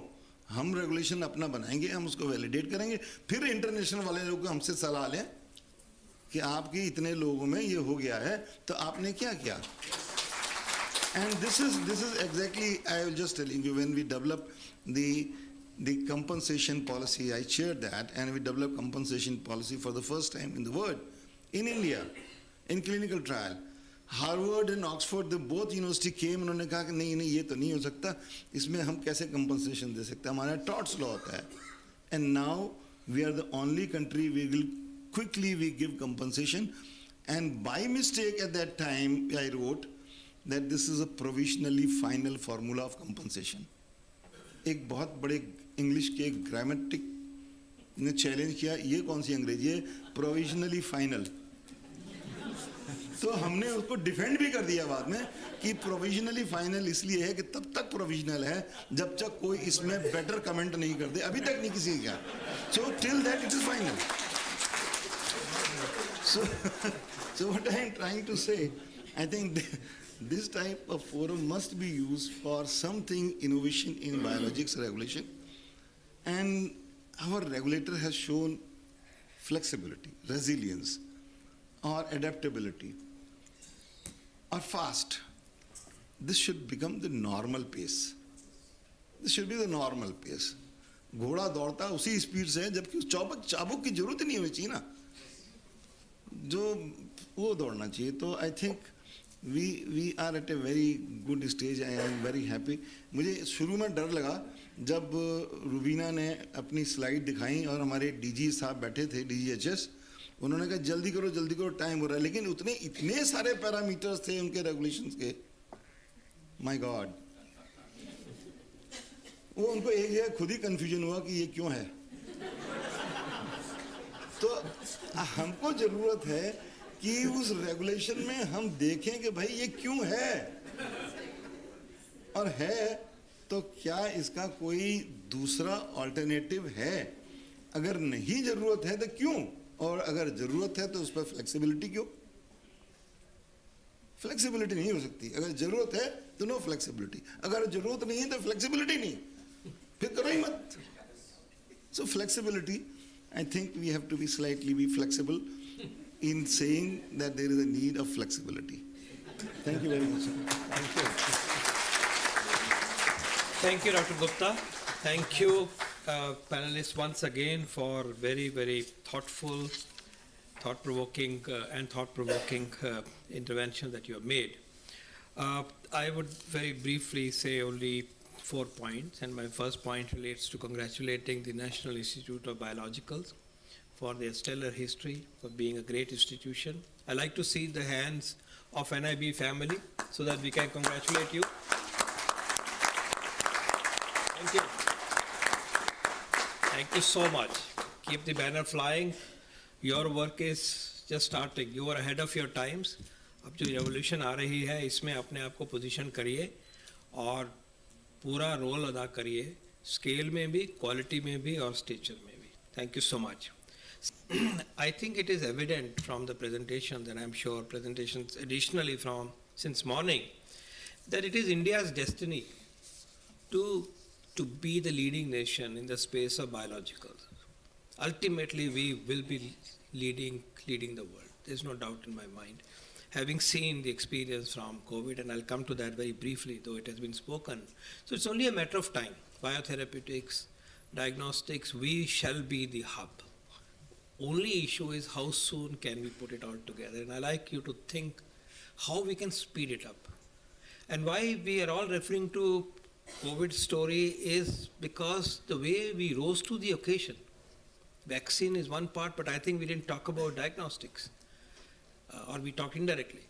What I know is there were ultimately 280, let's say 300 diagnostics approved, RT-PCR and the other one, by ICMR, and 78% of them were India made. And within the first 100 days, roughly 100 diagnostics came up, Indian made diagnostics came up. Can you imagine? From nothing, you have that capacity. And Dr. YK Gupta is right, वो रोज क्यों नहीं दिखाई दे रही हमें? वो HPV diagnostics में क्यों नहीं आ रही उतनी speed से? So we have allowed our potential to be capped. तो एक तो ये है कि it is our destiny. And please, NIB, you have a great role to play and to lead, and the industry has a great role to play, and we all have a role to facilitate it. And I believe Biopharma Mission, BIRAC, they're doing their job. What more can be done, please tell us. And I really believe it's only a matter of time.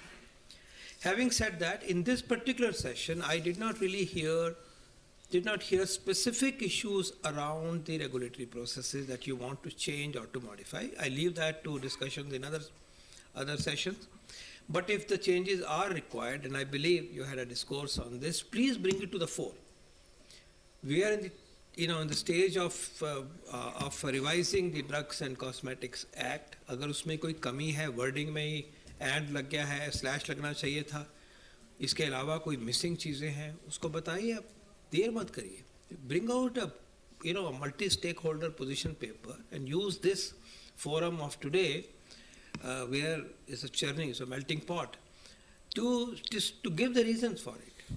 CDSCO system, RCGM system, and wherever you think that change is required, please talk about it. If that is holding us back, that's not acceptable. And you know that the government, and particularly in the last few years, you have seen so many decisions that have been taken to make ease of business as a way of life, ease of life being a way of life as a policy of the government.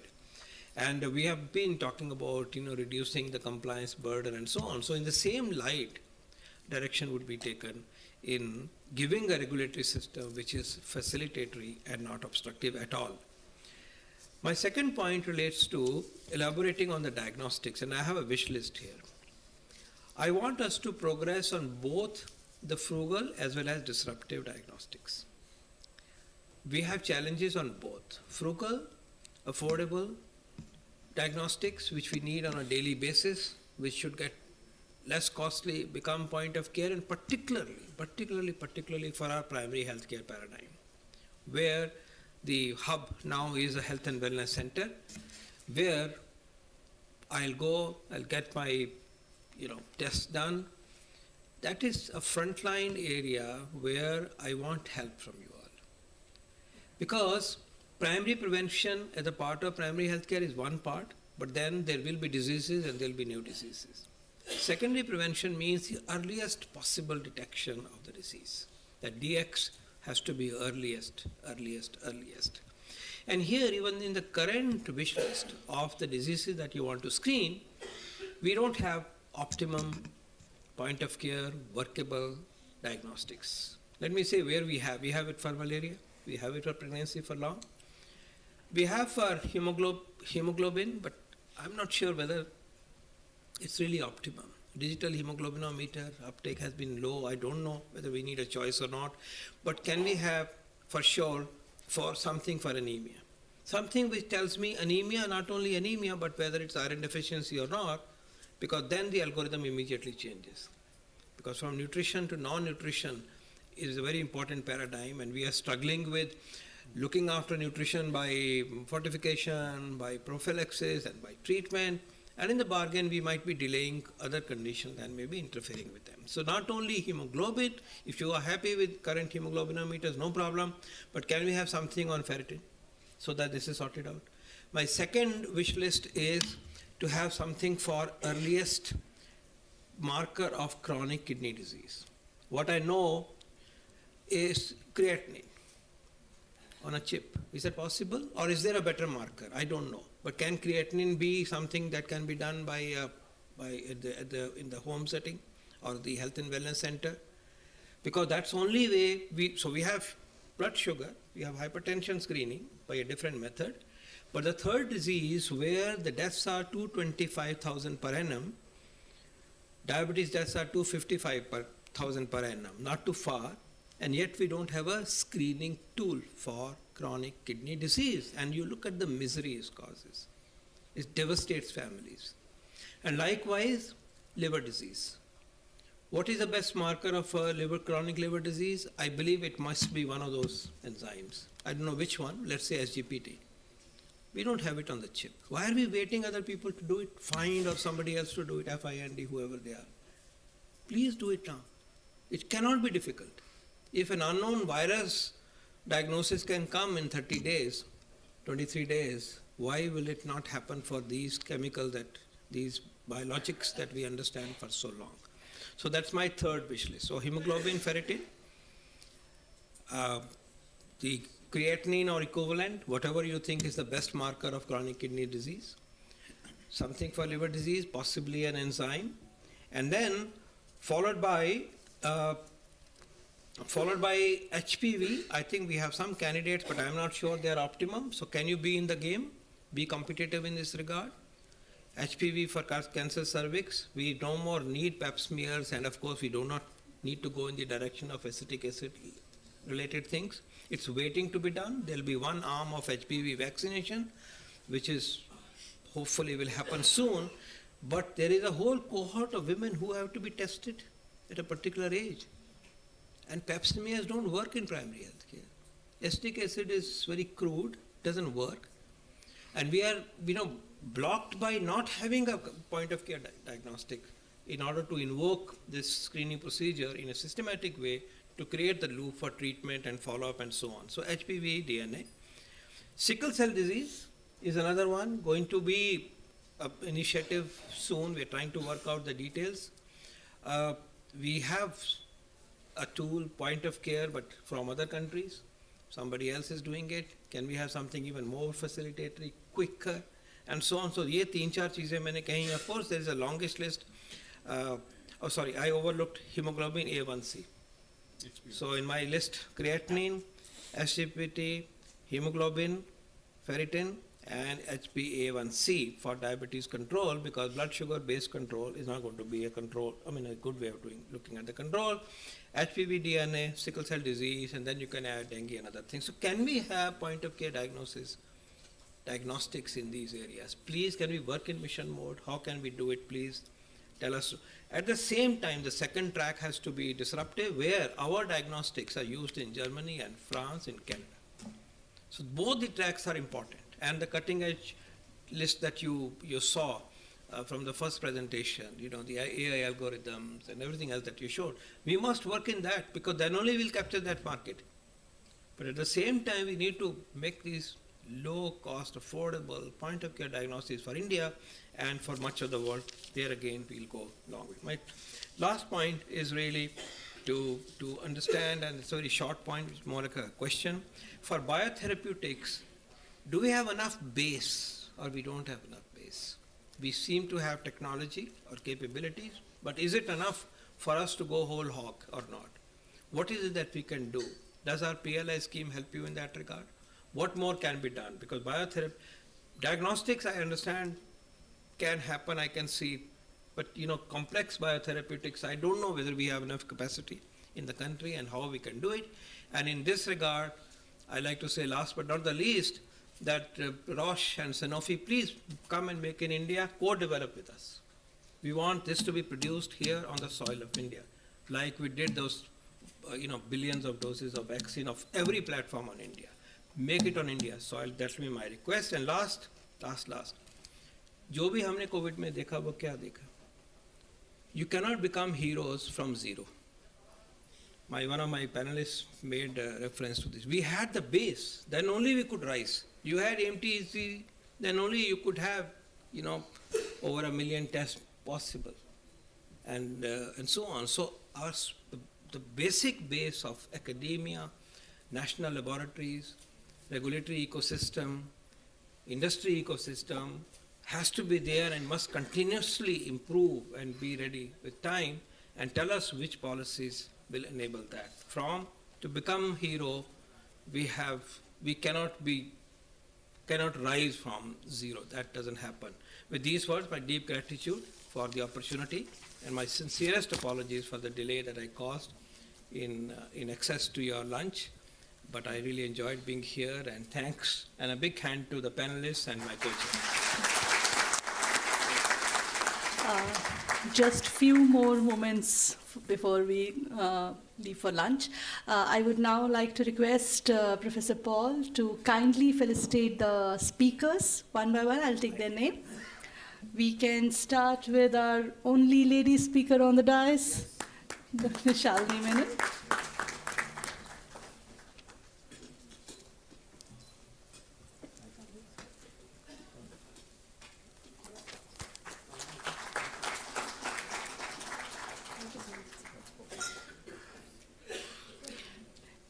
We have Shri Jatin Mahajan.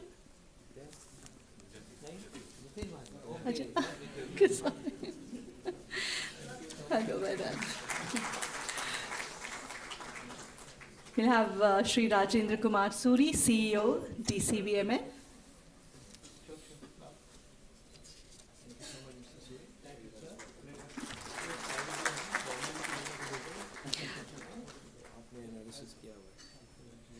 Dr. Jitendra Sharma, CEO, AMTZ.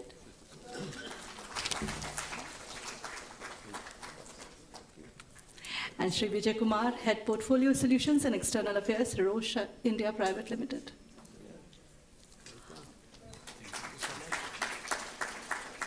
May I request Dr. Harish Chandra to come up here. Dr. Harish is our Deputy Director, Quality Control.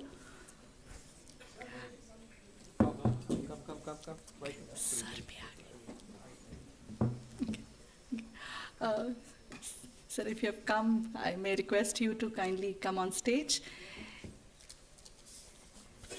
and present a small token to Professor Paul, Professor Vaike Gupta.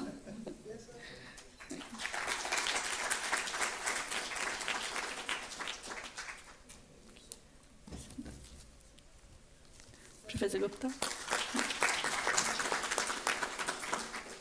Thank you all. Thank you for this excellent session, guys.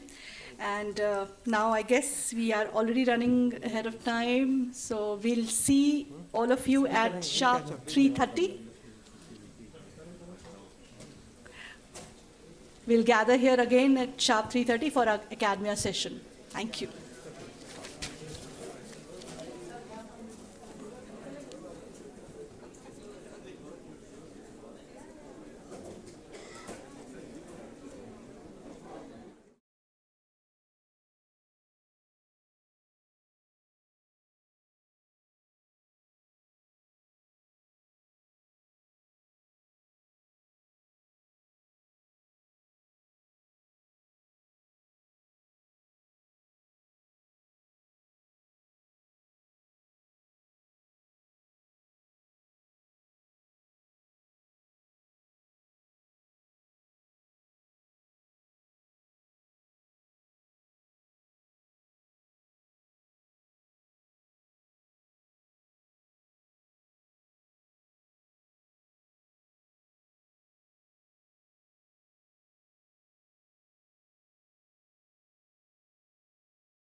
Good afternoon, everyone.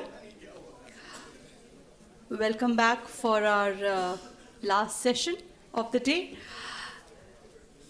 Like I'm telling you all these while that we have 3 sessions, 2 are over, and now is the turn of academicians. The session is Step Towards Atmanirbharta, Connecting Industry with Academia.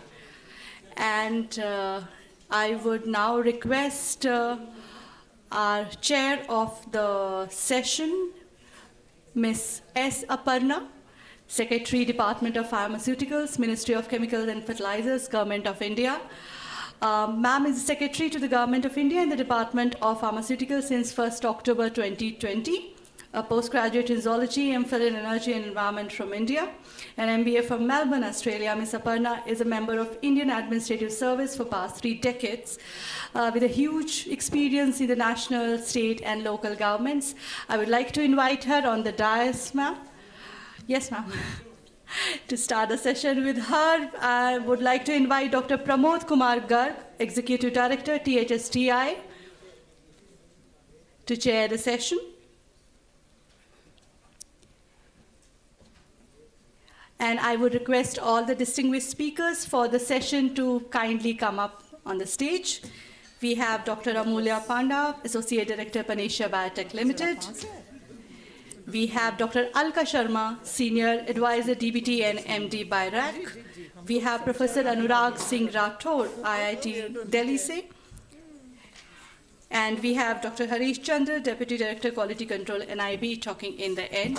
And with this, I would hand over session to Madam Secretary. So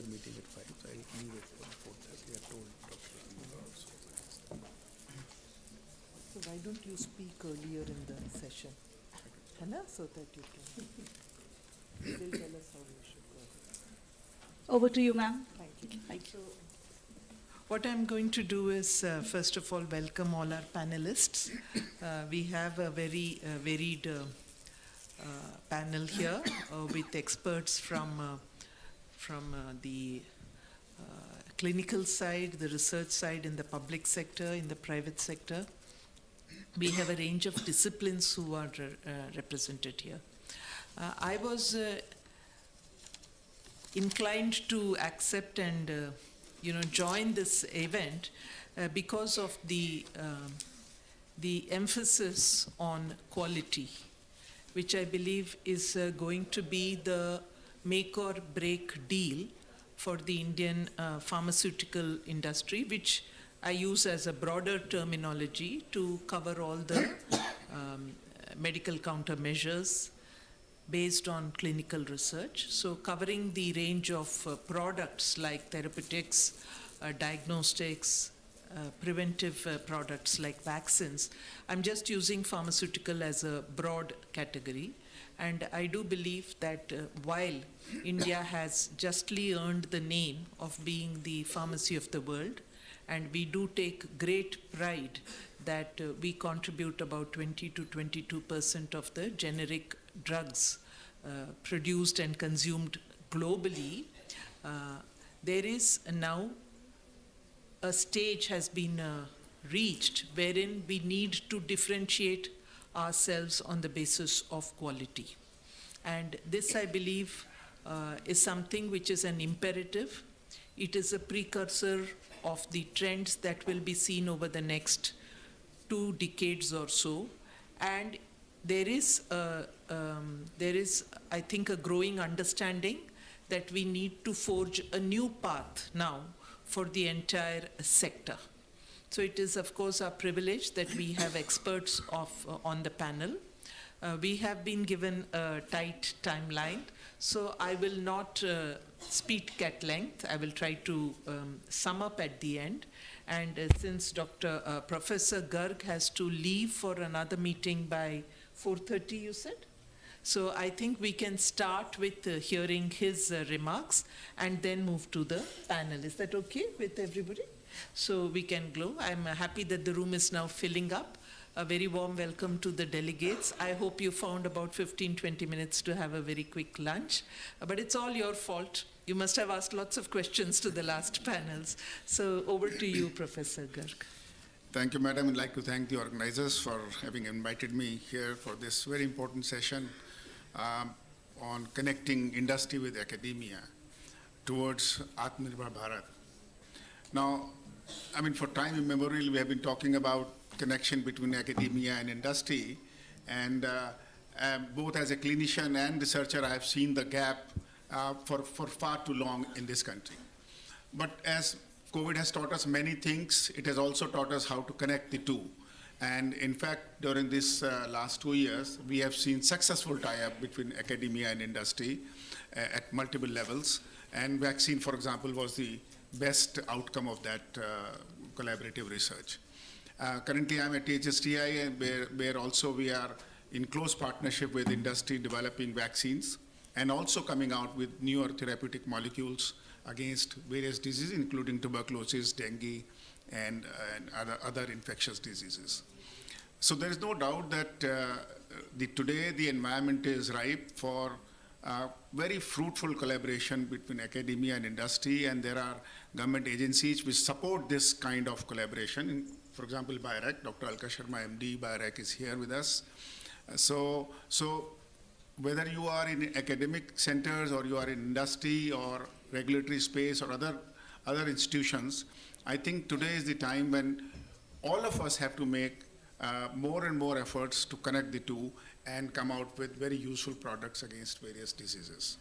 So with these initial remarks, we can invite the first speaker, Dr. Amulya Panda, who is going to speak on translating innovation in biotechnology. Dr. Panda has been earlier Director, National Institute of Immunology in Delhi, another DBT institution, and currently he's Associate Director, Panacea Biotech. In fact, we have at HST ongoing collaboration with Panacea.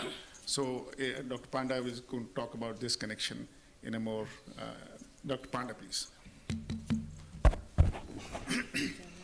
Thank you. At the outset, I would like to congratulate NIB for the 31st annual day, and thanks to Dr. Anup for giving me this opportunity.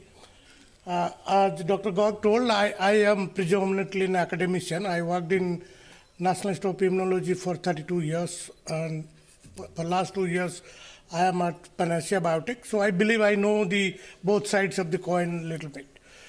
And what I will tell you is that from the morning we are just listening to the industry. So this time, थोड़ा पढ़ाई लिखाई भी हो जाए. That is important because हम लोग वही बोलते हैं. And I think please look very carefully about this title, Translating Innovation and Biotechnology. If you see every day, even in newspaper talk about translation, newspaper talk about innovation, newspaper talk about biotechnology. I'm sure everybody, you know about the term. I have my own definition. I hope you don't mind. This is a very preliminary definition. But all I want to know that let's understand what is biotechnology, what is translation, what is innovation. Then only we can talk. Next slide, please. Okay, first, as I told you, I'll tell term and terminology. And again, I apologize to all of you. I know all of you know these terms. No big deal.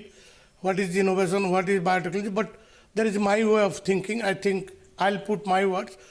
And second, I'll talk about translation. I mean, during BIRAC, I think Dr. Alka is here. I have that chance, as well as I was very lucky to get associated with Dr. Bhawan. I learned something from him.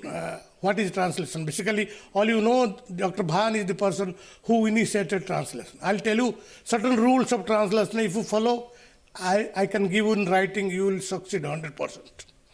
Third, I'll tell about synergy between academia and industry. I think Dr. Garg, this is what we have been talking for the last 30 years. When we were students, we were also talking. You go to academics, they say, industry wale chor hai, ye to paisa kamate, kuch karte nahi. You come to industry, they say, what you are teaching, you are only publishing paper, impact factor, only for your promotion, it has no impact. Itna bura nahi hai. I think we need to understand. I'll show you some example. It is time has come, we must understand our own strength and utilize it for the country's development. Ho sakta hai ki there are shortcomings. So I'll talk about that, about academics and industry collaboration, because that is important. So with this, let me go to the terms and terminology. I again apologize. These are very preliminary, fundamental, school level terms. Next slide, please. This is the proper definition of biotechnology, and if you see, this was defined by the International Biotechnology Symposium in 1984 in IIT Delhi. This is technological exploitation of living organism, biological. It has biology and it has technology. And when you say technology, it is tech and logy. It is engineering and science. Without that, no technology. People keep telling this is biotech, this is bio, this is B. No, this is complete biotechnology. Let me tell you how I think about biotechnology. I'm sure everybody must be telling to your kids, study biotechnology, medical name ila biotechnology padlo. I have a different way of. Next slide, please. If you see, these are the 4 things we operate in biotechnology. When people ask, how do you define biotechnology? I say biotechnology, I'm an engineer by profession. Anurag will agree. For me, biotechnology is like mathematics. Mathematics is very, very simple. I tell you, what you do in mathematics, you do only 4 things. Addition, multiplication, division, subtraction. That's all. Very simple. You look at these 4 molecules. We only manipulate these 4 things. I'm sure someday some biologists will tell nucleic acid replicate, carbohydrate degrades, something divide. So biotechnology is all about manipulating these 4 things. It's nothing, simply mathematics. The very large scale integration somebody does to send a supersonic jet, or how do you integrate things, or high speed computation, these are based on simple principle of addition, multiplication, subtraction, division. If your fundamentals are clear, that's clear. This is biotech. Next one, innovation. I think we all studied innovation. बचपन में पढ़ाया गया. Columbus discovered America, Galileo invented, Edison innovated electricity. Please remember, in research lab like THSTI or NIE, we put money to create knowledge. That is invention. When knowledge creates money, that is innovation. So you can say innovation is reverse of invention. Never get confused about this. In all public sector institutes, we put money because our aim is to generate knowledge. If that knowledge can be used to generate money, that is innovation. And कोई जरूरी नहीं है कि सारे चीज innovation भी हो. No need, not that everybody has to be Edison or Louis Pasteur. We need Niels Bohr, we need Chadwick, we need fundamental science also. So this is innovation. Next slide. I can give a list of innovation, but I'll ask you, nowadays people talk about disruptive innovation also. You must have heard it.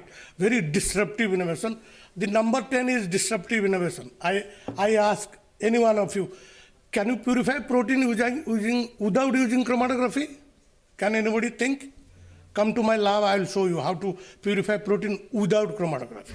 That is called disruptive innovation. So please be sure, what is innovation? What is disruptive innovation? See, if you go to Punjab, I have an industry, we have a setup in Laddu.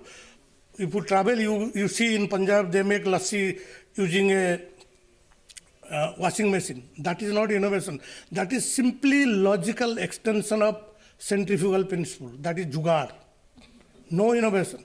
Innovation needs serious contemplation. You need to understand, innovate so that you create money. Next one. This is translation. I'm sure this is a stupid way of explaining translation, nucleic acid to protein, right? Everybody know this? But please think about this term. Nucleic acid go to protein, that is translation. What is happening? Nucleic acid, protein is amino acid, so there is a chemical change, right? Nucleic acid, I'm not saying predominantly has no conformation, there is conformation, but we know in the morning we are listening, protein works on conformation, right? Without conformation, protein will not work. So when nucleic acid go to protein, there is a chemical change and there is a physical change, right? We have taught in the school, chemical change are permanent change, physical change are visible change. So if your discovery bring permanent visible change in society, that is translation. Somebody develop a clone, somebody develop a sequence, these are only leads, these are not translation, these are not technology. That's why we fail. I'll show you how translation can go. Next slide. Look, morning we are saying, look, these are the 10 commandments of making vaccine. Look, from proof of concept to expression, process development, facility, manufacturing, supply chain, assay, clinical, regulatory. In academics, except 1 or 2, we don't understand this. No academics understand last 8 points. How do you expect translation? This is what is essential. I think, I was, as I said, I was in NI. Somebody asked me what you have contributed. I calculated, we have produced 500 wonderful PhD. All our PhD students are placed in Merck, Pfizer, all the places. Then I realized out of these 500, only 50 are in academics. 450 are in industry. If that is the way our PhD or our education system is producing for industry, why not teach them the rule of industry? We don't teach them. I don't know how many education them GMP, GLP, QA, QC. They don't, I think we need to learn that. Next one. This is what I picked up from Dr. Bhawan. If you want to translate anything, please follow these 5 rules. This is like Lipinski's 5. Is it useful? Is it science reproducible? Has the proof of principle has been made in all appropriate model? Is it scalable? Is it competitive or sustainable? I can go on talking on these 5 points all together. I'll not tell anything. I'll just tell about the scalability. I think you must have read in the school how to make oxygen. Take potassium chloride, add manganese dioxide, heat it, you get oxygen. Have you ever seen such plant operating anywhere in the world? No way. Today morning, I think in the medtech we saw oxygen is produced by purifying or liquefying the gas. So we must change the way we are taught to the student. We must change what is the role of the scale. Then only you can translate. But I tell you, anything you want to do, anything you would discover, ask these 5 questions. If 5 questions are yes, you can go to stage number 2, like TRL 4 or 5. But this is important because it has to be useful, it has to be reproducible. Like we do experiment in academics. I have an antigen, I immunize 4 different way to a mice. I'll get 4 different results. 1 time tolerance, 1 time immunity, 1 time energy. I'll publish 3 papers. But will it produce anything? No. I need reproducible things. So if you follow this, probably you'll do the translation. Next one. Now I'll talk about academia and industry interaction a little bit. We all have been talking that academia is different, industry is different, but look very carefully, there is no difference between academia and industry. Next slide. Look at the education, our system. We memorize, we understand, we analyze, we apply, evaluate, create. It's a different story that we are in the first step. Our education system only we write, mug and reproduce. We don't do that. But look at the manufacturing, same way. We lead, we express, we analyze, we supply, quality and product. In education system, the product is a live human being, like I am a product of IIT. Same way, a product is a biological thing. If you think very carefully, there is not much difference between the academia and industry. No, the whole aim is to produce something, a quality human being or a quality product for making that human being. I think we need to understand in this aspect, then only both can talk each other and discuss. Otherwise, accusing somebody something will not give you a solution. The other point I want to tell you that in spite of all these things, we have a wonderful education system, let me tell you. You may say we are not, our numbers are less, no 500 universities are there, we are below 500 of different evaluation, but we are pretty good.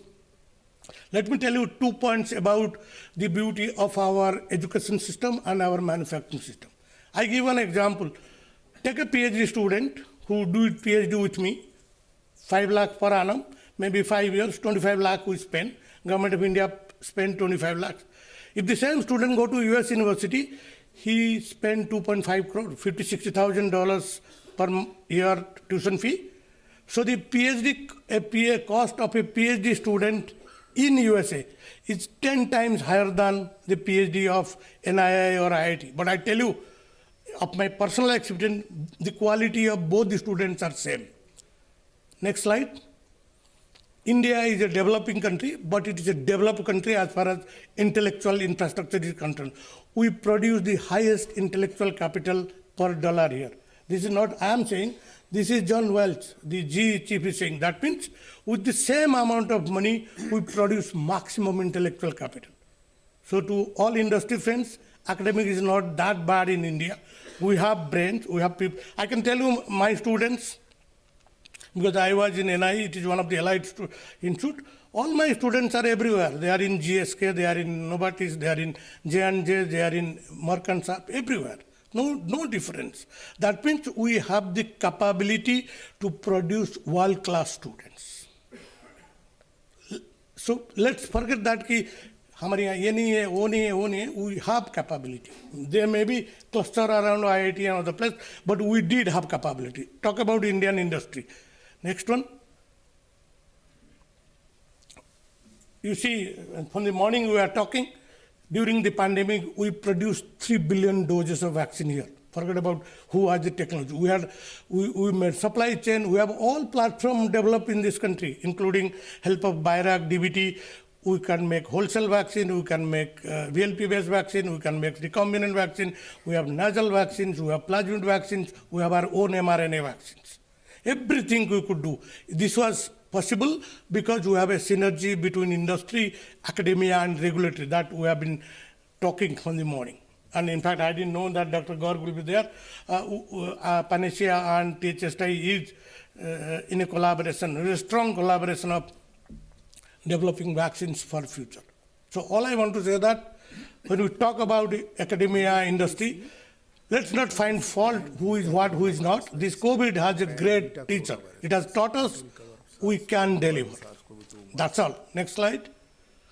All I want to say, we have wings. All we need is to have the intent to fly, and we should fly. Thank you very much.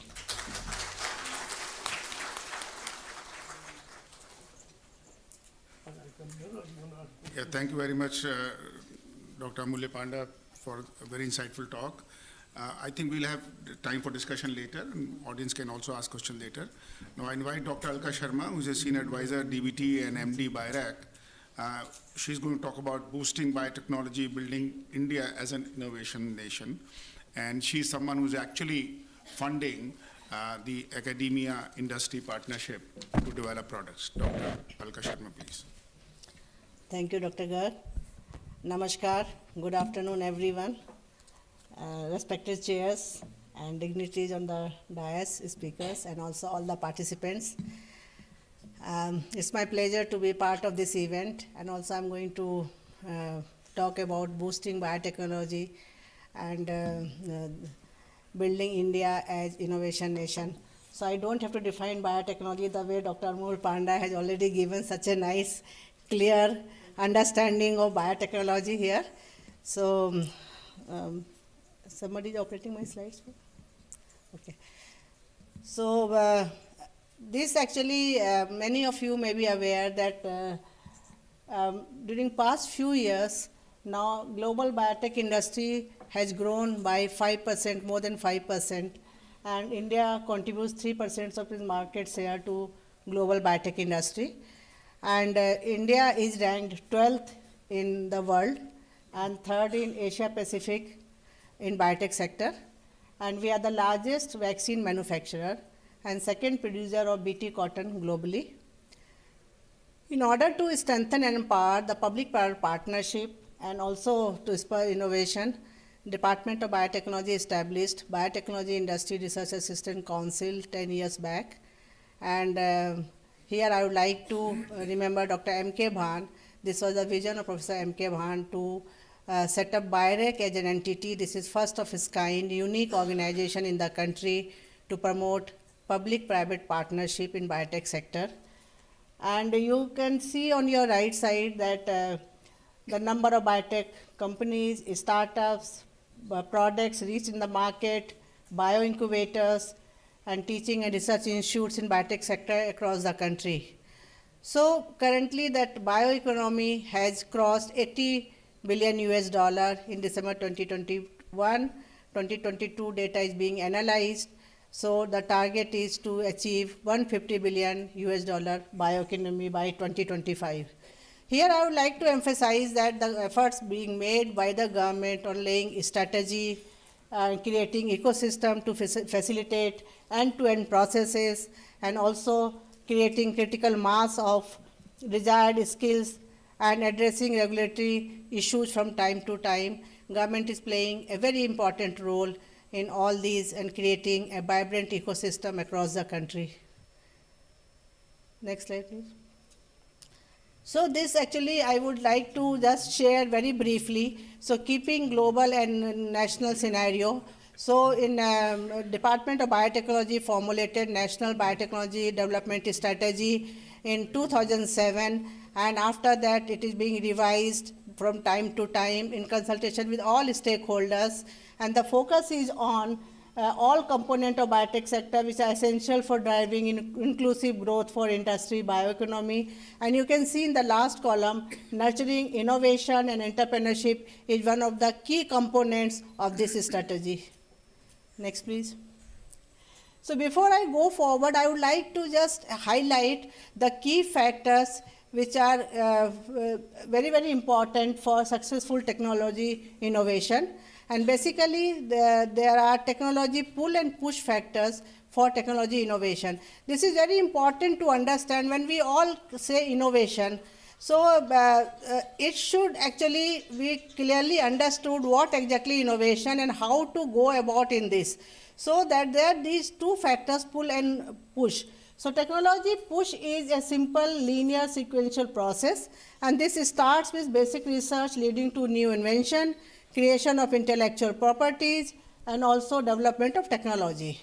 So here you can see the emphasis is on research and development, and we require people with good imagination power and also an ecosystem to promote and support invention. Whereas in technology pull, the emphasis is on commercialization and marketing. So here the market is the source of ideas for directing research and development. And what you require for that, right kind of policy framework, adequate resources, and also proper networking for commercialization of the product both at national and international levels. So this is the basis of all kind of product and technology development, and we have to be very clear right from the beginning in what manner we have, since this entire pipeline that I'm going to discuss very briefly because I will just keep time in mind. So next please. So taking this actually that how to connect it pull and pull mechanism in this, so how to have a balance in these two, because we can't only have the push mechanism and only pull, because it has to be in a synergy, there should be a synergy, so there should be a balance.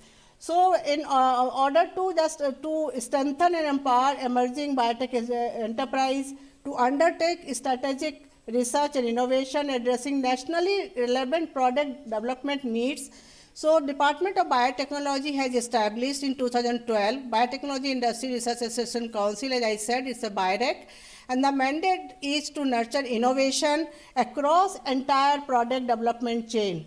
And that starts from ideation, that is idea, just to have an idea, and then go for proof of concept, early and late translation research, validation, testing, and up to commercialization. So various schemes are available with BIREC for each kind of support that anybody wants, the innovators, startups, entrepreneurs.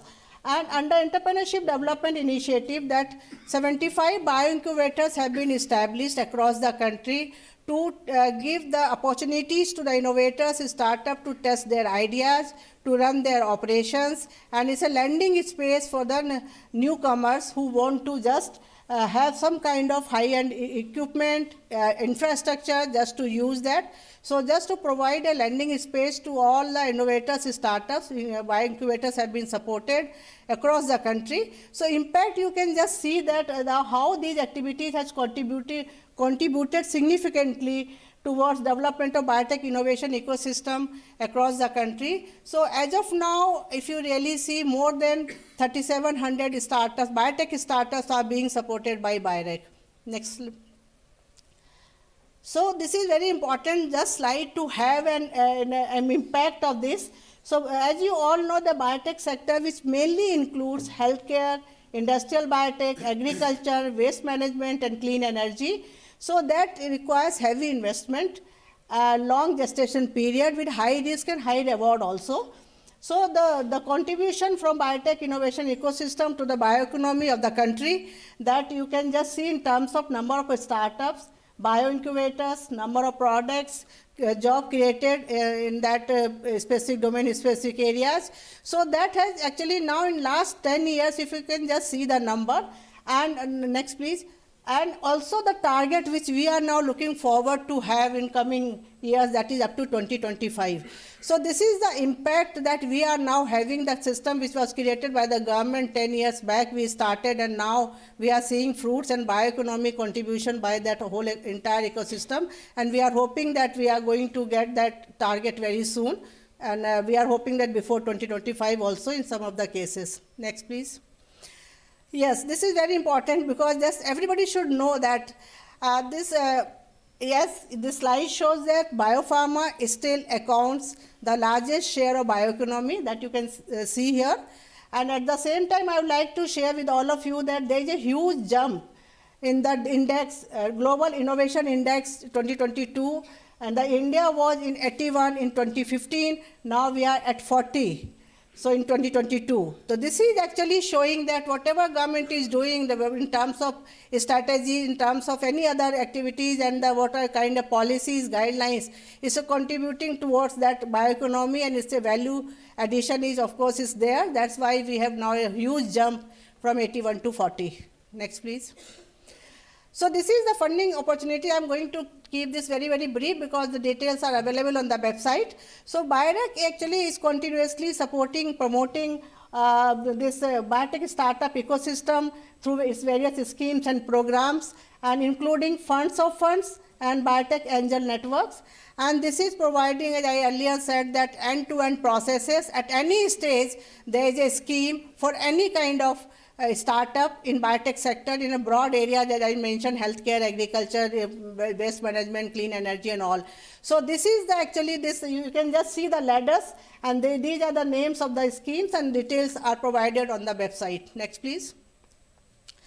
Yeah, so I would like to just say that a number of reforms have been now taken place as far as regulatory reforms are concerned, and many of you are maybe aware. And today morning sessions there were some talks also from the many speakers that new drugs and clinical trials rule notified in 2019, national medical device rules rolled out in 2017 and now operational from January 2018, national medical device policies. So it is now driven by Department of Pharmaceutical, and then we all have now part of this. We have already provided comments on the approach paper.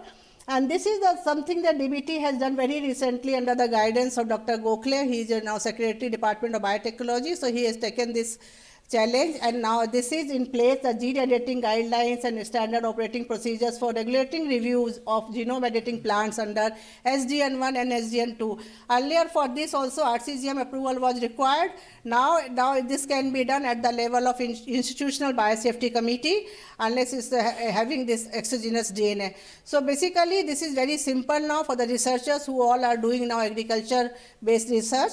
And first off, I am going to cover in my next slide. This is something that you all must know, that what government is facilitating and promoting. Next slide, please.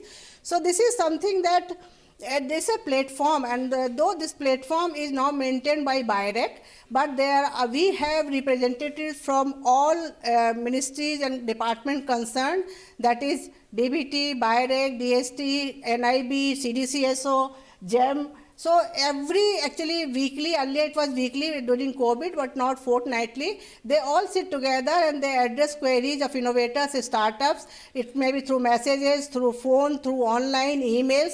So they are free to send any query at any for anything related to technology development, product development, getting regulatory approvals and all. They get the clear answer from the person concerned who all are dealing with the subject matter.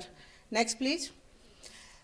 Similarly, National Biopharma Mission is a collaborative mission between Department of Biotechnology and World Bank, and this is the industry academia collaboration mission, and the focus is on biosimilars, medical devices, and also vaccine development. So overall aim of this mission is to make India a hub for design and development of novel, affordable, and effective biopharmaceutical products and solutions.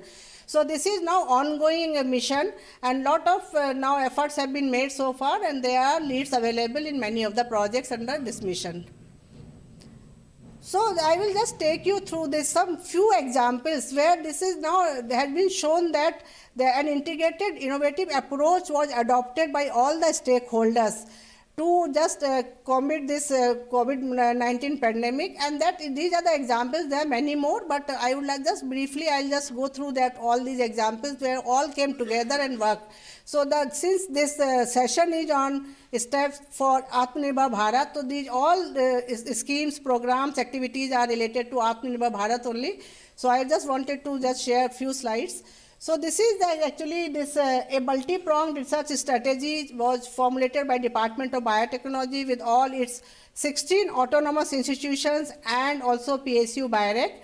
And this for building and leveraging ecosystem for development and manufacturing of vaccine, the support which we actually provided to few of the industries by BioRec and many infrastructures by support from DBT. So for example, that this testing I'm going to cover in one separate slide, so I'm not going to cover here. So the establishing biorepository, COVID-19 biorepository, and also INSAGOG network, where this whole this government agencies and department concerned are the partners in this. Developing immunoassay labs, animal challenge facility, Professor Garg is here. So this was done at THSTI with other partners from other autonomous institutions, antiviral screening, and also vaccine testing facility. That two autonomous institutions, and one is in Pune, NCCS, because Serum Institute was there for manufacturing of vaccine, and similarly Bharat Biotech was in Hyderabad. So DBT was asked to establish these two national testing facilities, so that was also done. Next, please. So this slide shows the diagnostic portfolio. The beauty of this slide is most of these products which have been shown, and there are many more actually. So these were the products which are now reached to the market, and these products have been developed by the startups, biotech startups, and during COVID only. So these products were not there before COVID, and they all startups came together, and these products are now in the market, and large number of testing has been done utilizing these products. So similarly, that the efforts were also made by DBT for scaling up of COVID-19 testing, and in a hub and spoke model, all autonomous institutes of Department of Biotechnology along with national institutes across the country, they came together and they were the hub, and then spoke model, there were some other institutions, then they worked together. And then one thing I would like to highlight here, the Make in India initiative, that deployment of iLab was done to facilitate testing in rural areas, because that was the challenge that was faced at the crisis of pandemic. So these, all the states are listed here, and these iLabs are now actually available in all these states. So these things, actually what I am trying to say, these are the examples, the real examples of Atmanirbhar Bharat. Next, please. So Mission COVID Suraksha, that was actually launched under Atmanirbhar Bharat 3.0 package, and they're led by DBT and implemented by BioRec, and that was a mission from Government of India. And under this you can just see the vaccines which are listed here. The DNA vaccine, as you all know, is a world first and indigenously developed vaccine. Similarly, nasal vaccine which was launched yesterday, that was also world first and indigenously developed vaccine, and then Corbevax and mRNA vaccine. So all under Mission COVID Suraksha, these 4 vaccines got emergency use authorization, and they are now in the use. And then similarly, clinical trial sites, animal challenge facilities, immunoassay labs, they all will establish during that COVID period. And that actually, that was discussed with all the stakeholders within the government, outside the government, with the experts, and that was felt that country needs these kind of facilities, and we have to do this. And now these all facilities are fully functional. And I'm happy to share that THSTI lab has been recognized as the Global CEPI Network Lab with expertise in T-cell immunoassays. So the scientists at THSTI, they also work very hard. And then later on also, the few augmentation projects were also supported under Mission COVID Suraksha. Next, please.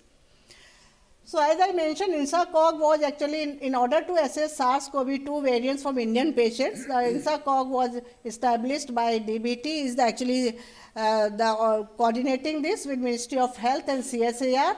And so far, more than 3 lakhs genome sequence has been analyzed and has been sequenced and analyzed by this. And there are 59 Indian genome sequencing laboratories where these activities are being undertaken.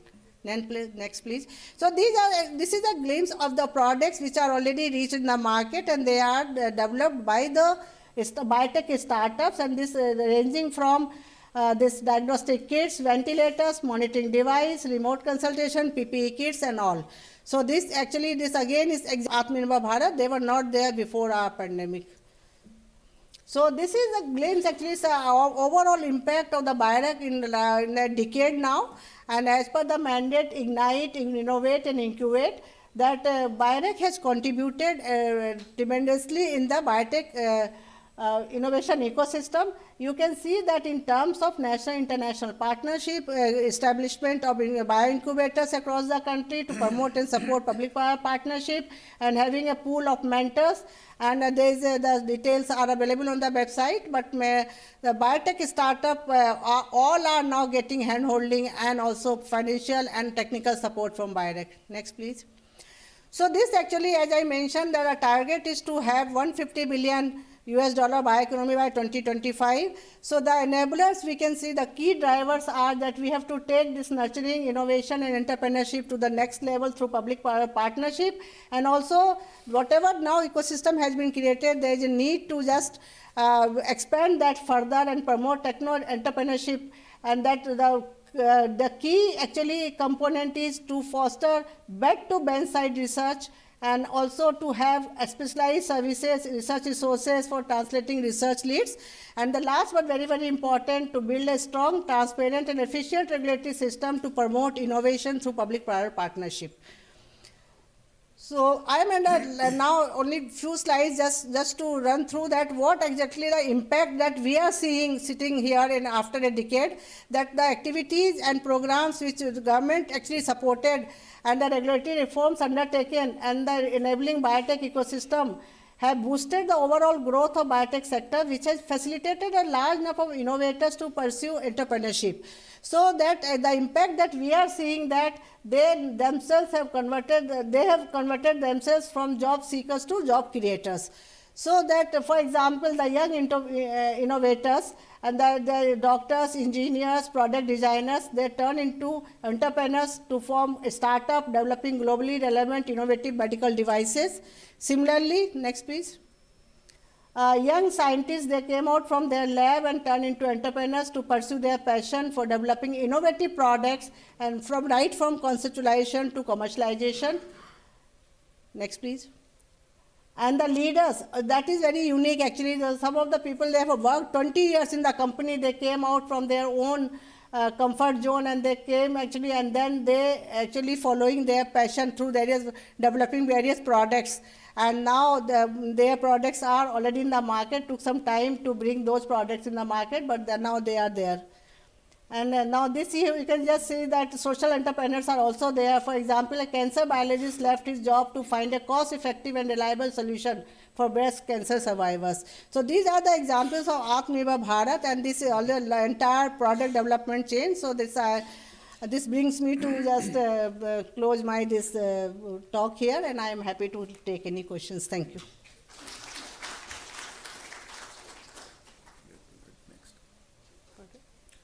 Thank you, Dr. Sharma. Yeah, we are a little bit behind schedule, so may I invite the next speaker, Professor Anurag Singh Rathod, who is from IIT Delhi. He is going to talk about India as a global biomanufacturing destination, challenges and solutions. Dr. Rathod, please. Thank you. Slides, please. Okay. So the topic I was asked to talk about was what India, or how India can be a global biomanufacturing destination. Like Aparna Madam said, that we are already regarded as a pharmaceutical producer, major pharmaceutical producer. The question is, can we do this, right? So in terms of, you can just keep going, yeah, in the interest of time. So I just wanted to say that in India, we are known as a producer of safe, efficacious pharmaceutical products across the world, and I think India has played a major role in not just supplying these drugs to Indians, but also to a large part of the world which otherwise would not have accessible pharmaceutical products. The question is, can we do this? Can we repeat that success for biopharmaceutical? And like Alka ji just presented, we are still at, I would say, single-digit percentage, in terms of global biopharmaceutical market. So we have a long way to go. Next slide, please. We can keep going, yeah.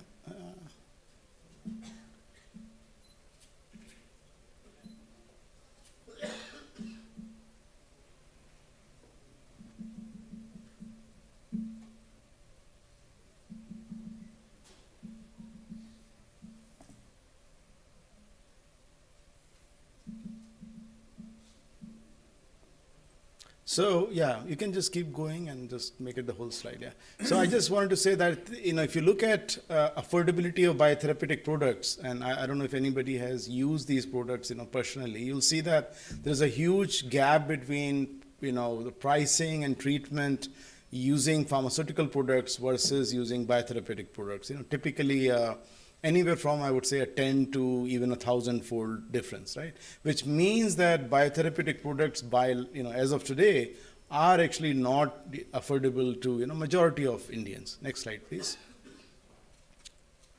And this slide, this is actually something we did a few years ago for Nature Biotechnology, where we showed that if you look at the pricing of these products across the world, India actually has one of the lowest prices. So it's not like this is as good as it gets in terms of technology today. Next slide, please. So how do you improve the situation, right? How do you make these things more affordable? Keep going, yeah, next.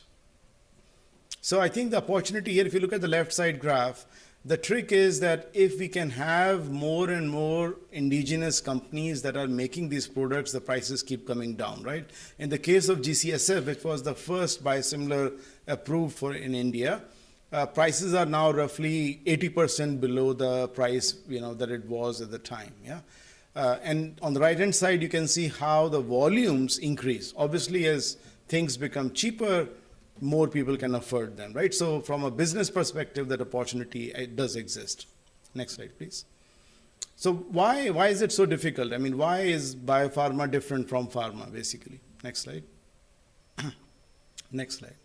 So we did a review in which we looked at, okay, what are the most common reasons of, why people fail or companies fail to, do products. And these are the 5 biggest reasons, or most common reasons of failure, right? One is comparability, which means that, if I'm making a biosimilar molecule, people fail to show that it is actually comparable to the innovator molecule, in which case, obviously, you don't get approval. Getting a reference standard, validation, GMP, right? So these are things that I'm sure if some of you are from biopharma companies, you know that these are major issues that we continue to battle with, right? These are things we have to deal with if we want to be globally successful. Next slide, please. Also, these products are very complex. So I am not going to go deep into it, but compared to pharmaceutical drugs, say aspirin, or any of these statins, right, where you basically have one molecule, here you have a heterogeneous molecule. You have a bunch of different species that together make your product. So it's much more harder to make, much harder to characterize as well. Next slide, please. Our processes are complex. If you do an audit of a biotech facility, right, much more difficult to defend the audit as well to actually do the audit because of the complexity of these processes. Next slide, please. This is just to show you the number of tests we do. So typically for a biotherapeutic product, a company has to do at least 30, 40 different tests to release that product, right? So different level of complexity compared to a pharmaceutical product. Next slide. Next slide. I just wanted to show, so time to time, our lab has published on the quality of drugs that are on Indian market. This is something we did for rituximab biosimilars. These are all products that are selling in the market today. And what we find is that, there are differences. Now, it's obviously, I'm not saying these drugs are not good enough. Obviously, they may be good enough. But the point is that when you look analytically, there are areas where, there are substantial differences between the innovator drug and the biosimilar drug. And that's a challenge for the regulatory agency, because ultimately the regulator has to decide, whether to approve or not to approve a drug. And this just shows that with this class of products, it's a tough, tough decision, right? Where do you draw that line? How much differences are, can be ignored? Next slide, please. So I'll just, in the last part of my talk, I'll just give you a few things that we need to focus as a country. Next slide, please. One is innovation in manufacturing, and I'm really glad that both Alkaji and Aparnaji are here because they lead two major agencies of our country, and so I'm happy to be here for them. Next slide, please. Keep going, yeah. So this is, I just wanted to say that majority, in fact not majority, all of our manufacturing, yes, we made 3 billion doses, right? That was obviously a huge task ahead of us. But any company in India today, you look at, we are all following, and I'm talking about biotherapeutics in particular, we are all following the same technology that, say the companies or the innovators in the US and Europe are doing. We are replicating the same thing, essentially, right? There is hardly any innovation. There's hardly any innovation. And that is an issue, right? So you can't reduce the price of these things beyond a limit, unless you change, you change the way you are making them, right? And that innovation is kind of dismal as of today. Next slide. One of the major trends that is happening in the industry is continuous manufacturing. So this is something which is happening quite widely across the world. Not as much in India. In India, again, our companies are not doing this as of now. But this is something we ought to look at, because if you can do it, you can reduce your cost by 50 to 75%. And I can increase my productivity by 10 to 15 times, right? So it's a major game changer in the sense of how you do manufacturing and then how you can make these things affordable. Next slide, please. And this is kind of a facility that we have built in India, in our lab in IIT Delhi. Next slide, please. And we have shown, we have these platforms where end-to-end, we have shown that you can do this. So there are, I remember last time there was a meeting that Aparna ji had called where Professor Charles Cooney, who's a very famous professor from MIT, presented on the same topic. And coincidentally, we also are working on the same topic. We have the technology that we can give to industry if industry wants. Next slide, please.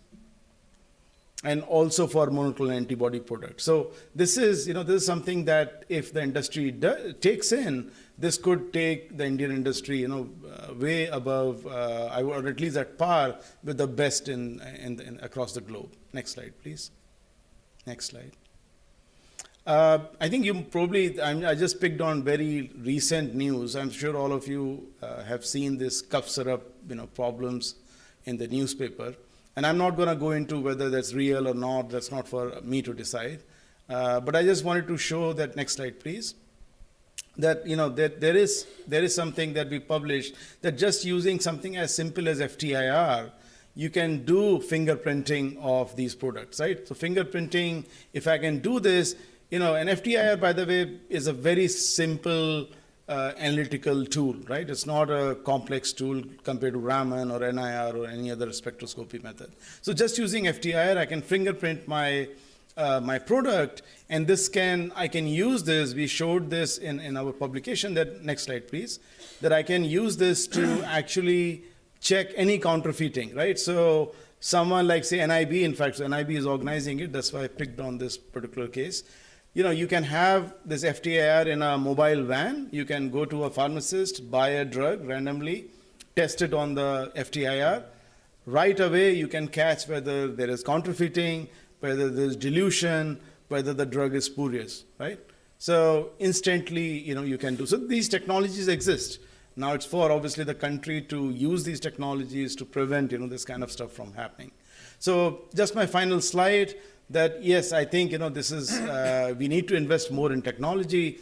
The Indian industry has not, in my opinion at least, has not invested that much in innovation, particularly in manufacturing, and of course academia has a role to play, and so do the government agencies, whether Department of Pharmaceuticals or DBT. Thank you.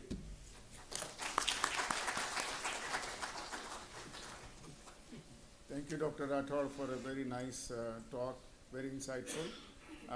May I now invite the last speaker of this session, Dr. Harish Chandra, Deputy Director, Quality Control, NIB, and he's going to talk about scientific advances in the quality and research of biologicals. Dr. Chandra, please.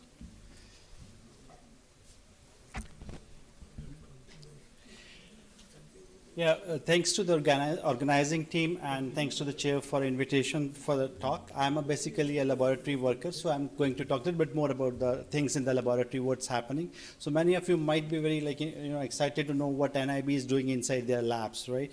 So let's see. So this is where I come from. I'm working as a deputy director for quality control in that institute. And today morning, Madam Minister has said that NIB is a very unique institute. It's really a very unique institute in the country because we develop and validate standards for quality of testing of biologicals, develop linkages with other national and international institutions for scientific research. We also provide training facilities for quality control testing, conduct systemic examination of the quality of biological products in order to facilitate the release of indigenous or imported products. We also develop and advise on pharmacopoeial specifications appropriate for biologicals and verification of proposed monographs. We also do a research on finding new, easy, less expensive and faster methods for quality testing of biologicals. So these are the NIB laboratories. I will not go into detail because our director, Dr. Anup Anvikar, have already covered this thing in the morning. So regarding the types of biologicals, we do 302 different type of biological testing in our institute. And regarding the scientific we are able to do quality testing because of our collaboration and collaborative studies with all these agencies in the world. And we will do a different kind of collaborative studies and also prepare reference standards for those molecules listed on the other side. And these are all the institutes where we collaborate and we do our work of the quality testing of biological and also the research on those biologicals. So among the scientific advances, for example, like in a simple immunodiagnostic kit lab, there is a shift from ELISA to CLIA. CLIA is required because it's a high throughput platform and it's good for a country like India because we have a huge population. So CLIA include high throughput and it's diagnosed without a human error. It's more sensitive and a faster way of detection. So another small thing to do in that case is like in case of a rapid testing, we all use point of care testing, like rapid testing for various diagnostic markers, right? So what the problems come sometimes is that sometimes that line, that band is very faint. It's difficult to diagnose. It's like, positive or negative. Sometimes it's really strong or very thick band, right? Then again, it becomes difficult to, make a decision whether it's a positive or a negative. So we need to have a method like a densitometric studies, which can assess the density of those lines that appear in the rapid diagnostics. Then we have a blood reagent laboratory, very small laboratory, but do a very important job in testing of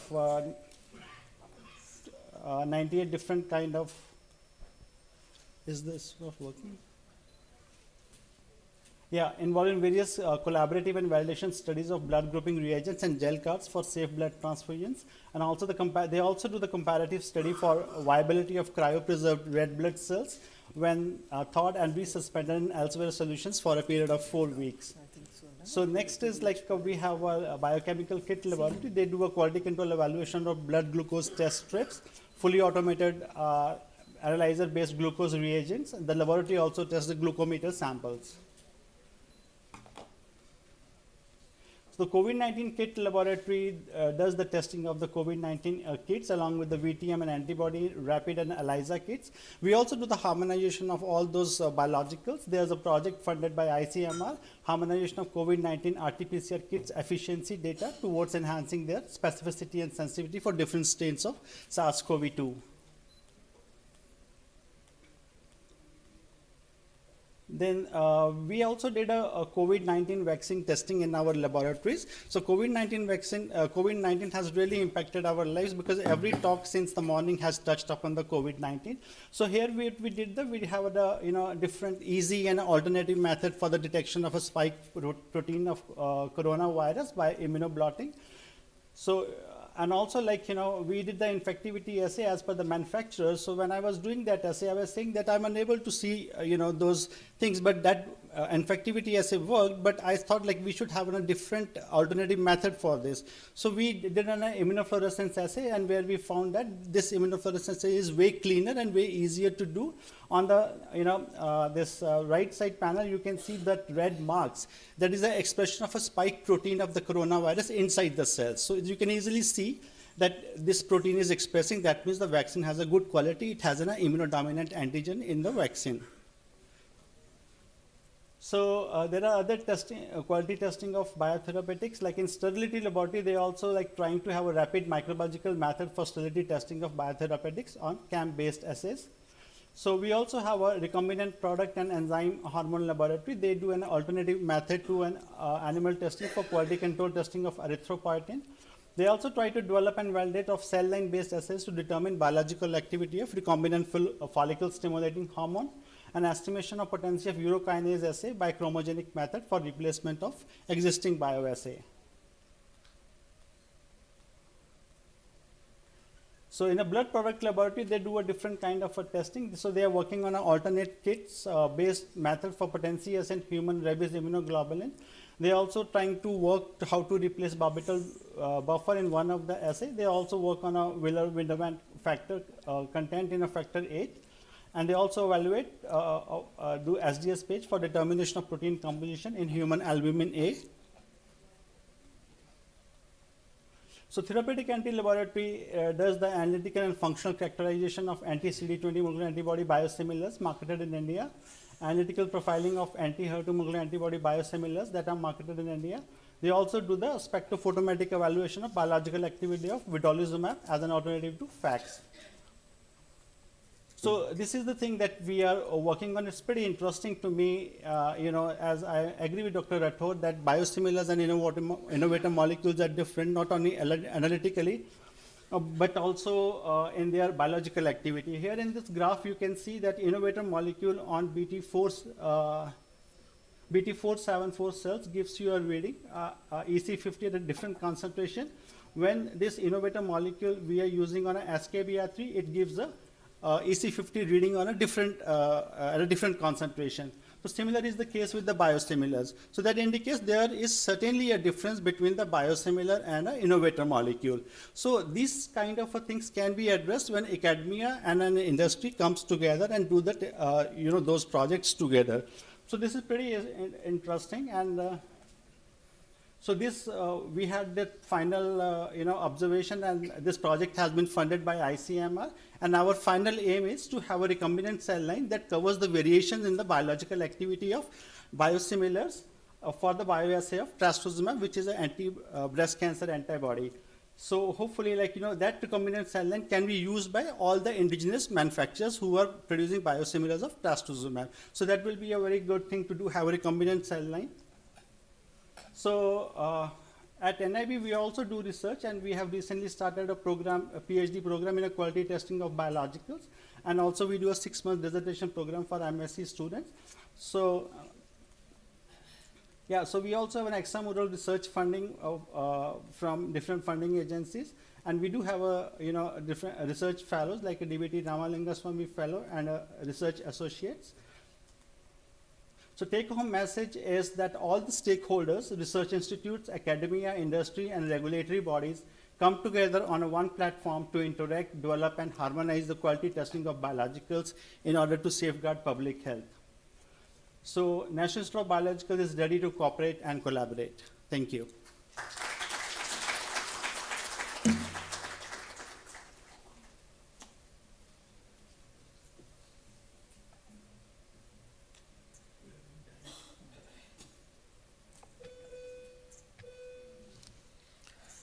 So thank you, Dr. Harish Chandar. I think we can open up the house for questions. We have the 4 panelists here. So I would welcome questions, request you to put up your hands, and then also mention the panelist to whom the query or the comment or the question is directed.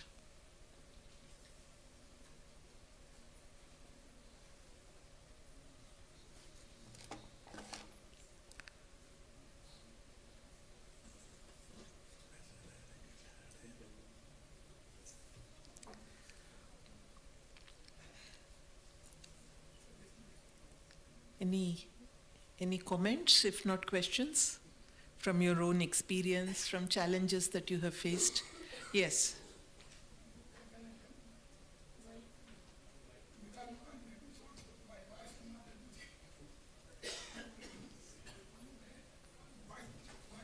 Yeah, we can hear you. Please go ahead.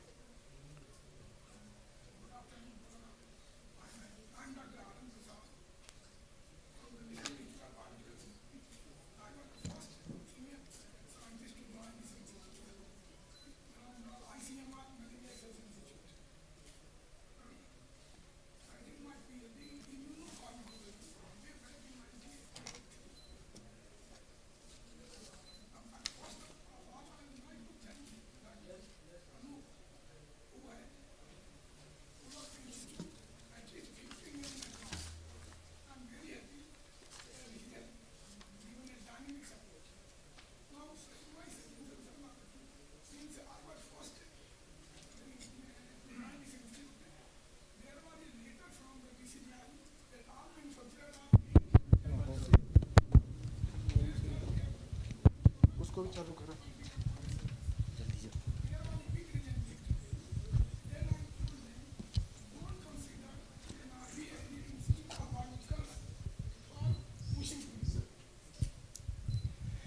And I had abbreviated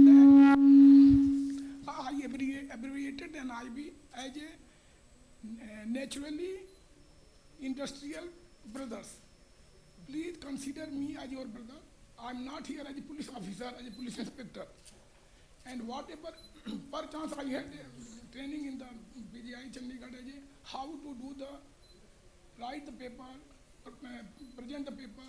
So in that they had taught my professor that whenever you are doing audit, don't say that it is your fault.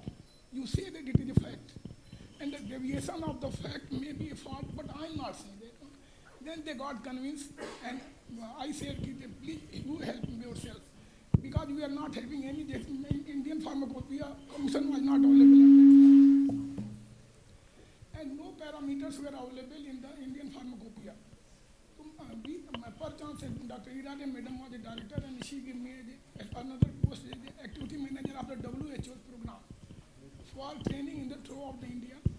Then I made a special committee with her approval and said whosoever is manufacturer, they should give their protocol, and as per their protocol, SOP will be developed. I think all the paper were there, but from shifting from the Dandewala to Noida might be missing. I think I will request Dr. Anup that he should find out the paper, because until unless you do not know the basic fundamentals, high-fi will go away. And suggestions then to Dr. Amul K. Panda. Since I know, basically at that time when anti-sida were being raised by our own hand, anti-sida was not marketed in the country. It was Lalit Mahajan who imported anti-sida for blood grouping reagent. Then we had to do the quality assurance of anti-sida. I know that certain terminology must be very fundamental. I appreciate your lecture, but please do not change the terminology for the biotechnology, for innovation. Standard technology, standard term must be used that way. Because my way is not the highway. A very fundamental point. You are a academician, you are a professor, that's very good. But for the manufacturer or for the researcher, very fundamental sticking to the terminology is must. With my all this comment, I will again thank to Dr. Anvikar and his whole team, those who have bring the institute to this level within, I think, 2 years only. Yes, I will request all of you to give a special hand to Dr. Anvikar and Bhawan.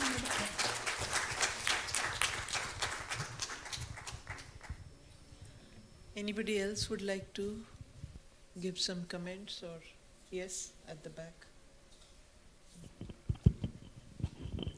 Thank you. My question is to Dr. Alka Sharma. I'm Dr. Saini, Associate Professor at AIMS.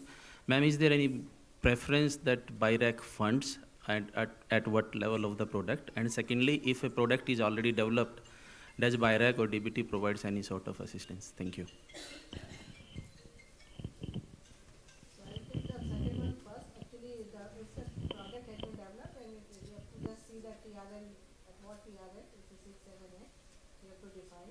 There are various schemes available. You just find out on the website. If not, then you can just send me the mail alka.dbt@nic.in. And MD BIRAC also there is a email, and then I can just tell you what exactly, if you will not find that detail on that.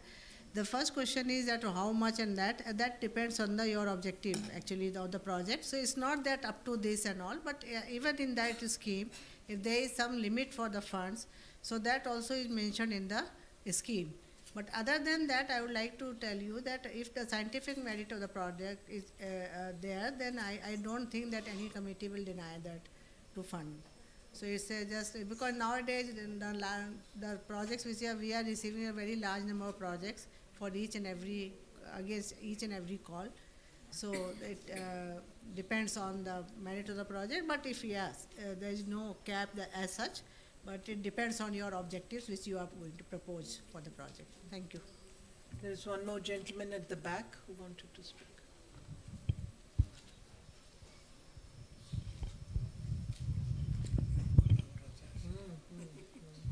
Jawab aa gaya shayad.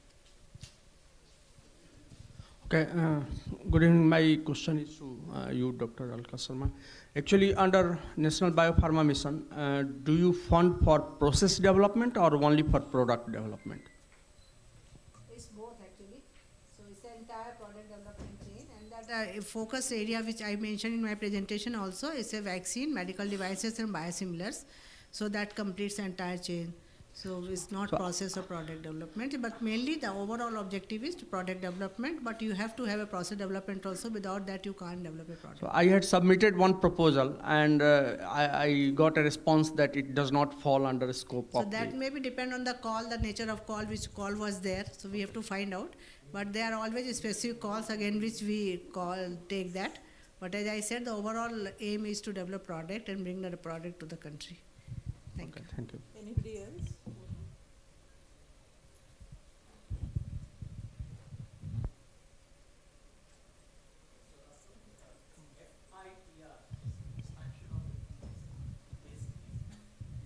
Fingerprinting.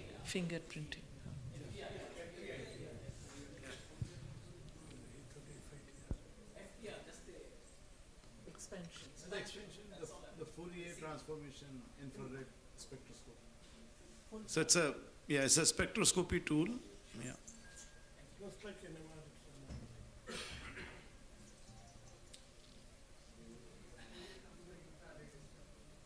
Okay. So I think if there are no more comments, just a last look around, we can summarize this session. As I mentioned in the beginning, I was attracted to this event because of the topic, that is quality in biologics, and I think biologicals, let's say, and that is something which is not only very important, but it is also very topical. Professor Rathod also made mention about these issues. Today we heard a range of perspectives. We heard from Professor Panda, who has both public and private sector experience, and he showed that in his opinion there are fewer obstacles than we believe to innovation and taking it to the market. That is, that entire cycle of innovating, translating it, commercializing it, and taking it to the market. There are clarity of purpose, I believe, from his talk we could gather is central to be able to translate innovation and, as he said, make money out of science. We also heard a very, very good excellent presentation from my colleague, Dr. Alka Sharma. What exactly the government has been doing to promote and support the entire bioeconomy, not just focused on biologicals in the therapeutic space, but across all sectors, and ensuring that government is able to facilitate innovation in the sector. And again, from her from her talk, I think all of you could appreciate that a huge transformation has taken place over the last 10 years in this technological sector, and that is as it should be, because this is going to be one of the drivers of economy in the future. As more and more we will see environmental issues around use of chemicals, as we see more and more AMR, as we see greater demand for precision medicines, tailored medicines, personalized medicine, you will see that there would be most of the growth and value capture will be in this space, and it is important that India should be prepared for that phase of the sector or the industry. We also heard Professor Anurag Singh Rathod, and he was I think extremely pithy, very, very well-chosen words. But again, his talk also was, very, very clear that we need to be looking at new technology to help us to transform the industry. And he talked both about, continuous flow technology, which is not really the norm yet, and the fact that we have modern methods of testing that we can use to ensure quality is delivered at the last mile. And finally, of course, we heard Professor or Dr. Harish Chandar from NIB, who again gave us a glimpse of the wealth of expertise and facilities that is available for ensuring the integrity of lab work. I would like to, with the permission of the moderator, to just wrap up with a few words, if that's okay. I'm not disturbing the flow of events? No. All right. So, as I mentioned, in India, if you look at the entire pharmaceutical sector, so I'm only going to speak about biotechnology as it impacts the pharmaceutical sector. And pharmaceuticals, as I mentioned, is a broader subject that covers the vaccines, the diagnostics, the medical devices, and the therapeutics. For us, the goals are access, affordability, and quality. These are the triple goals for the Indian sector. So as a developing country, we have to necessarily ensure that the products that come into the market are affordable for the average patient or the consumer.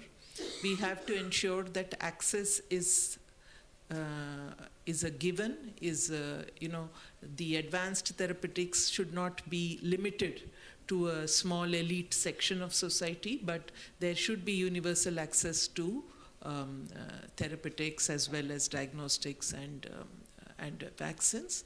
And lastly, I think both of this cannot be achieved without ensuring quality of the entire supply chain and the value chain. So quality, access, and affordability are our triple goals, and we have to keep that at the front of the mind in any role that we may have in this entire sector. So whether it is as a researcher, whether it is as a private sector player, whether it is as a regulator, I just would request all of you that we must remember that these three are the cardinal goals for the sector. The pharmaceutical is a manufacturing sector like any other sector, right? So I could be manufacturing automobiles, I could be manufacturing, soft drinks, but I have chosen to manufacture pharmaceuticals. And therefore, there are certain additional responsibilities to the sector, not only in terms of the industry, but also all the stakeholders who enable and ensure that the industry functions in the manner that it should. And this is where I believe Indian industry has really proved itself. And as I like to say, we have built a triple advantage of low cost, large scale, and assured quality, except of course for when we see these unfortunate incidents, which I will come to a little later. So this triple advantage has enabled us to reach a size of about $50 billion for the pharmaceutical sector alone, and another $12–13 billion for the medical device sector. And you saw the scale at which the vaccine industry performed, specifically a couple of companies. You saw the scale at which the pharmaceutical sector performed. So throughout this entire 2.5 years of the COVID pandemic, which were challenging times, not just for India, but across the globe, I think there were probably just 2 or 3 weeks in which we faced any disruption or price extraction in medicines. So remdesivir, you would remember, all of you, right? So that was just for 2 or 3 weeks when we faced that, and that was the time taken to ramp up the production, because as Pandaji will also know, there is a cycle of 3 weeks. When I put in the first batch and start production, and I'm able to bring the batch to the market after testing for sterility because it was an injectable, it does take 3 weeks. Like, I cannot ask somebody to produce a baby in 3 months. It will take that 9 months, right? So that is the lag that is there, because these are biochemical reactions or biological processes, if you're talking about MAB.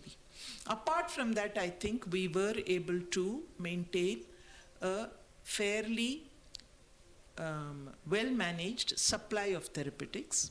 Vaccines, all of you did see that once the plants stabilized, they were able to ramp up. So scale is a given as far as India is concerned. Similarly, we talk about cost. You would again agree that even today, 3rd year of pandemic, if you go into a Western economy like the US or EU, even adjusting for purchasing power parity, you would be paying much more for an RT-PCR test than you pay in India. Today it's probably 400 rupees for a test. I mean, I can get tested every week if I have to go to the cabinet or meet some higher ups every week, you see. So cost also we have been able to conquer in our own domain. And the third is quality. Quality in the pharmaceutical sector, and I was quite shocked when I came into the sector a couple of years ago. Although there is we call the sector a regulated sector. You're making me nervous. Should I wind up? No, I'm listening. Okay. I feel I'm making you stand. So you see, although this is a regulated sector, all of us know it, and there are some doctors, professors from the clinical side also in the gathering here today. The quality is to be maintained at various levels. So the quality of the raw material, quality of the excipients, quality of the processes that are used, and then the quality in the supply chain, where you store the medicine, where you store the vaccine, how you deliver it to the patient, etc. There are at different stages. However, regulation is a one-time effort. So when you're putting up a manufacturing facility, you have an inspection, you submit your documentation, your dossier, etc., and you get your drug license. Subsequent testing of every batch, except in the case of vaccines, which was being done batch to batch, is actually being done by the industry. And thereafter, there are some sporadic tests for quality by picking up samples through the drug administration from the retail level or the storage level. There are some sporadic inspections when the WHO GMP license is completed, etc., of industry. So quality in the sector has to be assured by making quality an integral part of product development, manufacturing, distribution, and consumption. So I think even consumption has a part to play in quality. If we as consumers are going to indiscriminately pop azithromycin for every sore throat, we are contributing to increasing the ineffectiveness of these products by increasing resistance in the population. So all of us have to understand that maintaining quality is is a challenge or an issue across the supply chain and the value chain. In India, for example, again, this shocked me. If as a manufacturer, I change the supplier of my salt, I don't need to take revised permission from the regulator, from CDSCO, who incidentally is not with the DOP, is with the Department of Health, but we're all part of the same government system, so we can talk about all these things. Whereas I know that if you need to take an approval for a product in the US FDA or a WHO pre-approved vaccine, and you're changing your suppliers not only of the salt if it is a medicine, but even of, say, the consumables. If you are making a vaccine, for example, you have to go back to the regulator to get approval, where the regulator will be ensuring or checking that change in your supply chain, change in your supplier will not adversely impact your quality of the product. Talk about product development, which is done. We were talking about translation in innovation. This product development is done in laboratories. It is done in public research institutions. It is done in private laboratories of manufacturers. How many are actually trained to view the success of their product development in terms of how it will perform in the field? It is like clinical trials, right? So you are in a product development cycle, you are working in a closed environment, closed ecosystem. And how much are we trained to think in terms of the risks that would be becoming manifest when the same process is replicated in an industry, not in a large industry like, $2 billion industry or something company, but in the scores and dozens and hundreds of MSMEs which will be producing that generic drug or that biosimilar down the line, 5 years down the line. What would be the risks when that product is being produced or manufactured at that level, where it will be a completely uncontrolled environment, ecosystem, with very different capacities and capabilities in terms of manpower. I think I'm saying all this because in India, we have a challenge of maintaining quality in the face of our avowed objective or goal of affordability. That's why I started with our goals. Somehow, there is a trade-off that is sought to be built between quality and affordability. Now, this is a trade-off that we should not accept. We need quality medicines at affordable prices. This should be the goal of all of us present here, and it is a goal that we can certainly achieve. As we have seen, right, in whether it is in the the vaccine space or in the therapeutic space, remdesivir, for example, which was being sold at 5,300 when we got the license, and 7 companies came forward to make it in India. They were asked that, can you reduce the price? And voluntarily, all of them brought it down from 5,000 plus to below 3,500. One company even brought it down to something like 2,500 or so. So we know that quality and affordability don't have to be traded off against each other. And therefore, within that paradigm, it's our responsibility, whether one is working as a researcher, whether one is working in a private company as a manufacturer, whether one is a regulator, to be having that single focus on quality of the product that we are putting out in the market. Particularly because here, again, the market is fairly unregulated. These pharmacists, we have 9.5 lakh retail outlets in India, 9.5 lakh retail outlets being licensed and ostensibly supervised by 32 different regulators of varying capabilities and capacities. So therefore, one has to remember that the patient who actually consumes the product is subject to so many risks related to quality along the entire supply chain. And this needs us to invest in innovating. You talked about Jugaad, which has been given respectable name of frugal innovation by Anil Gupta and others.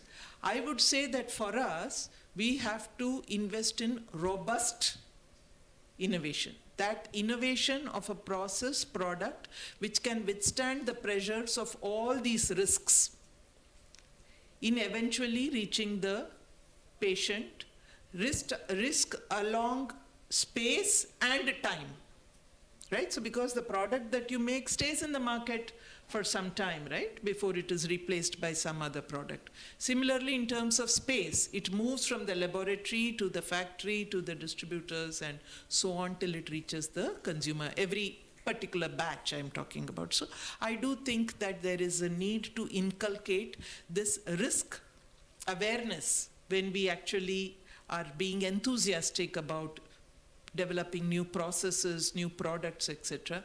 There is a need for incessant and extremely, how shall I put it, extremely demanding testing of our processes and the final product that emerges from it.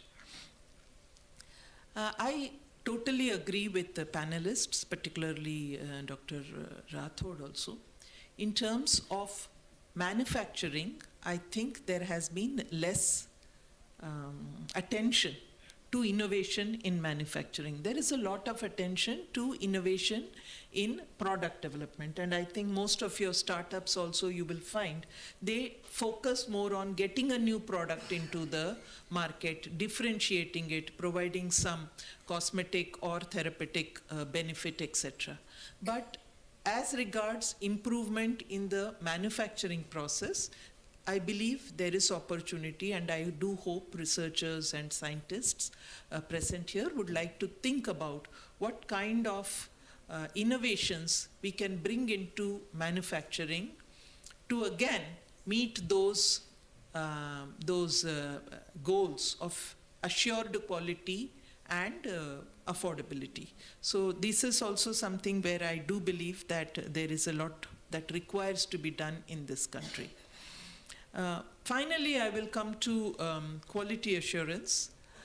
There is also, I think, a lot of potential to develop the quality-related infrastructure in the country. Right now, we have, since 1st October 2022, rolled out regulation for medical devices, 2 categories of medical devices. And one of the concerns raised by the industry is as to whether there are adequate testing capabilities available in the country to ensure the integrity of the device vis-a-vis the standards and norms that have been prescribed for it. And you will find the same challenge will soon become manifest in the biologic space also. So as a country, we are very well equipped in terms of what I call traditional therapeutics, that is the chemistry and biochemistry based therapeutics.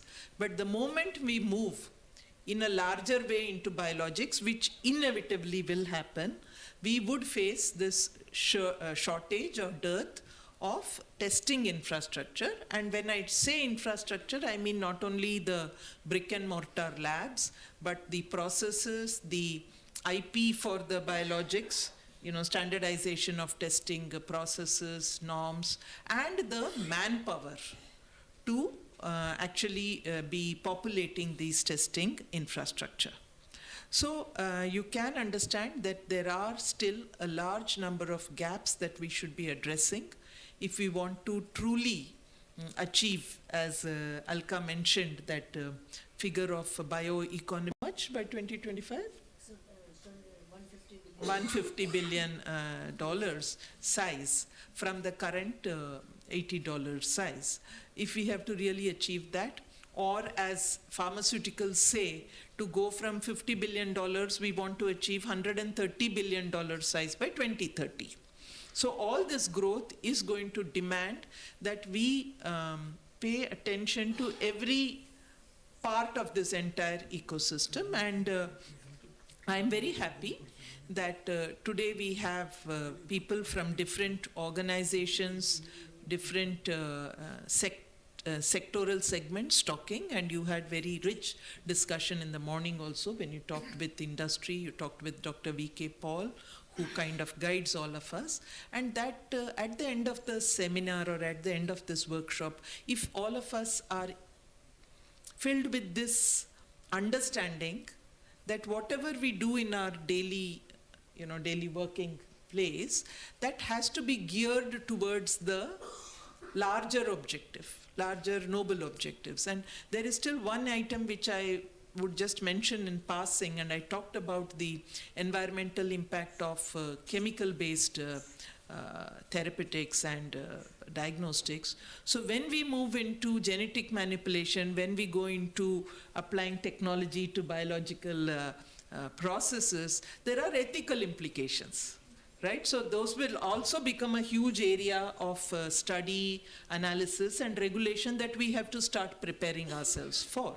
And therefore, I do believe that each one of us, while working on this sector, may like to keep the larger picture in mind, may like to have that perspective that at the end of the day, what we are trying to do is provide solutions, whether they are in the form of therapeutics or vaccines or diagnostics, to our people and eventually to the entire world, provide solutions that are safe, efficacious, adequate, not excessive, and affordable for the masses, for everybody. So access will continue to drive this sector. All of you are aware of the Sustainable Development Goals. So SDG 03 talks about universal health coverage or universal health. And one of the indicators or targets within that SDG 03 is safe and affordable medicines and diagnostics for all. So we would be working in that huge global endeavor. And this is not a science like any other science. It is a science that affects human life, well-being, and therefore, society at large. So I always feel that, anybody who has chosen to come into this sector would have a sense of purpose which is higher than just earning your livelihood or, getting your PhDs or promotions, etc. We have a duty. There is a noble moral duty to the society that we have in this sector, and maintaining quality through the various, processes or various channels that have been discussed here, including that of innovation, is probably the most fundamental duty that we need to keep in mind.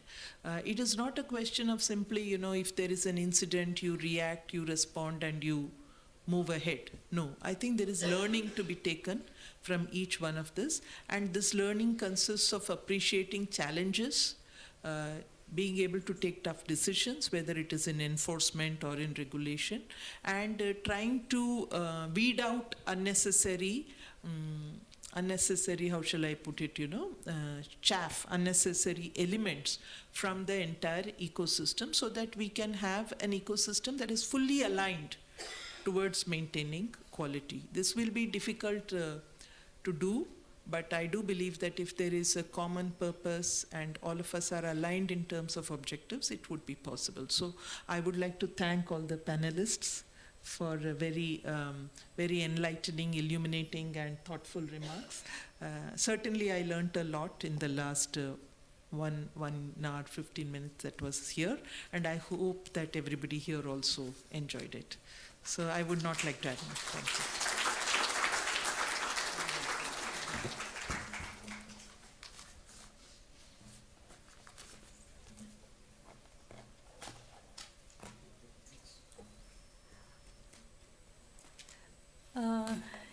We couldn't have anticipated the better ending of this session, ma'am. Thanks a lot for your all valuable words. With this, I would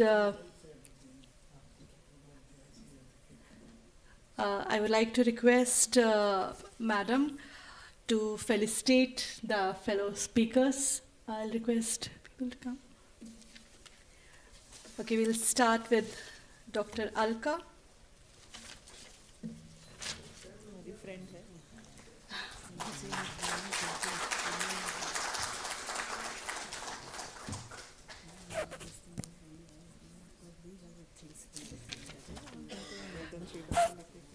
Dr. Amolya Panda.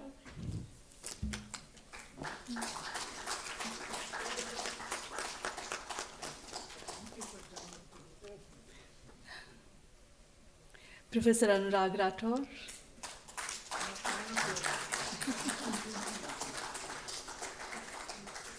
Last but not the least, Dr. Harish Chandra.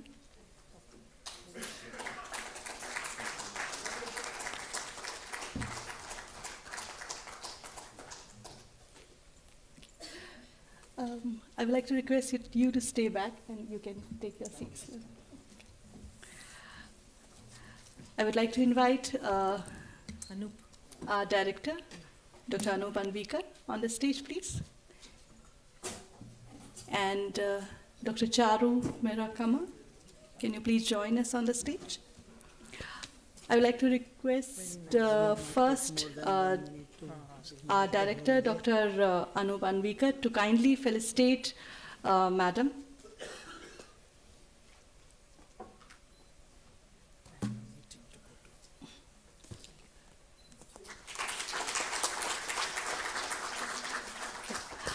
Before moving to our closing session, I would quickly request all of you to kindly fill up the feedback forms. It's there in your folders. We would love to listen from your side. And you can give us, anyone who has this orange tag, you can hand it over to them or to the registration desk. With this, I'll request our director, sir, to come and address the gathering for conclusion and way forward remarks.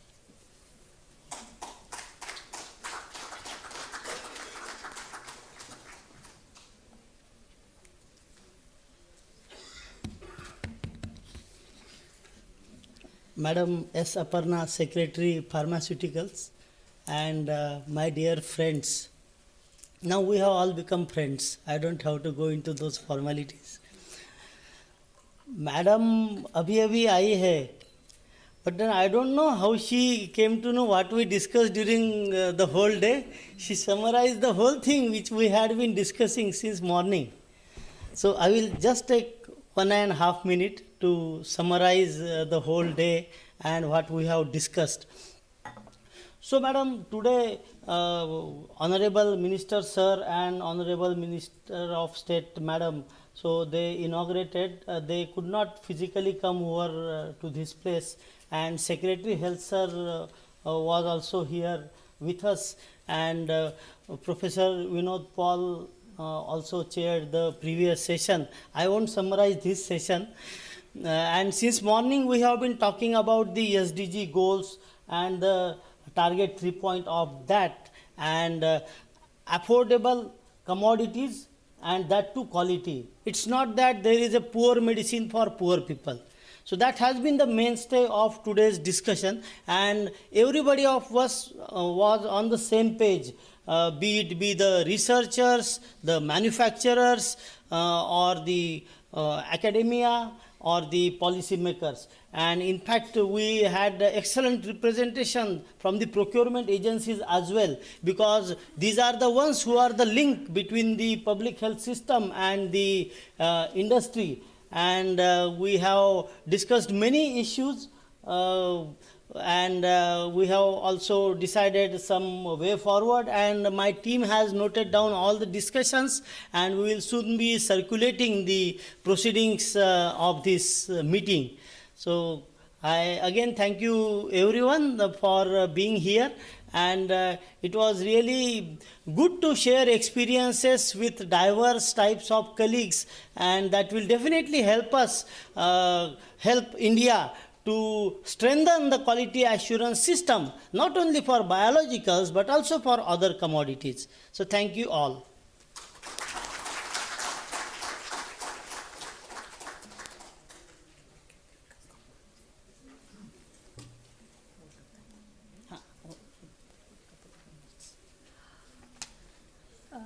Can we request ma'am for few more lines? आपका कुछ closing remark. Okay, then I would like to request Dr. Charu to come forward and present the vote of thanks for all of us.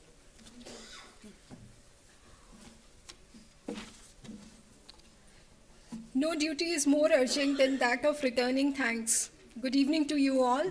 I, Dr. Charu Mehra Kamal, feel honored to propose this vote of thanks on the behalf of the National Institute of Biologicals.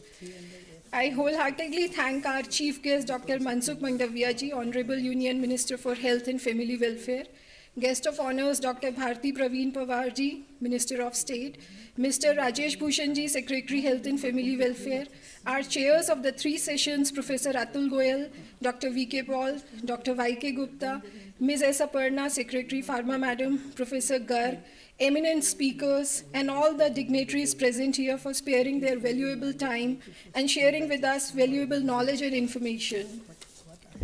An event like this cannot happen overnight. The wheels start rolling months ago. It requires planning and a bird's eye for details. We have been fortunate enough to be backed by a team of very motivated and dedicated colleagues of NIB who know their job and are result-oriented.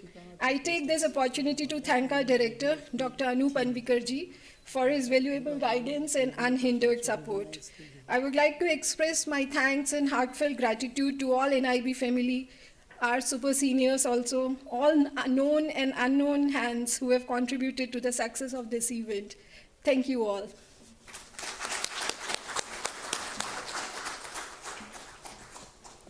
She's closing. Just a last point that we would now have come to the last point. We'll have a high tea ready for all of us, and please collect your books from the counter as well. Have a nice time. Thank you.